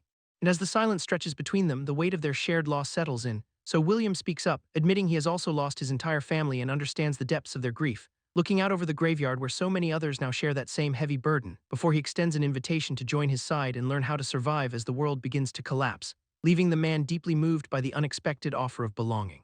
The man tells William he wishes someone would look after him for change, musing that it would be nice if William had an older brother of his own. Then he breaks down into tears while clinging to William in the graveyard, which triggers a memory of Happy trapped in chains and an old woman reminding him that he does not have to face the world alone, and the scene shifts back as the group continues their somber vigil together, with William offering a comforting hand to his new companions. Standing united under the night sky as they find solace in their shared bond. Meanwhile, inside the palace, a ruler discusses the fate of the kingdom with his daughter, claiming that their faith will face its ultimate test once the monarch is gone, and his hollow gaze hints at the dark ambitions growing behind his crown. So the princess listens while the mention of her father hangs heavily in the air before she wanders into the quiet palace halls, restless and unable to sleep, walking deep into the shadows as her mind races with uncertainty, until she encounters a servant who suddenly drops to the ground upon seeing her, pleading for forgiveness with a frantic, terrified intensity. So the princess asks what exactly has caused such an extreme reaction, only to hear the servant stammer that they looked at her too rudely, leaving the princess staring in silent, icy confusion, as she realizes the suffocating atmosphere has fully gripped everyone around her. Then she walks away into the darkness, leaving the trembling servant behind. The princess remembers her father's cold wisdom about ruling through fear, recalling how he claimed the world would eventually bow to her with that same dread. So she drifts through the silent corridors, still haunted by those words, until she rounds a corner and runs straight into a group of soldiers from the allied kingdom, who are all hunched over in a display of subservience that catches her off guard, sparking the thought that these people will soon be her own subjects. Yet she pauses in confusion when her eyes lock onto a single figure in the group, because one soldier is not cowering like the rest, and she stares at his face in genuine bewilderment, finding a wide, fearless grin looking back at her instead of the expected terror, which prompts a companion to hiss at Happy to bow his head immediately. But the princess simply walks past them, her mind clearly snagged on that strange interaction, and she turns her head to get one more look at him, completely thrown by the lack of fear in his gaze, while Happy keeps his eyes fixed on her with that same bright, curious expression. Then his companion grabs him to drag him away, shouting for Happy to keep moving, leaving the princess standing alone in the hallway to process the bizarre encounter. As she whispers his name, Happy, under her breath with a tremor in her voice, eventually retreating to her chambers to hide beneath her covers, where she realizes that she has never in her entire life seen someone look at her with such genuine, unburdened curiosity. The princess lies awake, obsessing over how different Happy truly is, wondering what makes him tick and what he actually thinks of her, until she decides she needs to see him again to satisfy her burning curiosity, eventually turning over to face the reality that he has completely shaken her world.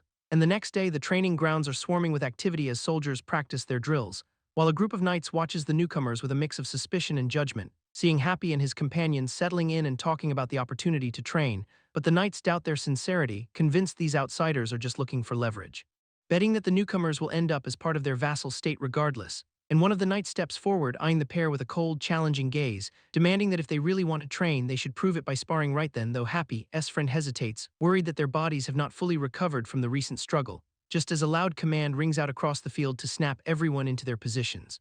Because the princess has arrived to personally observe the training session, sending the soldiers into a frantic rush to look sharp under her watchful eye, and Happy's friend frantically pulls him down, desperate to avoid catching her attention while the princess scans the rows of soldiers from her high vantage point, until her eyes lock onto the one person she was secretly hoping to find, and she stares straight at Happy, confirming that he is exactly where she expected. so he freezes under her intense gaze while his companions scramble to keep their heads down. The entire mood on the training ground shifts into high gear instantly, as the commander orders everyone to gear up for full-scale, realistic combat, and Happy realizes the captain of the Allied forces has actually shown up, leaving him internally stressing over why this had to happen during his training session, while the captain approaches the group, demanding they arm themselves for the drills. And he explains that the sudden intensity is all due to the princess's arrival, revealing that she wants a real combat-style sparring match to test their strength. So the soldiers are told to pick their weapons and fight using their own unique styles, despite Happy and his companion knowing they're being pushed well past their limits. But they decide to comply because they're currently seeking help from this kingdom, and the captain warns them that they have to show their true power to succeed. While nearby spectators note the intrigue of such a formal, high-stakes spar, questioning if the princess is actually testing the apprentice's secret capabilities, or if her royal interest extends to the entire Allied kingdom's military potential. Meanwhile, the royal court watches the proceedings from a distance with cold calculation, as the crown figure observes the apprentice with a growing, unsettling sense of recognition. Identifying that this same apprentice is the one responsible for killing their cult leader, which is why the conquest of the Allied kingdom ultimately fell apart so disastrously, so the royal advisor suggests he should go down and personally assess the boy's strength, to which the crown agrees, deciding to watch the upcoming match with lethal intent. The princess shifts her focus entirely toward the pair, ignoring the ongoing event to demand a full confession of their true nature. While Happy and his ally exchange worried glances, sensing the princess is digging deeper than they ever intended, and her intense, unreadable gaze makes them sweat, leaving them to wonder if she's already figured out their secret. Sensing their chance to perform, the Allied soldiers realize they have the royal spotlight firmly locked onto their position, spotting the king watching from the shadows. The soldiers figure this is their best shot at climbing the ranks. Thinking he can parlay this moment into a permanent royal appointment, one soldier prepares to dominate the upcoming matches. The official schedule posts, confirming the commanders are up first to showcase the kingdom's military prowess. Senior knights step into the arena next, ready to demonstrate the heavy-hitting experience required for high-level combat, followed by the standard knight duels, where Happy struggles to keep his nerves steady before his own turn arrives. Apprentices are slated to fight once the pros finish, and Happy tries to fake a confidence he does not truly feel. His partner points out a suspicious figure in the crowd, suggesting the matches might be more than just a simple test. The princess notices the strange newcomer, her usual composure momentarily wavering as she registers the unexpected presence. A dark-haired man in royal colors steps forward, his eyes scanning the field with a cold, predatory focus. Realizing this is the royal advisor meant to be hidden in the ranks, the princess internally questions his sudden, overt move. The signal flag drops to start the proceedings, and the crowd readies themselves for the first round of violence. A judge steps up to announce the rules, promising total impartiality while the royal court looks on. He calls the captains to the center of the ring, signaling the start of the high-stakes demonstration, grips tight on heavy hilts, and the tension in the arena spikes as the steel is drawn. The lead commander squares up, determined to win the princess's favor by putting his entire life on the line, and the heavy weapon slams into the dirt, marking the official beginning of this deadly, calculated sparring match. The commander vows to prove his worth for aid, fully committing to the fight ahead. Nearby, the other recruits watch the exchange with a mix of anxiety and anticipation. Seasoned soldiers keep their gaze locked on the arena, analyzing every move for a sign of weakness. The signal sounds and the commander lunges forward with his massive halberd. A wide, sweeping arc cuts through the air, forcing his opponent to scramble back in a hurry. Dirt sprays across the arena floor as the heavy blade carves into the ground. The opposing fighter recognizes the reach advantage immediately and realizes he has to close the distance. Movement intensifies as he maneuvers around the long weapon's deadly arc, gripping his shield tightly. The challenger waits for the commander to overextend his swing. Steel whistles past his face, missing him by only a hair's breadth. Realizing the danger, the challenger lunges inward, desperate to negate the halberd's range. He slams his shield into the shaft, but the impact jars his entire arm. The commander recovers instantly, pulling back with a fierce, controlled grunt of effort. Another strike catches the shield edge, splintering the air between them. Steel dances in a blur of motion, testing the limits of both men's reflexes. The challenger braces himself behind his armor, reading the next strike before it arrives. Iron crashes against wood as the commander forces his way into close quarters. The intensity of the struggle shows on their faces, sweat beading as they grind against each other. A sudden twist of the weapon sends the shield spiraling, leaving the challenger exposed. He grinds his teeth, desperate to maintain his stance as the momentum shifts against him. Happy drops low to avoid the lethal swing, letting the weapon pass harmlessly overhead. He capitalizes on the opening by rushing forward to jam his shield into the commander. Steel meets wood with a bone-jarring thud as Happy forces his weight into the charge. The commander loses his footing under the relentless pressure, stumbling backward toward the dirt. He hits the ground hard, losing his grip on his weapon as Happy dominates the space. Reaching down for his sword, Happy prepares to end the match with a decisive blow. The referee intervenes, raising a flag to halt the combat before the final strike lands. Seeing the fight called, Happy lets his guard down, processing the sudden stop to the duel. Rumors of the Allied nation's weakness and inevitable vassalage start swirling among the watching crowd. Yet this brutal demonstration has officially shattered those lies, proving the challenger's true strength. The king watches the outcome with a calculated gaze, weighing the implications for his kingdom. A new contender named Sir Hermod steps forward, ready to reclaim the momentum for his side. The match begins with an immediate, explosive charge from Sir Hermod. Happy anticipates the aggression, bracing his shield to meet the incoming flurry of attacks. Blows rain down against the shield, each strike testing the durability of Happy's defense. Witnessing the change in tactics, the observer notes this is not the same passive stance anymore. Happy stops playing defense, launching a fierce, aggressive assault behind the safety of his shield. Sir Hermod struggles to find a rhythm as the shield bashes keep him constantly off balance. Closing the distance in a blur, Happy forces his opponent to retreat under the heavy pressure. Their eyes lock in the heat of the exchange, neither man willing to yield an inch of ground. Sir Hermod tries to pivot out of the pressure, but Happy lands a clean strike, driving the blade home into his opponent's shoulder as the shield absorbs the impact. The officials immediately call for a halt to the slaughter, ending the exchange. William watches the brutality unfold, realizing his own turn in the arena is coming fast. A veteran companion notices his hesitation, leaning in to offer some perspective, telling William to shed the nerves and trust in his own latent potential. Their side possesses a distinct edge that the enemy has completely lost over the years. Decades of soft peace have left the opposition utterly devoid of true combat instincts. William has survived hellish skirmishes that taught him lethal lessons in the mud, where he learned to carve through enemies while his own life hung in the balance, so he needs to stop doubting his own growth and step up with conviction. William takes a breath, steadying his hands as he prepares for the coming trial. The weight of the steel feels familiar in his grip, grounding his scattered thoughts. His mentor reminds him that the shield is his primary lifeline in this fight, acknowledging that while William lacks raw strength, the shield provides the necessary foundation. Memories of Happy's advice surface, echoing that same emphasis on defensive positioning, yet holding that barrier creates a conflicting urge, a desire to cower instead of fight. The shield feels like a cage, actively preventing him from unleashing his real potential. The mentor challenges him to abandon the defensive crutch and master direct swordplay. William questions that shift, wondering if he can truly survive without hiding behind the steel. The mentor offers to share the secret technique his foster father once mastered, demonstrating a flash of blade work so precise that William realizes he might actually mimic it. Happy is recalled as the greatest swordsman the mentor ever witnessed in his youth.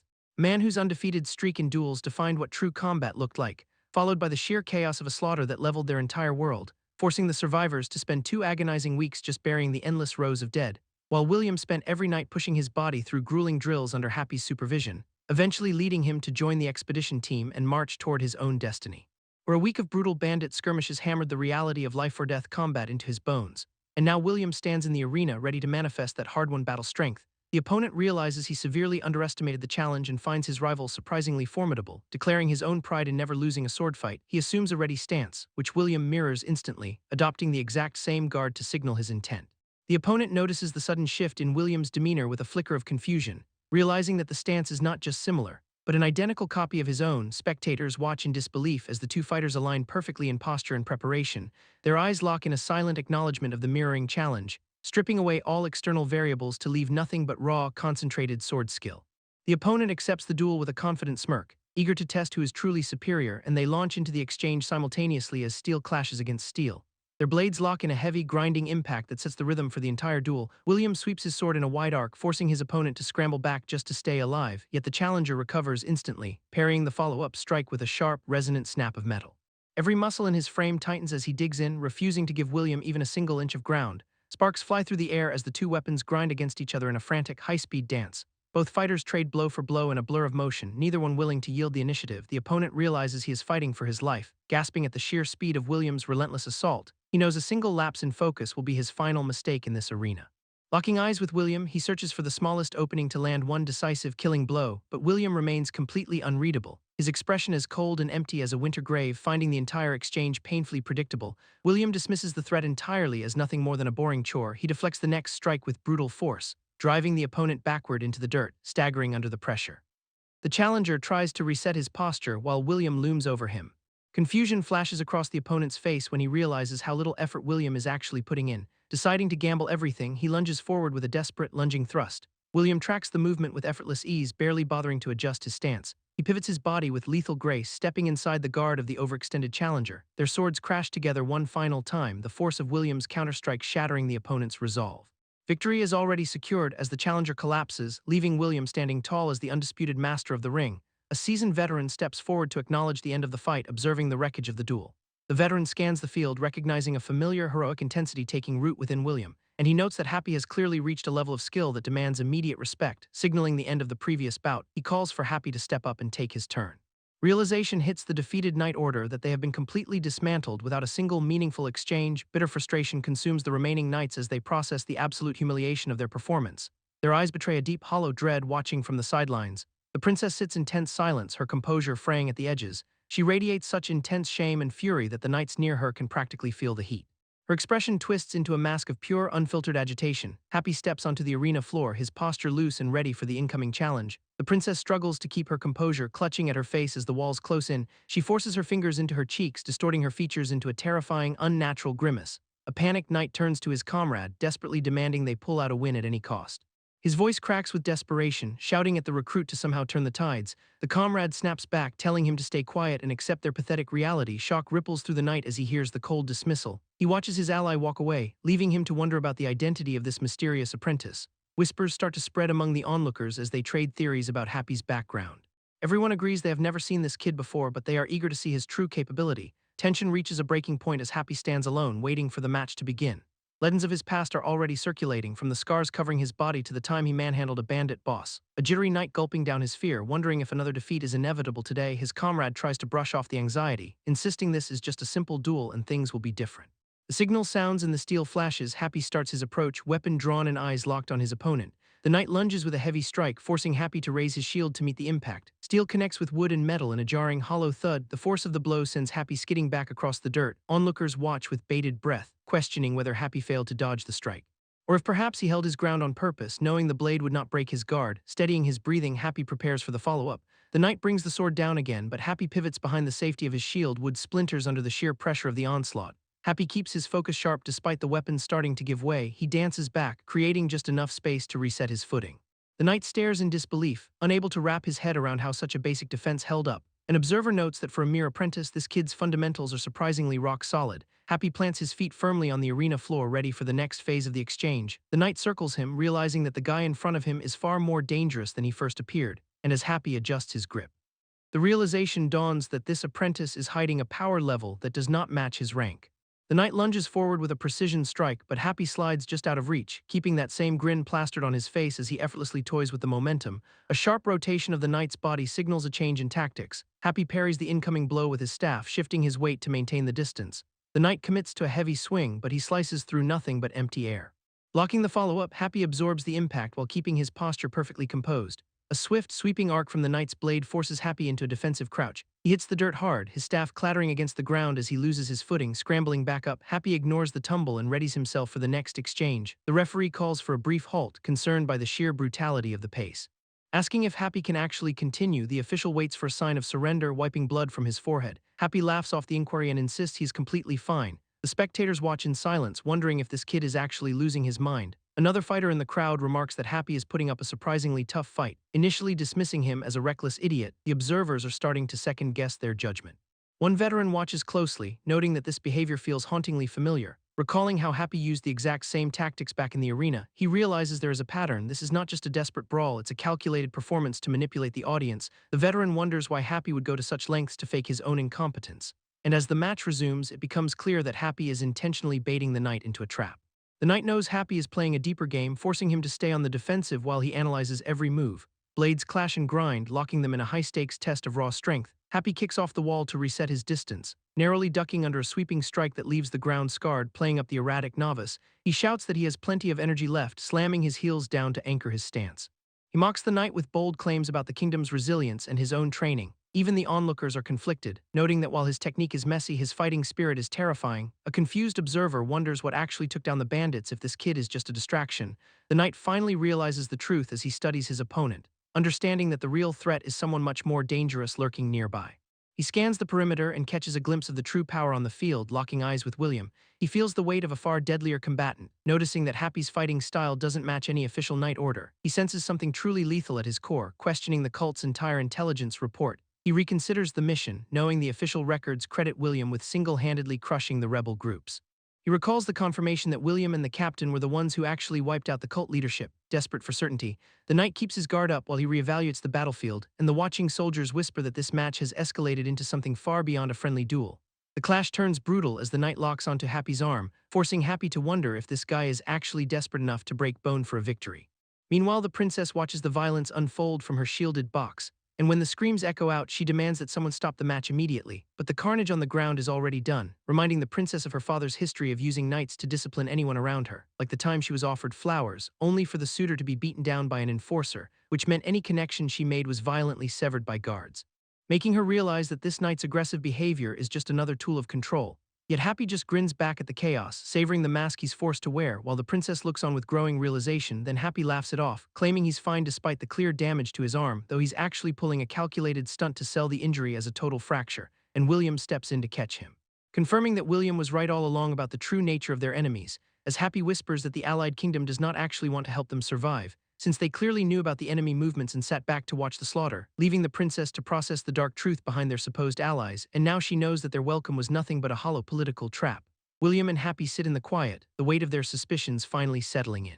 As Happy realizes the duel was nothing but a tactical probe into his capabilities, and William asks for confirmation, to which Happy notes the enemy knows far too much about his history for this to be a coincidence, recognizing that they've effectively walked right into a lethal trap, while William acknowledges the atmosphere in the kingdom has turned sour, just as the princess catches a glimpse of the shifting reality around them.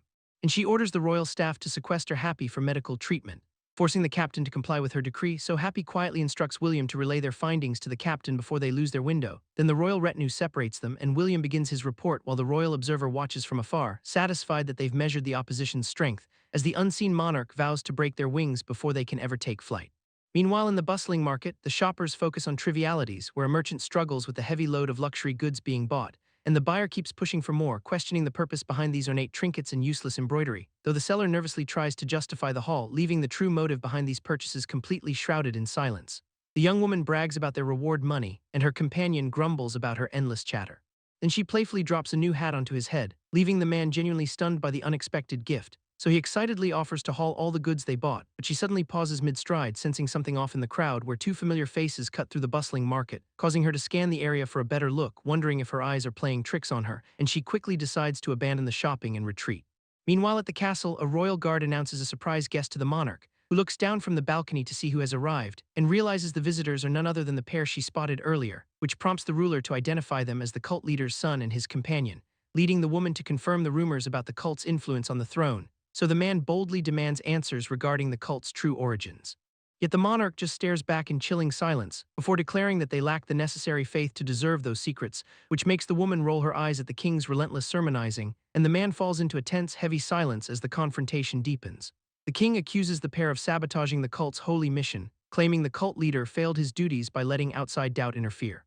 And he admits his own past failure came from exposing his daughter to despair too early, leaving his listener to question exactly what he means by such a twisted concept. So the monarch explains that their cult's true initiation requires staining one's hands with blood, because witnessing true despair invites a demonic whisper that builds perfect, unwavering faith, and he reveals the dark truth that he forced his daughter to witness her own mother's death.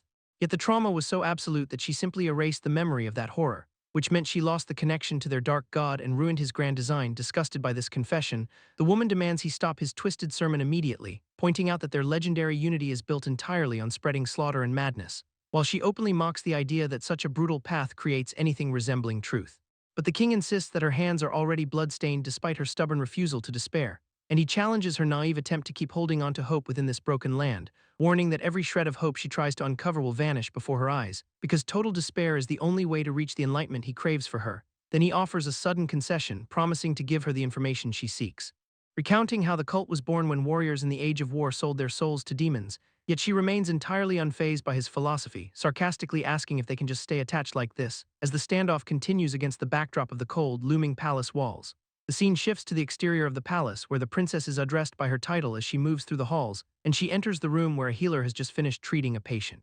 Dismissing the medical staff so she can finally have some privacy, ordering the guards to wait outside despite their hesitation to leave her alone, with the heavy doors slamming shut behind them to seal the room, leaving the princess alone in the quiet chamber with the injured man who watches her approach with a look of intense suspicion, wondering what she could possibly be scheming in this private moment, as the princess leans in close enough to make him feel genuinely uneasy, invading his personal space until he starts to sweat from the sudden pressure, thinking this must be some bizarre interrogation tactic to break his silence. But she stares back at him with an unreadable, intense gaze, explaining that the apprentice who guarded him was only his escort knight, and the man realizes she has known about his secret all along, watching her as she continues to loom over his seated form before she admits that her father was likely trying to punish him.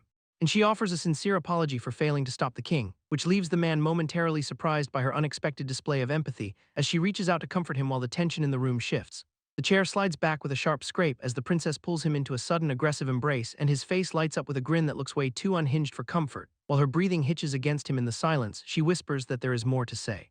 Admitting she is truly sorry for all the pain she caused, but he just brushes it off with a cheerful reply, leaving her to stare at him in complete disbelief. So she grips his face to confirm if he is actually all right, and he responds by distorting his own features into a mask of pure chaos, asking her point-blank if that forgiveness holds even if she murdered him, which makes her eyes widen as he doubles down on that twisted expression. She confesses that his presence makes more sense to her now, realizing he reminds her of someone she had buried deep in her memory, a face that stayed bright despite enduring the most agonizing suffering, and her hands tremble as she recalls the blood staining her own palms, reaching out in a vision of her younger self covered in gore, smiling back through the mess of a past she tried to escape. She demands to know why he collapsed after drinking her poison tea, and finally questions if she was the one who actually killed her mother. The young princess stares at the poison in her hands, hearing a voice whisper that she is the one who took her mother's life. Dark, shadowy claws reach out to tear her sanity apart with accusations of being a monster. Those same hands descend to pin her down, crushing the memory until she can no longer bear the weight, forcing the vision of that carnage to consume her entire reality. Then the scene shifts to the present, where William sits watching her unravel. He rests a hand on her head, grounding her as the trauma peaks, offering the comfort of her dying mother's final words, assuring the girl that the tragedy was never her burden to carry. She breaks down completely, clutching onto him as if he were her last anchor, clinging to his robes while the past and present blur into one. William gently pulls her back, steadying her as she gasps for breath. She finally reveals the horrific truth that her own father was the one behind the murder, leaving him stunned by the sheer depth of the royal conspiracy. She buries her face in his shoulder to hide from the nightmare, detailing how the king spiked the tea with lethal intent, and explaining how he weaponized innocent citizens through dark deception, describing the systematic slaughter he has orchestrated across the entire kingdom. Before she finally collapses against the door in a fit of absolute despair, palace guards barge in, demanding to know what William did to the princess, but he denies everything, standing his ground as the princess remains visibly shaken. Her eyes glaze over with a sudden, haunting realization. The guards are not just soldiers, they're lethal assassins handpicked by the king. She whispers that they're murderers, begging William to keep her away from her father. The soldiers draw their weapons, ordering William to move away from the princess. He grabs her hand, desperate to spirit her away through the chaos. Their fingers interlock for a fleeting moment, a silent vow amidst the violence, knowing that a rash move deep in the castle could spell death for them both. The princess screams for help as the dark figures close in, echoing a memory of a child falling into an abyss, where a lone warrior reached out to catch the boy, pulling him from the depths of despair to offer a sliver of hope, telling young Happy that one day he would have the power to save others, and that he would eventually become the savior of this entire broken world. The past returns as visions of the arena fighters who trained him before their end. An old master offers his final lessons, promising to teach Happy how to defeat him, leaving behind the legacy of his blades and the crushing weight of their sacrifice. Happy stands amidst the silent graveyard of his mentors, the path ahead paved in steel, vowing to conquer the ultimate enemy, his own arena father, and break the cycle of blood.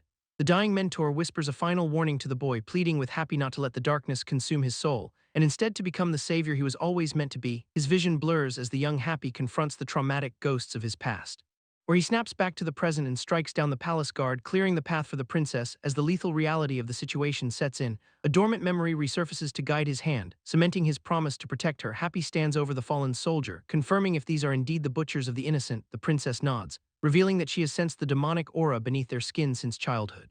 A chilling realization hits Happy as he questions her ability to perceive them. Her silent confirmation speaks volumes about the weight she has carried alone. She explains how she stayed silent for years to survive the palace intrigue, and now her gaze reveals the terrifying depth of what she has endured. The guards around them are nothing more than hollow vessels for a demonic plague. Memories flood back, exposing the true nature of the kingdom's hierarchy. These soldiers were never human, but demons wearing the masks of the king's men. They spread their influence by twisting citizens into monstrous extensions of themselves. Their dark vow echoes in the halls, promising to soak the earth in blood for his arrival. The herald of this new world prepares to finish what they started, and the cycle of worship in blood continues, threatening to drown the realm in ruin. The fanatical cries of the knights erupt, promising to spill every drop of blood in their path, and without a second thought, one of them launches himself straight out the window toward the courtyard. Happy watches the chaotic descent from the ledge, realizing that these are not just guards. As the impact of the landing echoes through the stony silence of the palace grounds, the remaining knights exchange a wordless, inhuman look that confirms their true nature. A manic grin spreads across Happy's face, sensing the twisted game they're playing. He stares down at the armored shells of his enemies, seeing through their hollow masks, labeling them as cult scum. He recognizes the rot that has consumed this entire kingdom. The city below is being devoured from within by this dark, blood-soaked influence. Orders scream out for the arrest of every allied soldier, turning the palace into a hunting ground. Steel blades draw instantly as the guards corner their targets, ready to finish the betrayal. A man steps forward to denounce their schemes, demanding they be thrown into the dungeons. But the suddenness of the guard's assault catches the allies completely off guard. The captain hesitates as panic ripples through his ranks. Unsure how to counter the ambush, his desperate command to surround the building forces the remaining defenders into a tight, impossible corner. Frustration boils over as the captain curses their predicament. Trapped by the very men they trusted, the allies retreat into the shadows of the interior, seeking a way to regroup while the net tightens. Shouts echo through the halls demanding the location of the apprentice knight who took the princess. William hears the accusations leveled against Happy, his confusion mounting as he questions the motive behind such a claim. He realizes that something catastrophic must have unfolded on Happy's side of the palace. The guard commander sneers, clearly acting like he has no idea what is happening, and he orders his men to report to the king while they hunt down that apprentice. The princess and her small group walk right into the middle of this mess. Her eyes go wide at the sudden commotion unfolding in the palace courtyard. A young woman is being dragged away by guards, screaming for them to release her. The princess watches in confusion as she realizes her allies are being targeted. One of the guards barks that the allied kingdom's forces kidnapped the princess to justify their pursuit. Disbelief hits the princess like a brick. She can't fathom why anyone would cook up such a ridiculous, transparent lie. The guard claims they have rounded up everyone except for that one elusive apprentice knight. Anger flares in the young woman's eyes as she stares directly at her captors. Her companion stands nearby, watching the unfolding hostility with a growing sense of dread. She calls them out, realizing this entire orchestrated chaos is their twisted work. The princess turns to her companion, asking if he recognizes these people. The young woman accuses them of turning the kingdom into a lawless band of bandits, revealing that the slaughter was just a calculated move to force them into vassalage. A guard cuts her off with a brutal strike, silencing her mid-sentence. The companion watches in helpless silence as the violence against her escalates. He clenches his fist, his knuckles turning white from the sheer frustration of being powerless. The princess observes the guard's intensity, realizing there is real, genuine hatred fueling these attacks. The guard commander declares he will finish what the cult leader could not, demanding the captives follow him if they want any information at all. The group is led toward a public square to witness an upcoming execution. A grim realization settles in as the man observes the scene. He spots a prisoner locked inside a cage, clearly in a desperate state. The commander inquires about the missing apprentice knight, vowing to start the purge once he is caught. Standing alongside the cult leader's son, the king confirms the kingdom is already under cult control. A mysterious woman nearby reacts with sudden confusion to this revelation. The commander notices her shift in demeanor and questions if she recognizes anyone in the square. Focusing on the man by the cage, she seems to place who he is. She calls out to him, greeting him with a familiar and unsettling endearment. The man stares back, completely caught off guard by her sudden appearance. Everyone around them pauses, trying to piece together the connection between the two. She brushes off the tension, claiming she just wanted to see him again. Her presence here feels like a calculated move rather than a coincidence. Questioning her loyalties, he asks if she was secretly working with the cult. She admits she always prioritizes her own survival above any specific faction. Finding the cult's entry requirements a bit too strict for her liking, she casually mentions thinking about switching sides to join his cause. Closing the distance, she makes it clear she is choosing his side for now. She claims this is the perfect opportunity to jump ship, yet the commander is not having any of it and orders her to back off. Pointing out that most of the guards have already left to hunt down the princess, she whispers to him that he has a real chance to escape if she helps. Leaning in close to ask if he will finally accept her onto his side, the commander immediately barks for his men to drag her away, exchanging a quick knowing look. She and the man prepare for the inevitable clash. When the guard reaches out to grab her, she casually pushes his hand aside. Sarcasm dripping from her voice as she calls the situation great, reaching toward the guard's belt. She swipes his blade in one fluid motion. The steel flashes forward, catching the guard right in the chest. Blood spatters the air as her strike lands with brutal precision. Gripping the stolen sword firmly, she stands her ground. She finishes the guard with a swift follow-up, leaving him reeling. The commander watches in total disbelief as his soldier falls. She apologizes with a smirk, confirming she has officially switched sides. Staring at the carnage, the commander demands to know what just happened. The man by the cage stammers, caught off guard by her sudden violence. She holds up the stolen keys, admitting that a quiet escape was never on the table, noting she still has a husband to rescue before they can actually leave. She brushes off the tension with a grin, calling it her life motto. Mapping out the quickest route to the exit, she points toward the gate, key jingling in her hand. She turns her attention back to the cage, meeting the gaze of those inside with a calm, predatory focus. The lock clicks open under her practiced touch. Doors swing wide as she welcomes the prisoners out into the open, pointing a shaking finger. The commander orders his soldiers to slaughter them all. Armored guards flood the chamber, swords drawn and closing the distance. Her eyes ignite with a lethal glow, anticipating the incoming wave. She sidesteps the first blade and counters with a brutal slash. Steel bites deep into armor, dropping the lead guard instantly, spinning through the fray. She carves a path through the remaining soldiers, bodies litter the floor, leaving her standing amidst the discarded weapons, telling the prisoners to arm themselves. She keeps her eyes on the commander, lunging past the fallen. She closes the gap to the enemy line. Swords clash with a deafening ring as she parries a desperate strike. Locking blades with the commander, she meets his intense glare head-on. He questions the wisdom of her betrayal, warning her of the cult's overwhelming power, claiming that bowing in despair is the only natural order for people like them. She laughs off his philosophy, declaring that she simply is not built to feel despair. The commander stares her down in silence. Then she mocks his obsession with demonic despair. Choosing her own path as an equal fighter instead of a slave, steel rings out as they collide, locking their blades in a test of raw force. He demands she face the reality of her situation, gripping his sword with bone-crushing pressure. She notices the sheer intensity behind his grip. Suddenly he swings with overwhelming speed, forcing her to dodge just in time. He promises to make her understand the depth of true despair. She barely cracks a smirk, telling him to keep running his mouth. Trading blows at high speed, they push each other to the limit. He unleashes a heavy strike that tests her defensive stance. Feeling the strain in her arms, she realizes his strength is truly monstrous. Each successful block only makes the cumulative impact harder to manage. A new figure suddenly enters the fray, closing the distance between them. The newcomer steps in to parry the commander's blade.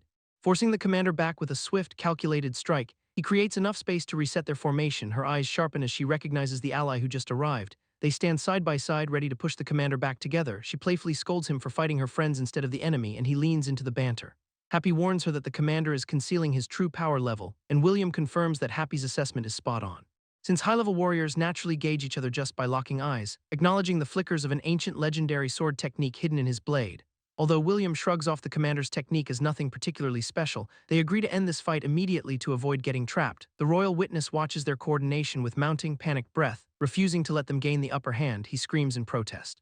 His eyes wide with disbelief at the unfolding chaos, one of the commander's soldiers is suddenly run through by a surprise attack, leaving the royal observer trembling as the reality of their lethality sinks in. While the fighting spills over near the prison bars, he watches the brutal efficiency of the combatants with hollow, unblinking eyes. Another warrior observes the carnage with a grim, silent focus, questioning if he intends to jump into the fray and join their side. The warrior coldly tells him to stay silent and just watch the outcome, promising that he will soon see the fate of those who lack conviction. The commander deflects another lethal strike with his own weapon, cursing the intruders under his breath as they press the attack, while the armored soldiers realize these opponents have absolutely no fear of dying. Happy drives his blades forward in a desperate flurry, forcing the commander to parry with rapid, precise movements. The speed of the exchange pushing them both to the absolute limit, until William steps in to intercept a massive overhead swing, noting that the commander's stance does not even flicker after blocking 2 strikes at once, which forces William to realize the strength gap makes direct combat a suicide mission. So the commander stops the dance and demands William show his actual power, the silence stretching thin between them as William weighs his next move. Before he launches himself back into the fray with renewed intensity, closing the distance in a blur to test the commander's defenses, the commander tracks the movement with a subtle shift in posture, catching the sudden change in blade angle just in time. Yet William is already repositioning behind him to exploit the blind spot, unleashing a strike that forces the commander into a frantic defensive turn. The impact jars William's arms and leaves him gasping in pain. But he refuses to give the commander a second to breathe, driving his weapon against the commander's steel in a desperate power struggle. The commander stares back, eyes narrowing as he realizes the sheer tenacity involved, and William screams for more speed to overwhelm the man's guard, meeting the incoming block with everything he has left to break the deadlock. Steel clangs against steel as William grinds his blade against the commander's defense.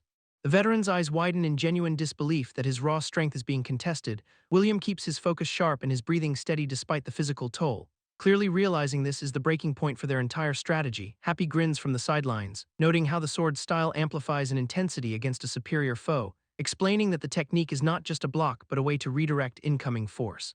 Adding that this level of mastery is far beyond the reach of an ordinary swordsman, the commander looks toward Happy, acknowledging the hidden potential of this lethal art, then turns his gaze back to William with a newfound, terrifying level of respect, confirming that both William and Happy possess the latent ability to master this devastating style. William does not hesitate, seizing the opening to drive his blade deep into the commander's guard. His pupils dilate as he senses the exact moment the tide of the duel shifts, channeling the momentum of the strike into a seamless counteroffensive. William slams his sword down with a force that sends the commander reeling backward, swinging his weapon in a wide, punishing arc to maintain the relentless pressure. The blade cuts through the air and connects with a brutal, satisfying impact. The commander staggers back, blood spraying from the wound as his confidence shatters. Watching William with eyes that finally register the gravity of this defeat, wondering to himself just how William managed to bridge such a massive gap in power, while the commander collapses to his knees, clutching the fresh gash in his side. William keeps the pressure tight, burying his blade into the commander's defense, doubting if the strike actually bit deep enough to finish the job, so the commander roars for one more exchange, lunging forward with desperate intent. Forcing William to pause as he realizes the commander is finally adapting, understanding that the commander has caught on to the technique of reflecting his own power. And then the distance closes instantly as they trade a barrage of rapid strikes, blades locking together in a grinding stalemate that tests their absolute grip, as William internalizes that brute force alone will never break this seasoned veteran, quickly dancing back to reset his rhythm and avoid a fatal miscalculation. Then they collide again with sparks flying, neither side willing to yield an inch. The commander shouts for Hermod to handle the rear, splitting the battlefield, and the sudden shift in focus sends a shockwave through the immediate surroundings. while Hermod leaps into the fray, cutting off any possibility of a quick retreat, forcing William into a two-front engagement against the commander and his loyal subordinate. As the commander grips his weapon tighter, his eyes burning with renewed lethal focus, straining against William's blade until his knuckles turn white from the sheer exertion, then the ground beneath them cracks from the weight of their combined, crushing momentum, trapping William in a locked struggle that threatens to overwhelm his current stance, while Hermod seizes the chaos to launch a flanking strike meant to end the standoff. Forcing William to pivot and parry both attackers, fighting to keep his composure intact. William locks blades with the commander, forcing a brutal, close-quarters stalemate, then he spins away to create space, narrowly avoiding a lethal follow-up strike, countering with a swift deflection that sends sparks flying across the chamber, just as a companion rushes in to check on the situation, urgency in his voice. Warning that time is running out before the enemy reinforcements arrive to swarm them, while the commander keeps his eyes locked on the exit, calculating his final move, ordering them to flee immediately through the open path, promising to cover their retreat, though his companion questions how he plans to navigate the escape route alone. The commander insists one of them must survive to warn the kingdom of the threat. Suddenly lunging forward to re-engage the encroaching forces and clear the way, meeting the incoming blades with a desperate, crushing parry that echoes through the hall, shouting for his allies to hurry before the perimeter completely collapses around them, while William grinds his teeth, cursing himself for the weakness of another forced retreat, until a sharp strike from the commander forces him forward, ending his hesitation. As the remaining guards watch the display of self-sacrifice from the shadows, the commander maintains his defensive rhythm, absorbing every blow to hold the line, keeping his steel raised against the relentless assault of the enemy's swords, questioning if the commander is truly planning to sacrifice his life for this cause, while the commander wonders what has become of his own legendary resolve, mocking the idea that his blade has dulled or that he needs pity from his own subordinates. Declaring his identity with a cold, absolute finality, the commander swats away the enemy's blade like it's nothing but a twig. Steel clashes against steel in a spray of sparks as he forces the attacker back, his gaze hardening into a look of pure, lethal focus that stops the enemy dead. Standing in a stance of total combat readiness, he prepares to hold the line alone. Royal guards flood the courtyard to surround him, thousands of boots thundering against the stone. Surrounding the commander with walls of pointed steel, the soldiers prepare their final strike. The king screams from his balcony, demanding they execute the commander and hunt the survivors. A grim smirk pulls at the commander's lips, welcoming the overwhelming odds with a laugh, daring the guards to throw their spears. He vows that the kingdom will stand firm. Lunging into the center of the formation, he carves a path through their ranks. Deep in the cellar, a desperate man tells his companion to hide while he turns back, warning her that the guards outside are leagues stronger than the duelist they just fought.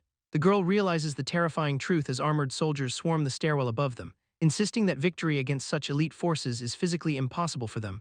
Her companion bolts toward the exit, ignoring her desperate pleas to stay hidden. She grabs his arm, begging him to stop before he throws his life away. He gently pushes her hand aside, showing he has no intention of backing down, tapping her forehead to silence her protests. He leaves her behind to face the threat, and the heavy thud of soldiers finding his location echoes as the hunt finally begins. Peering through the door, the girl realizes the identity of the invaders, spotting the 4th Royal Guard and the executioner standing right outside.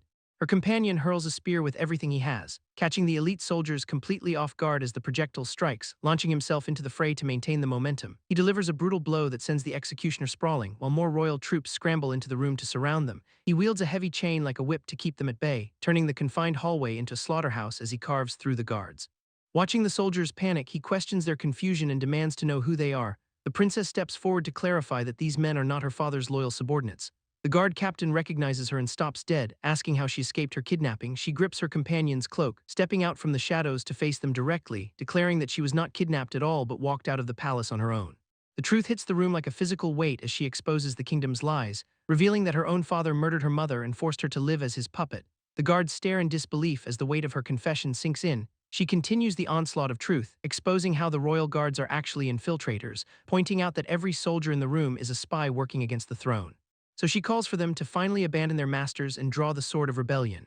The room falls into a heavy, suffocating silence. She issues an ultimatum, demanding the soldiers decide between following her or walking away. Reflecting on her father's philosophy of ruling through fear, she pauses to address the men, admitting she spent her life playing the part of a weak, controlled puppet. The princess questions her own worth, wondering aloud who would ever pledge loyalty to someone like her. Tears well up as the weight of her past vulnerability finally breaks through. A guard captain kneels before her, swearing to give his life for her cause, recalling the queen's dying wish. He explains his secret duty to protect her. The late queen commanded him to be the princess's sword rather than a servant to the throne.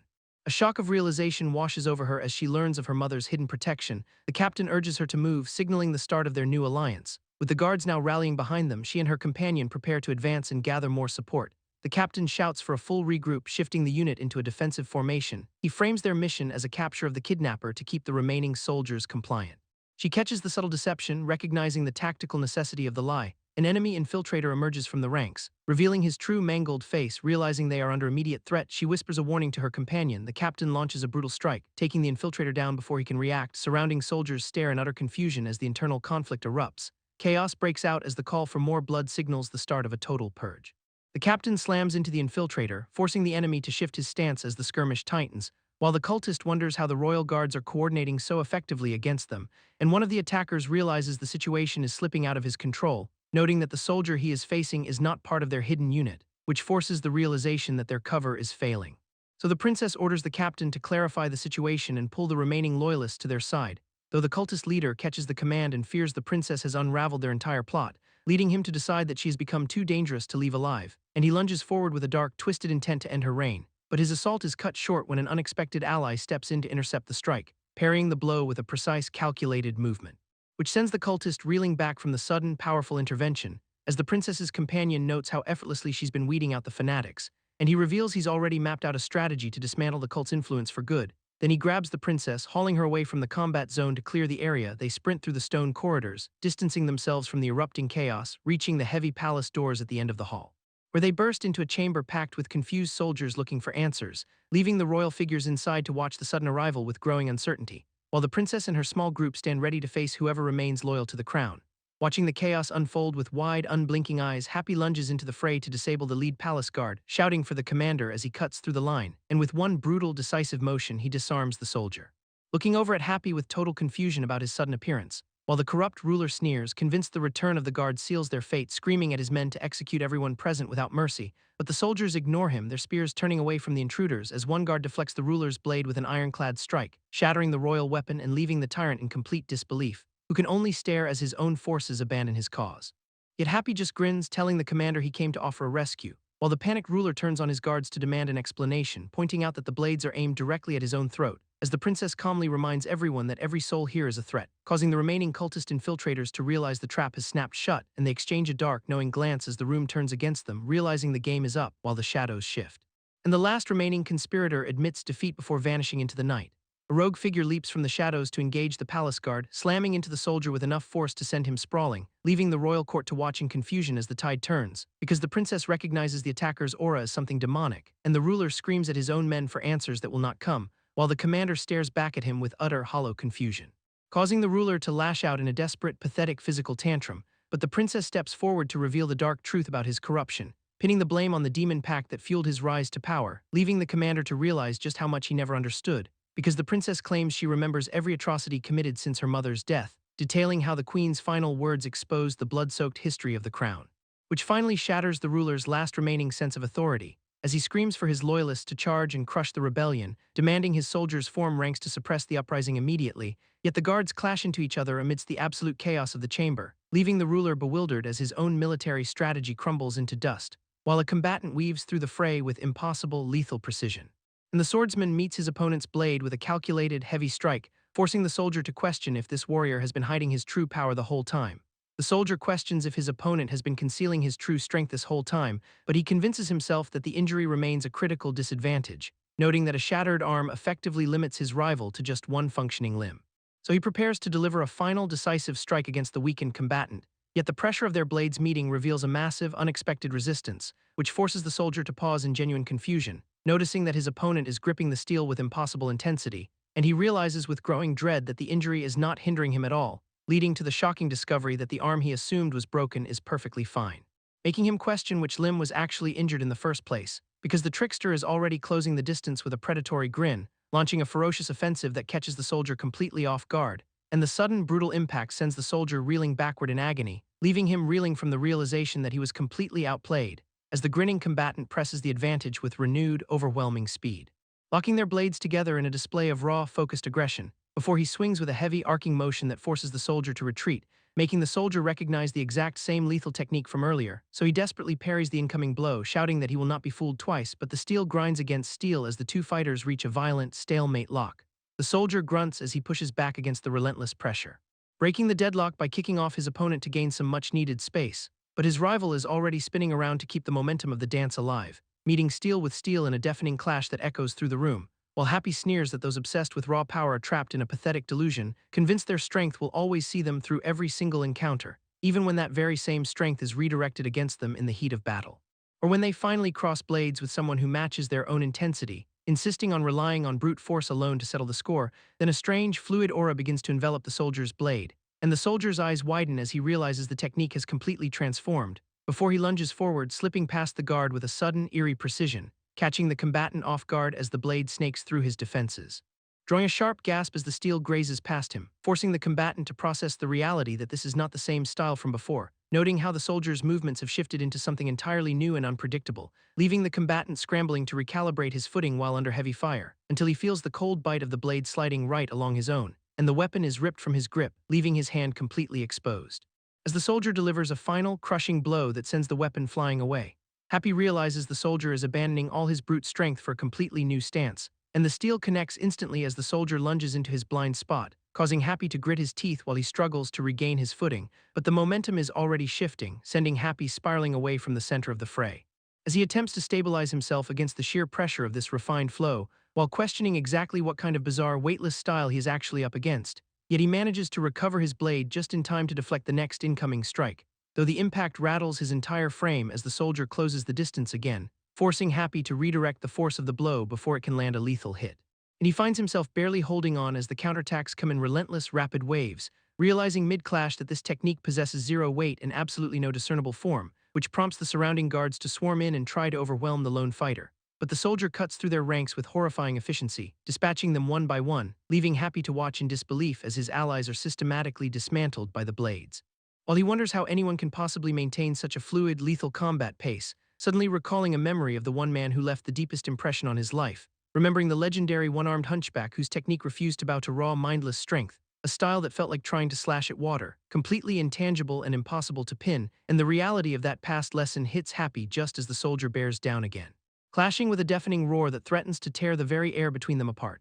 Happy realizes that power alone is insufficient for this fight, needing the precise control to channel that strength into every strike, and he seizes the opening as the soldier commits to a heavy swing, proving that true grit only emerges when you refuse to back down, which catches the soldier completely off guard as the tide turns, so Happy drives his blade deep into his opponent's chest, leaving the soldier reeling from the impact of the lethal strike. Then he finally collapses to the floor as his life drains away, and the princess watches from the shadows, witnessing the end of the duel while the soldier gasps his final breaths on the cold stone, reflecting on how he relied only on strength to reach this point, despite never considering how to defy the despair of his circumstances, remembering his fallen comrades who fought and died in the war, and the way they sacrificed themselves beneath the feet of stronger men, hoping their struggle would secure a future they could never witness, trusting that someone capable of ending this cycle would eventually arrive. So the soldier closes his eyes, finally accepting that his time has passed, and the conflict erupts elsewhere as reinforcements rush toward the scene, shields raised against the chaos that continues to spread through the halls. Because the battle is far from over despite this singular victory, the fallen soldier grips his broken staff one last time, as Happy stands firm facing a royal figure waiting in the hall surrounded by the dark aura of the cult, where Happy grins through the carnage and the enemy reveals Happy has walked the path of a demon, accusing him of slaughtering innocents to satisfy his dark master, while a voice echoes in his mind about a day of descent, claiming Happy will eventually surrender his humanity to follow that entity. So the cult leader suddenly pulls out a lethal, weighted chain, warning Happy that this is the same weapon used by the cult. Yet Happy does not back down, choosing to charge forward instead, dodging a strike to close the distance against the cult leader, and grabbing the chain midair to neutralize the threat, pulling the weapon back to slam the handle into the leader's throat, forcing the man to choke as he realizes his own trap has failed, because Happy declares he would rather die than live by slaughtering innocents, leaving the surrounding cultists to witness their leader's sudden demise. As the man falls to the floor, his life slipping away and the blade of a sword presses against his skin, with the cultist's hand trembling in a grip of pure terror, seeing that Happy is not driven by the fear of death but by conviction.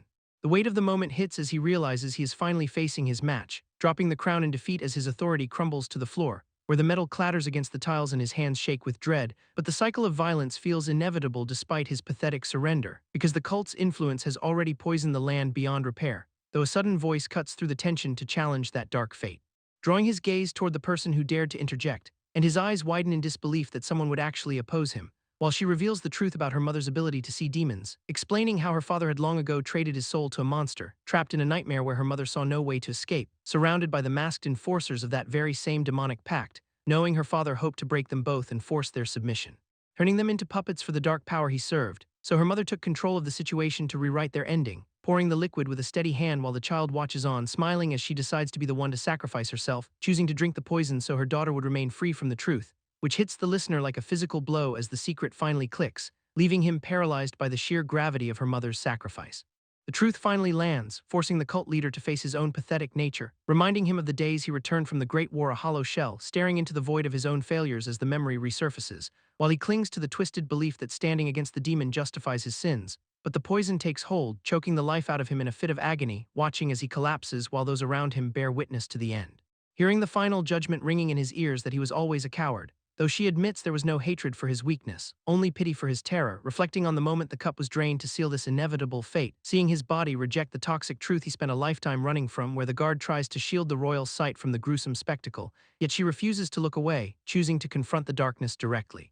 Realizing she could have easily shared his path of being consumed by the demon, deciding that to honor the future, she must burn this wretched end into her own memory, watching the light fade from those bloodshot eyes as the life drains away, until the silence of death finally fills the room, marking the end of his influence, checking on Happy, who stands over the corpse in a state of growing instability, asking if the toxic residue touched him during the struggle. Knowing he needs to regain control before the allied kingdoms arrive to witness this, because his grin twists into a demonic mask, fearing he already looks the part. The guard realizes that the escape plan has officially hit a wall, signaling to the group that their path through the gate is no longer safe, warning everyone that the elite pursuit squad is already closing the distance, so the princess urges them to move faster to avoid the most brutal commander in the kingdom. Noting that this captain was the first soldier brought in by her father, and she knows his reputation for violence is earned, describing how he was built like a monster from the start, leaving a trail of bodies behind him, just as the heavy armor of the squad crashes toward the outer walls, forcing the defenders to draw their steel in a frantic bid to survive, while the captain signals his men to prepare for the slaughter. And the fortification is swarmed by incoming soldiers from every direction, which triggers a massive alarm that echoes throughout the entire outpost, confirming that their location has been fully compromised, leaving them with no choice but to break through the lines right now, even though a soldier watching from the ramparts just wants to avoid the chaos entirely, but he sees the escapees have already reached the outer perimeter. So he sounds the command to hunt them down before they can vanish, revealing that the demon left his personal henchmen to finish the job, men who have been waiting for this moment of total slaughter for a long time, led by the crimson-armored captain who serves as the demon's ultimate enforcer. The crimson-armored captain is identified as the demon's most trusted enforcer, and he charges directly at the group on horseback, slicing through their defensive barricade in a single brutal swing, which leaves the survivors reeling at the sheer speed of his assault, as he pivots his mount to continue the carnage, forcing the men to dive desperately out of the way of the horse's hooves, and one of them takes a heavy blow that sends him crashing into the dirt, leaving him gasping for air as the pain sets in, while a frantic command echoes to slam the main gate shut, leaving the garrison soldiers on the walls to wonder how the escapees even made it outside. Especially since the group previously fought to break in, not out, and the confused guards can only watch the chaos unfold from above. While Happy realizes that prioritizing their survival was only the first step, because they still have no guarantee the captain will let them leave alive, or that they can even reach their distant kingdom without any supplies, but Happy decides to cut through the paralyzing dread, choosing to stop worrying about a future that has not happened yet. And he tightens his grip on his blade as the cavalry circles back, telling everyone to stop fighting in the open and retreat to the stables for cover, so they can make a final stand against the captain before they are cut down. The tension breaks when a sudden strike forces the group into an immediate defensive stance, and the mysterious woman narrows her gaze as she realizes the situation has spiraled out of control, while up on the castle ramparts, the archers are thrown into total confusion. Because the captain is actively sabotaging his own troops to keep the fight focused on his target, then he aggressively displaces a guard to take command of the front line himself, charging his horse straight at the group with chilling, calculated precision, and the woman barely manages to dodge his heavy lance by inches, though his relentless pace forces her to retreat further back toward the stables, leaving no room to breathe as the armored rider thunders across the courtyard, where the group finds themselves desperately parrying his reach, yet their blades fail to make a dent against his thick, reinforced plating, which forces a realization that they have absolutely no viable counterplay since their short swords cannot even close the distance against his long-range weapon, and every attempted parry just sparks uselessly off his impenetrable gear, making it clear that they are not fighting a battle but simply surviving a hunt. While the woman grits her teeth and commits to a final, desperate burst of speed, because on the walls a guard spots a new lone figure approaching the gates, and the captain screams at the archers to hold their fire, finally noticing the threat as he orders his men to raise their weapons in panic, just before a high-speed projectile tears through the captain's line of sight. The blade presses against his throat, forcing the man to freeze in terror, while the woman stands over him, radiating a calm that cuts deeper than any steel, as she easily reads the panic in his eyes, knowing a true predator when she sees one, and bluntly calls him out for the coward he clearly is, since his fear is performative rather than genuine, proving he is not part of the cult. So she commands him to open the gate immediately, and the heavy stone doors begin to groan as they grind open, revealing the armored rider outside, who has not even noticed the change in the status quo, while the woman takes her position on the wall, leveling a crossbow at the target, then fires a bolt that clangs harmlessly off the rider's thick, enchanted plating. Yet the knight maintains his steady charge without breaking stride, leaving the woman to wonder how she is expected to fell such a living fortress. so she demands a reload from her panicked captive, questioning exactly what kind of nightmare they are up against. While elsewhere, a scholar studies ancient texts by dim lamplight, piecing together the history of a forgotten land wiped from the maps, where a demon once retreated after a brutal war, but he did not just leave his followers behind in that cursed place, and the reality of the situation hits as the rider's mount remains eerily unresponsive to the chaos, revealing the horse to be a perfectly conditioned war beast, showing no signs of life or fear. Frustration boils over as the realization sets in that one single rider has pinned them down, so she curses their luck, knowing just how dire the situation has become. Then the distant sound of thundering hooves approaches, signaling the arrival of more enemy forces, and William spots the movement, bracing for a fresh wave of combatants.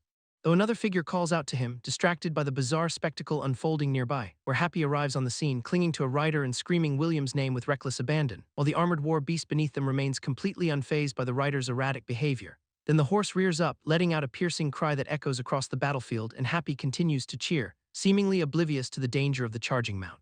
So William and his companions stare in disbelief, realizing it really is Happy amidst the chaos, with Happy locking eyes on them, that familiar grin plastered wide across his face. Then a manic, predatory expression takes over, stripping away any lingering trace of innocence, as Happy demands to know who dared to harm his precious Winnie, while the shadow of a dark, grinning entity flickers within the armor's visor.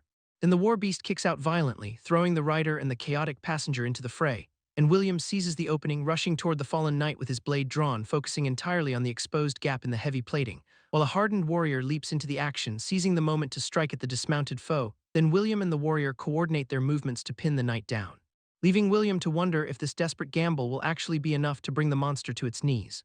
The knight's armor is a fortress, with every gap and slit sealed tight against conventional attacks, leaving William to wonder where on earth he's supposed to aim his blade. But before he can rethink his strategy, the knight's massive kick sends him reeling, and Happy barely avoids being crushed as the armored juggernaut tears through their formation, slamming into the ground with enough force to make the earth shudder. Yet Happy is already moving, launching himself forward to intercept the giant, with a wide, unsettling grin that makes even the knight pause for a split second. So he closes the distance in a blur, ignoring the danger of the heavy steel, and throws a vicious punch directly at the knight's chest, connecting with the metal plating in a blast of raw, kinetic energy.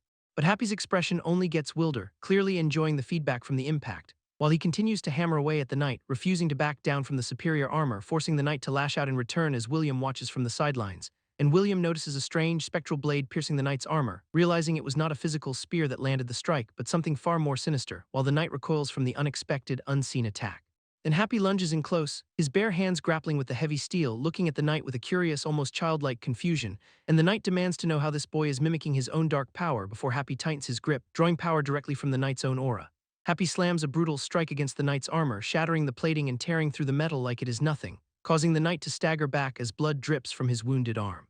While the surrounding army watches the impossible display of power in total disbelief, and the armored knight demands to know the secret behind Happy's ability to isolate his targets, realizing too late that there is a hidden method to this kid's madness. So the knight turns and bolts, fleeing from the battlefield with his remaining forces, while his men scramble to pursue him, crying out for the order to catch the monster. But Happy is already turning away, his own body battered and bleeding from the fight, and he ignores his wounds, focusing entirely on getting his allies to safety, telling them the injury is too severe for field medicine and they need the infirmary now, while his friend apologizes for failing to protect him, guilt written all over her face. So Happy cuts her off, calling her an idiot and urging her to move faster because he knows that if he stops now, he might not be able to keep going. And the tension breaks as they share a desperate moment of relief in each other's arms, holding on like they might disappear if they let go, leaving their comrade to watch from a distance, finally understanding the truth as he realizes Happy did not run to them out of fear or simple excitement but brought the burden of the battle directly to their doorstep to keep them close, and the princess watches in silence, processing the weight of what she has just witnessed. The dust settles at the post as the remaining captives are locked away, and the princess gathers her commanders to map out a strategy for driving back the fanatical threat, leaving the immediate battlefield behind for 2 days of tense preparation, where a lone knight sits by a campfire in the woods, surrounded by the quiet aftermath of a skirmish, his armored gaze fixated on the flickering flames as he contemplates his next move. So he calls out to Sagar, who has been trailing him, asking if the man intends to keep following, with Sagar watching from the shadows, caught between curiosity and caution. The knight challenges Sagar's aimless wandering, questioning the validity of the cult's deity, and he reminds Sagar that no amount of doubt can wash the blood of the innocent from his hands, because the knight believes that fate will eventually drag Sagar right back into the cult's fold. Claiming that a wandering believer is exactly what the group needs at this critical juncture, then he reveals his destination is the land of their lord, offering Sagar a chance to witness the truth firsthand, prompting Sagar to wonder if the legendary figure is more than just a myth. And the knight challenges his skepticism, promising that seeing is believing as Sagar processes the invitation, his resolve wavering in the face of the knight's conviction. Then he starts trailing after the armored figure, finally choosing to follow the path ahead. Meanwhile, at the expedition's outermost outpost, the guards remain on high alert despite the relative calm, where the men whisper about the close call, still shaken that half their ranks had been compromised by cultists. But the mood shifts when a sentry spots an unexpected arrival approaching the gate, and the captain shouts a challenge into the darkness, demanding to know who dares approach their walls. The stranger claims he's there to regroup with his comrades, his clothes stained and his expression weary, so the captain demands to know why he's arrived completely alone. Then the man delivers the grim news that everyone else in his party is dead, causing the soldiers to scramble in disbelief at the sheer scale of the loss. He explains the allied kingdom was already overrun by the cultists, wiping out their entire force, and adds that they were forced to fight through bandits on the road, further thinning their numbers. The captain then asks if their own local forces took any hits during the chaos, but the man shakes his head, revealing they actually managed to pick up some unlikely allies, pointing toward a woman who the guards immediately recognize as the main culprit behind the earlier slaughter, yet the captain insists she is now actively helping their cause. Despite the skepticism from his men who still view her as a dangerous cultist, he shuts them down, swearing she's no longer with the enemy, explaining that the princess has gained a unique ability to see through the cultist disguises, which makes her the perfect weapon to expose the rot within the rival kingdoms, even if the captain worries that such a massive threat will only draw more danger to them. He's also deeply concerned about the toll this mission is taking on the princess's mental state, since she's been haunted by the trauma of what she witnessed. Leaving her completely drained in her private quarters, the princess questions if her own orders are directly responsible for the deaths, but the voice beside her insists it was a necessary evil to save those souls from becoming demons, even though the weight of that reality continues to break her heart. Denying the dark whispers in her mind, the princess tries to push the haunting thoughts away, but a chilling reflection in the mirror reveals a distorted, monstrous version of herself, and she stares in pure disbelief at the horror staring back. The manifestation mocks her, claiming she is no different from the monsters she fears, so she snaps, hurling a heavy object to shatter the glass and silence the nightmare. Meanwhile, the captain remarks to his men that the princess has shown unexpected strength lately. Just as she ventures out into the chaotic streets to witness the brutal reality of their war, the guard tries to shield her eyes from the carnage, urging her to look away, yet she insists on seeing the suffering firsthand, confronting the gore without blinking. Haunted by the memories of Happy, she whispers his name as the trauma takes hold. Flashes of his face fill her mind, driving her further toward a breaking point. She demands that her subordinates bring Happy to her quarters immediately, desperate for the one knight who anchored her through the darkest times, clinging to the possessive thought that he belongs solely to her. A soldier arrives at the infirmary to retrieve the resting warrior. Happy wakes up, confused by the sudden intrusion while he tries to recover. The soldier insists that the princess requires his presence right now, guiding the weary Happy toward the royal chambers. He steps inside, unaware of the volatile state waiting for him behind those doors, and walks into the room to find the princess collapsed on the floor in total despair. The princess confesses her fear that she is turning into her father, crippled by the weight of the lives she has taken. Happy kneels down to comfort her, reminding her that she never had the luxury of a simple life. Choices were forced upon her by her rank, unlike a commoner who could just walk away from the bloodshed. This reality leaves the princess speechless as she stares back at him. He recalls how William once shared a similar dark realization during their long campaign. The memory of a vast graveyard hits hard, showing how soldiers slowly become the very monsters they fight.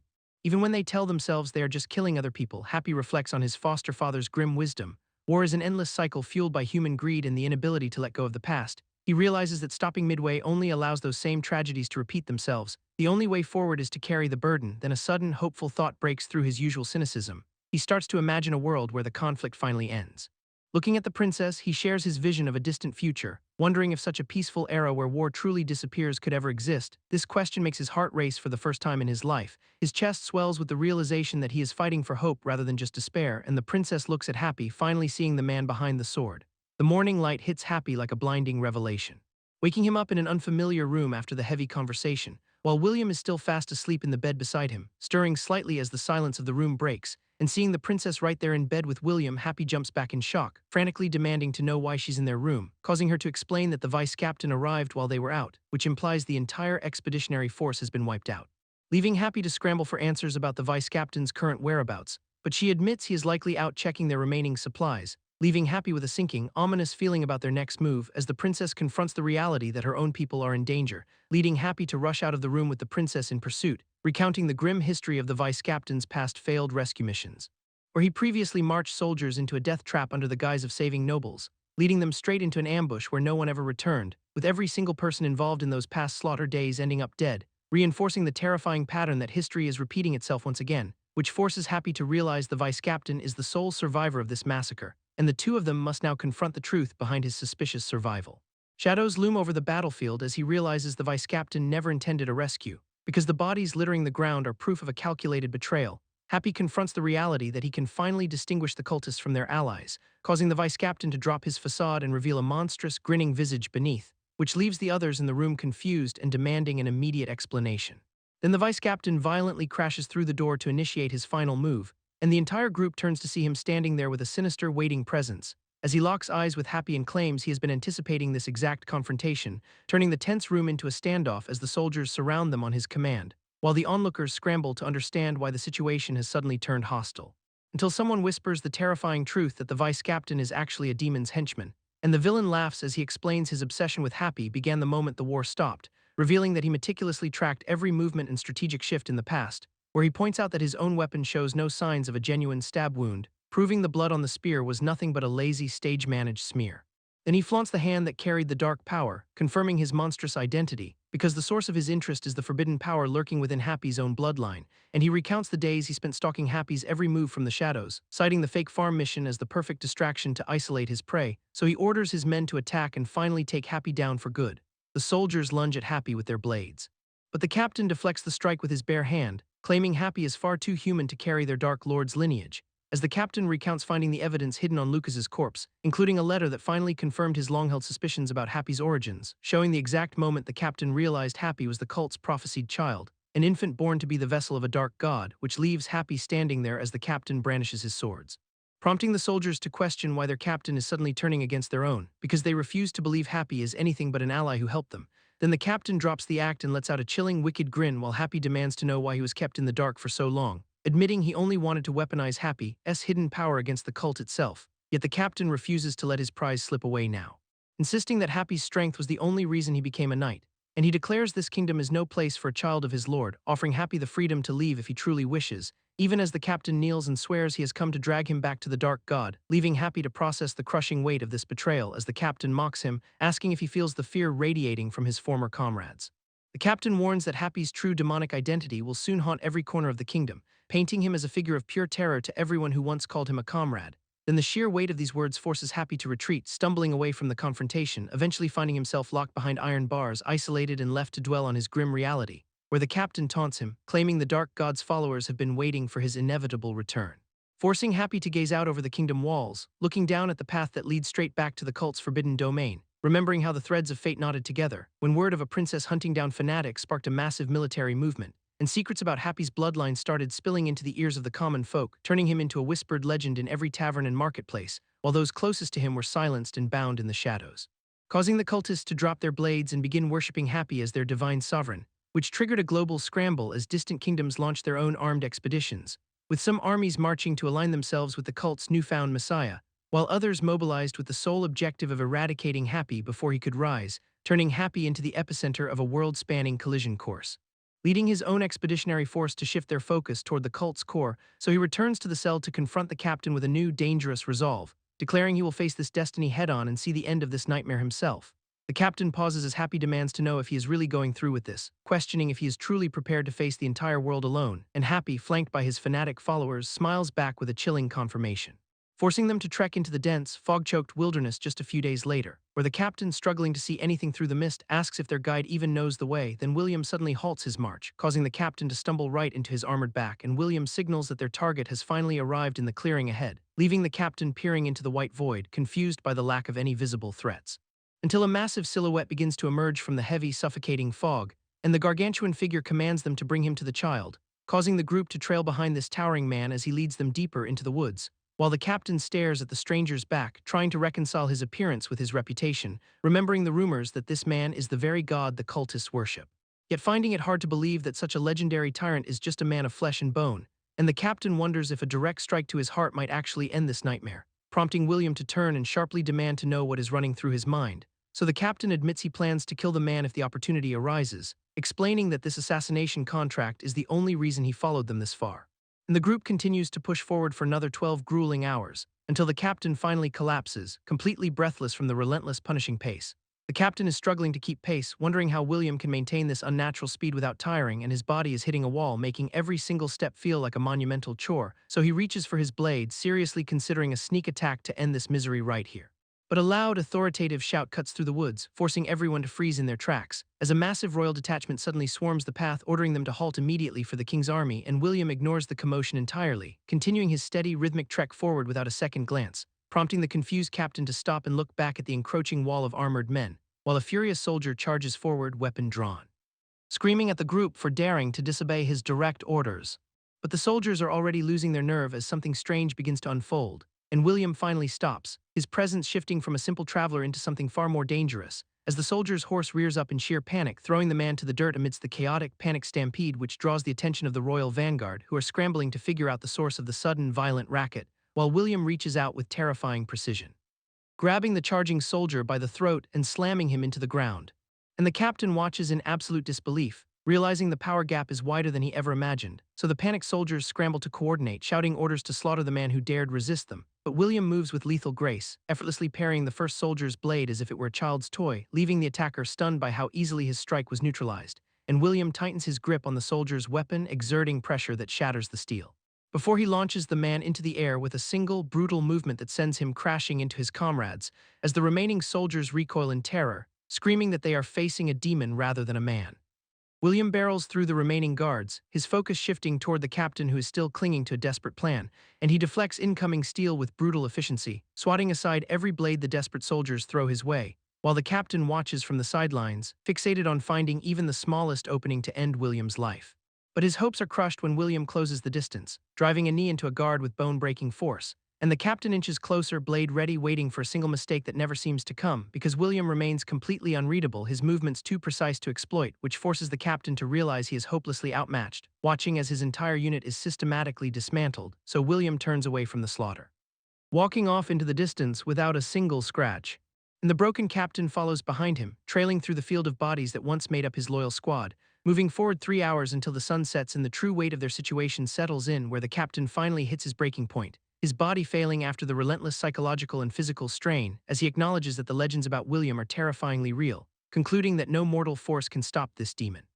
And he reflects on how the outcome was inevitable from the moment they crossed paths, though a flicker of hope remains as he remembers Happy, the chained powerhouse who might just possess the strength to intervene, convinced that if anyone can challenge William, it is Happy, especially since their goals align in the fight against the cult. Meanwhile, the antagonist watches the pair from the shadows, his eyes gleaming with a twisted, predatory curiosity, and he finds the captain's quiet desperation genuinely entertaining, realizing that the captain's intent to kill William was transparent from the very beginning, which makes the man's continued defiance seem like a pathetic, futile struggle against a god. So the antagonist decides to keep the captain alive a little longer, wanting to savor exactly how long that fragile hope lasts. The captain finally halts his advance, dropping to his knees as the exhaustion hits him, and he signals for a pause, forcing a stop in the middle of the dark forest, though the broken soldier trailing him barely processes the order, his mind shattered by the carnage they left behind, collapsing onto the cold ground in a daze while the captain stands guard, waiting out the long, silent night under a clear sky, until the sun rises to reveal the grim reality of the next morning, where a group of scouts arrives to inspect the trail of corpses littering the area, inspecting the mangled bodies and realizing the damage did not come from any standard blade, noting the sheer brutality of the scene as they trace the footsteps left by the unstoppable William, confirming the path he carved and deciding to follow his trail directly, declaring the start of a hunt to track down the man they call a demon, leaving the lone survivor behind to process the abandonment of his unit, recalling how he begged for help when his comrade was dragged away, only to be shoved aside by the uncaring mob, getting kicked in the face for his trouble as they marched off to their own doom, forcing him to pivot back to his old ways, resigning himself to the life of a bandit to survive, creeping toward the side of a local tavern under the cover of darkness, prying open a floorboard that groans under his weight, sensing something off about the ground beneath him, realizing the hollow space must be hiding some kind of treasure, and his suspicions are confirmed when he uncovers a secret stash hidden right under the floor. The bandit freezes as a man drops from the shadows, and the stranger demands to know his identity, while an apprentice stands by as the newcomer explains he tracked the bandit down. Then the bandit recognizes his captain and rushes to greet him in total disbelief. Relieved to be reunited, he asks if they are finally returning to the kingdom, though the captain points toward the massive encampment spreading out before them, stating they are actually marching straight into the heart of the demon's land, leaving the bandit wide-eyed and struggling to process this sudden change of plans. Then the captain asks about the vice-captain's location, and they find him tied to a tree guarded closely in the dark. The bandit questions how he survived when the entire expedition was supposedly wiped out, so the captain explains it happened just before they reached the border, setting the scene inside a quiet, dimly lit tavern, where the vice-captain pours a warm meal for the weary survivor, admitting he only made it this far because of the vice-captain's constant support, promising that he will follow his savior through any future horrors that await them, Yet the vice captain remains silent, staring blankly ahead, encouraging the survivor to eat and keep his strength up for the long road. But suddenly a heavy hand slams onto the table, and the vice captain sends the bowls and drinks flying in a violent outburst. Men in the tavern immediately swarm the vice captain and drag him away, forcing him to the floor as the chaos erupts around them. The bandit demands to know why he was spared if the entire expedition was marked for death, questioning why he was not just abandoned in the wilderness instead of being hauled along. Insisting that he is nothing more than dead weight slowing the mission down, the vice captain cuts him off, claiming it's all about his eyes. Describing how lost souls clinging to a final shred of hope become the most dangerous subordinates. Watching as that same desperation turns ordinary men into fierce, unstoppable henchmen, the vice captain admits he is only planting a strong seed to see what grows in this world. Brushing off the confession as a mere compliment to the bandit's hidden potential elsewhere, Winnie checks on Happy as they share a quiet meal in the camp. Happy stops dead, his expression shifting as he realizes something is deeply wrong. A grim warning arrives that Winnie must sit out this dangerous expedition, because the upcoming combat is too lethal for anyone to guarantee her safety. His identity will be fully exposed if she insists on following them into the fray. Happy stares back, clearly weighing the risk of revealing his true bloodline to the world. When he struggles to process the revelation that Mr. Sagar was secretly a cultist all along, she lingers on the thought of the slaughter that left them with nothing, recalling how Happy supposedly tried to save her people at the farm before the collapse, yet she concludes that Sagar was ultimately just another fanatic who destroyed everyone he knew. When he reaches out to Happy, questioning if he is really the person she once knew. And she compares him directly to the monster who slaughtered her own parents, visualizing the trauma of her past as she stares into the void of his history, leaving the weight of her accusation hanging in the air between them. But then Happy snaps out of his daze. Acting as if nothing heavy was just said, he announces his departure for the allied captain's tent and sprints away from the fire. Winnie watches him vanish into the darkness, her mind clearly racing with the implication. And she tracks his path through the camp as he leaves her behind. Then a companion points out that Happy has clearly been tapped as the princess's personal escort, explaining that they must act as each other's eyes and sword during the upcoming battle, which leaves Winnie silent as she processes the news, observing the deepening bond between the two from her lonely spot by the flames, while the rest of the camp continues its nightly routine around the central fire. And the tension of the impending mission looms over their small section of the woods. Winnie admits to herself that Happy's world is moving forward without her, coming to terms with the fact that she has no place in his current life. While in the distance other soldiers prepare for the shift in the coming dawn, then the next day breaks with the immediate sound of soldiers assembling for the march, and a sudden alert sounds as an unexpected guest arrives at their gates, forcing the group to pivot their attention toward the heavy armor approaching the camp. The armored guest introduces his expeditionary force, claiming they want to join the hunt for the demon, though he immediately pivots and demands to see the child they've been harboring, leaving the group confused about why he is suddenly so fixated on their captive, and the man insists he can sense a demonic presence among them.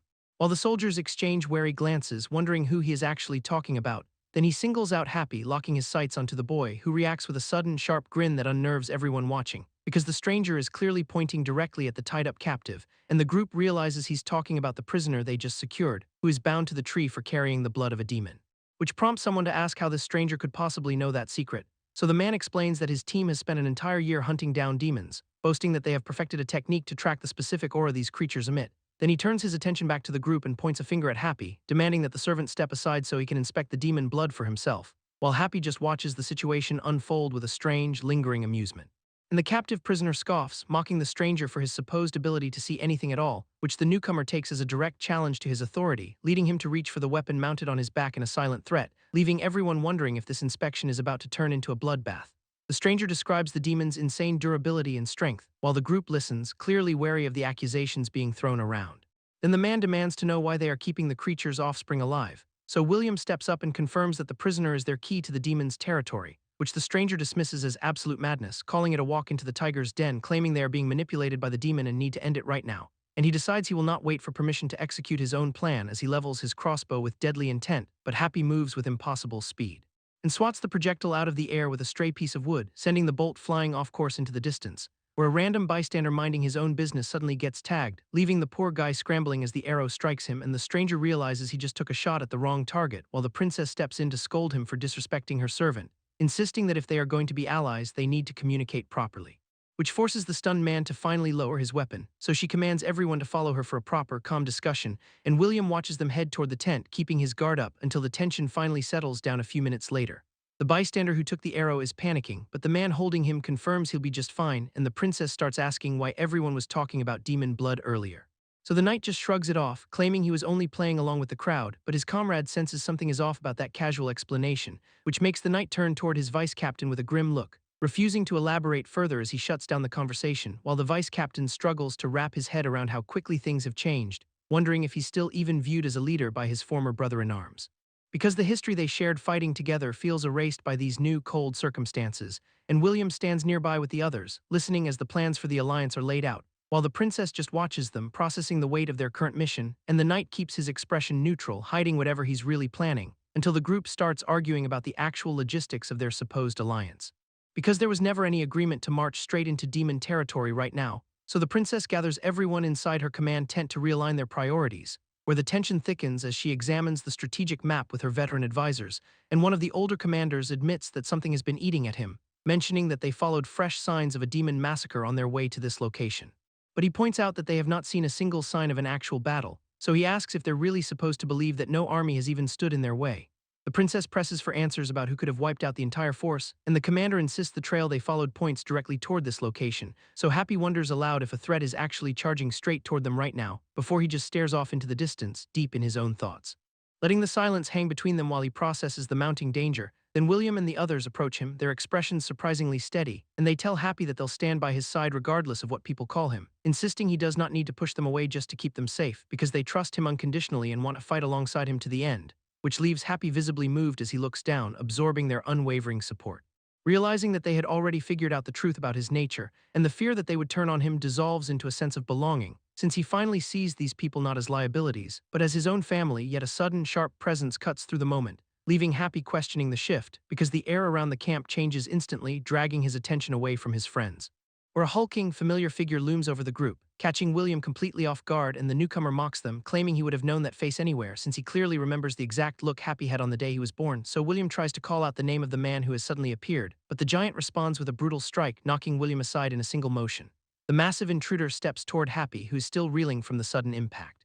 And Happy instinctively reaches out as the man closes the distance between them, claiming to be an uncle here to take Happy back to his supposed home, insisting that the Lord has been waiting for his return every single day. While the confusion in the camp deepens as the guards question the man's identity, yet the newcomer calmly deflects, asking if he ever actually claimed to be the Lord, which prompts the skeptical guards to point out that their actions certainly suggested it, leading them to realize this giant is the Lord's own brother. And when they connect the dots, they finally identify Happy as the Lord's son, leaving the men completely stunned to realize the identity of the little brat. But the giant just grips Happy tighter, disregarding the soldiers' shocked reactions, and the camp descends into absolute chaos as the guards scramble to regroup, while the giant stands his ground with Happy held firmly in his shadow.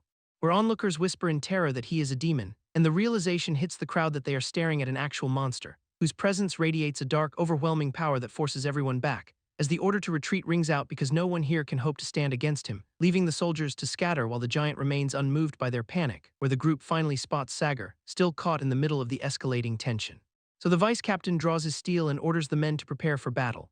The vice captain locks eyes with the intruder, searching for any sign of hesitation, but his desperate plea to talk is met with only hostility from the surrounding soldiers, who scream that they have been betrayed and insist on wiping out the entire group, claiming that Happy is the spawn of a demon come to finish them off, and they view this as their final chance to prevent a total slaughter.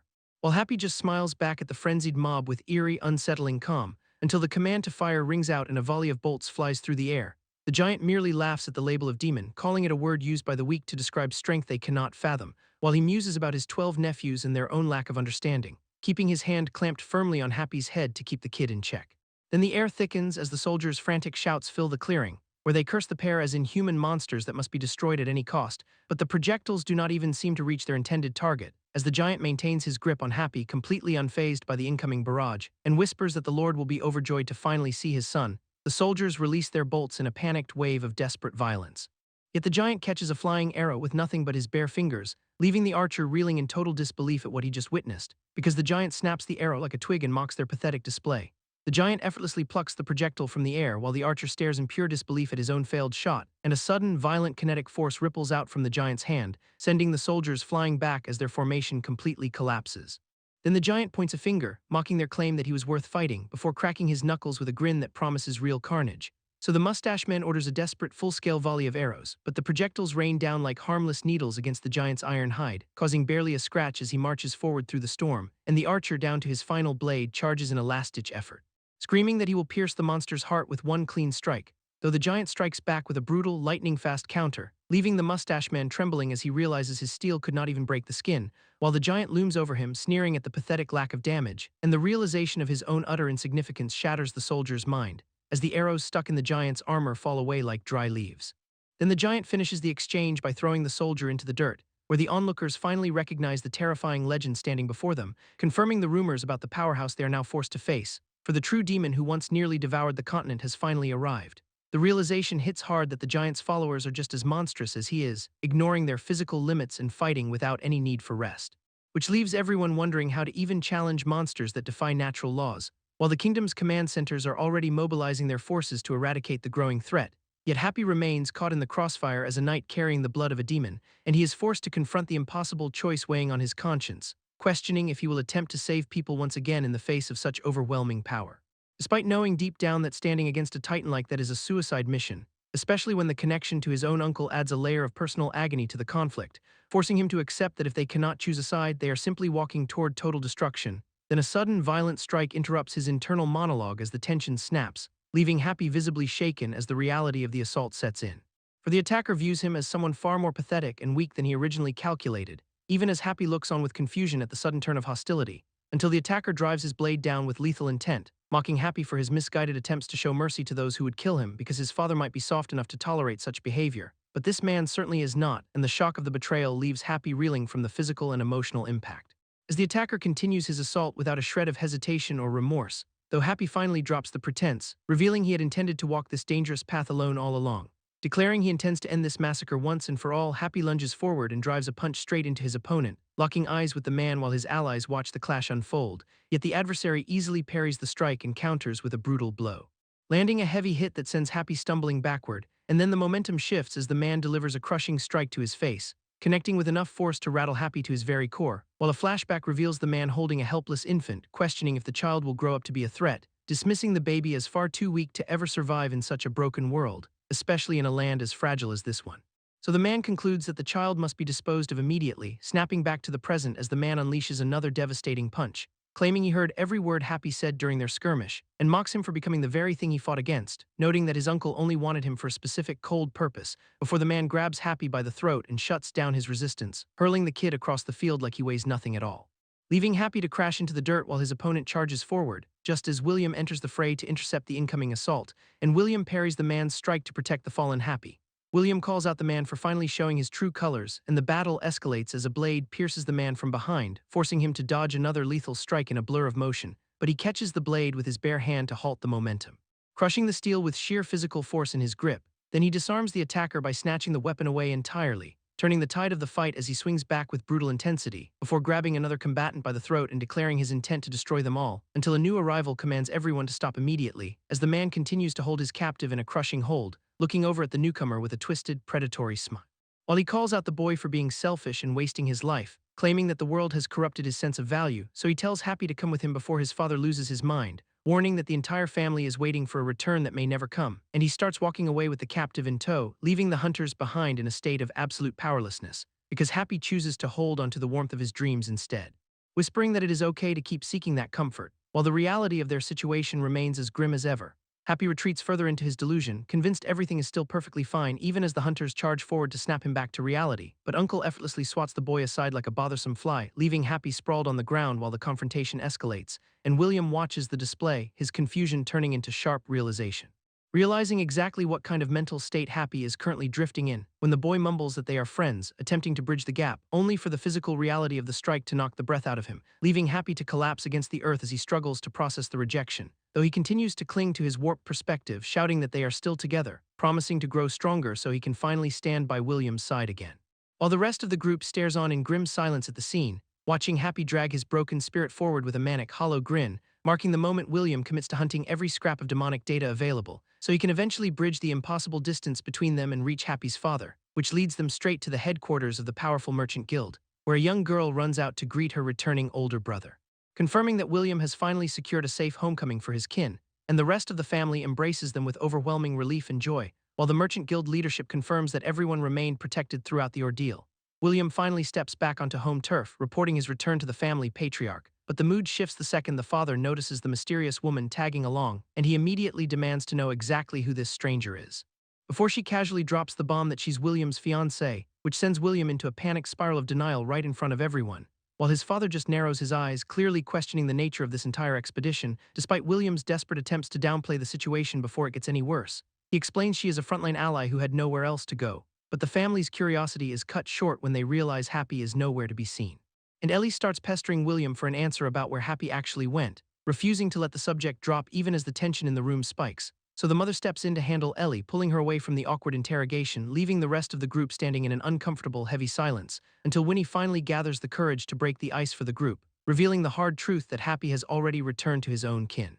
Which leaves the family confused and demanding to know what that even means, but the conversation soon becomes irrelevant as rumors of Happy ignite across the kingdoms, with commoners whispering about a devil walking among them, painting Happy as the literal child of a demon, and these claims reach the clergy, triggering a massive hunt for his heart. Across the kingdoms, the princesses launch a series of brutal purification rituals. And armies mobilize with terrifying speed to crush any sign of the demonic cults. Back at the old farmhouse, the quiet settles in a few days later, where the remnants of Happy's life sit gathering dust in the cold rooms, and a familiar face returns to clean the place, hoping for some closure, but the sight of an empty room hits harder than expected, revealing a small handmade toy left behind in the silent wreckage, which serves as a painful reminder that Happy never actually came back. And the weight of that absence starts to break the family down, with the once lively home feeling like a hollow shell without his presence, while others struggle to cope, haunted by the memory of the recent massacre standing in a field of graves Happy dug with his own 2 hands, where the old man explains that Happy apologized to every single headstone, and watching Happy collapse in grief over the losses brings a new realization, finally clarifying why he acted the way he did during his stay. Because every word Happy spoke carried the genuine weight of his soul, cementing his vow to save everyone, no matter the personal cost, which is exactly why he chose to walk away and face the danger alone. And as the days turn into months, the longing for him only grows while the princesses continue their successful crusade against the shadows in the background. Life continues in the capital, but the silence inside the carriage is deafening, where memories of Happy consume every waking thought, fueling a desperate resolve to bridge the power gap before their next reunion. While the Council of Allied Kingdoms gathers to discuss the ongoing threat, and even amidst the skepticism, the conviction that Happy is not their enemy remains unshakable, leading to a bold declaration that the search will continue regardless of the risks, despite the Council's grim warnings about the sheer lethality of the demon-infested lands. Where the promise to dismantle every single cultist and follower takes center stage, meeting only heavy, burdened silence from the veterans in the room, yet the request for training on how to slay demons is met with a steady gaze, as the weight of the past lingers in the air between them, followed by a reluctant but firm agreement to share that lethal knowledge, triggering a brutal period of self-imposed punishment to force a new level of strength. So the journey into the dark begins with a singular, driving purpose, crashing through the gates of a cultist stronghold, where a whirlwind of steel cuts through the front lines in seconds, leaving the surprised cultists scrambling to form a defensive line, as the counterattack proves that this new training was far from theoretical, and the sheer ferocity of the assault forces the demons to retreat, until a single, clean strike ends the threat for good. The blade is finally sheathed after the slaughter, leaving a trail of bodies behind as the only sign of their passage, and just like that, an entire year fades away into the melting snow, while the memory of Happy haunts William, driving his vow to never let go again because any weapon failing to protect his own is nothing but dead weight. So he sets his sights on the horizon with a single goal, turning to the princess and his squad to keep the momentum going, spreading his name across the realm through every demon-infested territory he clears, until word of his exploits reaches the distant lands where Happy resides, cementing his new title as the only human who can truly stand against them, earning the legendary moniker of Hero William among those who hear the tales. Yet the scene shifts back to the brutal reality of Happy's own path, where the relentless march continues under a master who brooks no weakness, forcing Happy to endure endless, grueling miles through the desolate fog, until he reaches the point of total physical exhaustion, only to be met by a cold, mocking voice telling him he has finally arrived, leaving Happy to stare in confusion at the looming structure before him, as they stand together before the massive, grim gates of a hidden sanctuary, and a sudden, sharp look reveals the weight of his new reality, while the endless fog swallows the path he took to reach this point. Happy recalls how Uncle would simply hoist him up and keep moving whenever he collapsed, while the thick, suffocating fog made it impossible to tell where they were heading, until faint silhouettes of buildings began to pierce through the gray haze, signaling that they had finally trekked deep into the heart of the kingdom, where massive, ancient structures loomed ahead to confirm their arrival, and Uncle forcefully leads Happy toward the towering entrance of the grand estate, leaving Happy to wonder at the sudden shift in atmosphere as they step inside, where a crowd of mysterious figures waits silently in the dim, cavernous hall, and Uncle reveals that these are Happy's long-lost relatives, all gathered to see him before brushing aside the introductions to prioritize a meeting with Happy's father, while a group of ominous, glowing-eyed shadows watches them pass with cold judgment, whispering that the boy looks too frail and weak to hold any real power. As Happy realizes the moment of truth about his origins is finally at hand, and he approaches the heavy doors that hide the secret behind the so-called demon, where they step into a chamber filled with flickering candles and two resting coffins, which leaves Happy completely bewildered by the somber, ritualistic sight, while Uncle explains that his mother died during childbirth and was presumed lost, and that Happy was also believed to have perished alongside her back then. So his father abandoned his duties during the war to mourn beside her side, locking himself away in grief for over 20 years instead of continuing the fight. The father's health plummeted over the years as he wasted away in his grief, leaving the family no choice but to hand the royal crown to the eldest uncle. But the dying man suddenly broke his silence with news from the outside, claiming that his supposedly dead child was actually alive and rightful heir to the throne, which sent a ripple of absolute disbelief through the assembled relatives in the room. So Uncle set out on a mission under orders to hunt down the missing boy, though the father ultimately breathed his last before he could ever see his son again. And now Uncle informs Happy that the funeral is finished and the trial of succession begins, asking if the kid is even willing to step up and claim that dangerous inheritance, while warning him that not a single soul in this family wants him back. Especially the eldest uncle who has been waiting decades for his own day of slaughter, sneering that a former arena slave like Happy Face has no business ruling this place, and threatening that the throne will only become his grave if he dares to sit. So the two of them step into the grand hall to face the waiting crowd, where the cold eyes of the relatives lock onto Happy as he enters the space. Yet Happy feels a strange sense of comfort knowing his parents did not truly abandon him. Realizing that even if they were villains, their love was enough to keep him fighting, and a dark, familiar grin spreads across his face as the old arena instinct kicks in, because he decides that this entire estate is just another arena waiting to be conquered, so he tells Uncle that he only needs 1 year to turn everything around. Happy declares he only needs 12 months to prove he deserves the lordship, prompting the assembled relatives to exchange looks of genuine bewilderment and disbelief, while Uncle narrows his eyes, demanding to know if he is truly serious about this challenge, and Happy retorts that 1 year was all the time he needed to conquer the arena, explaining how he crushed everyone who dismissed him as nothing more than a wild beast, recalling the familiar rush of blood and steel that defined his survival in the pit. Which makes the surrounding noblemen realize this is not just a boy making empty threats, even as Uncle lets out a twisted, predatory smile at the prospect of a real fight, because Happy finally accepts that every person in this room is just another opponent to be destroyed.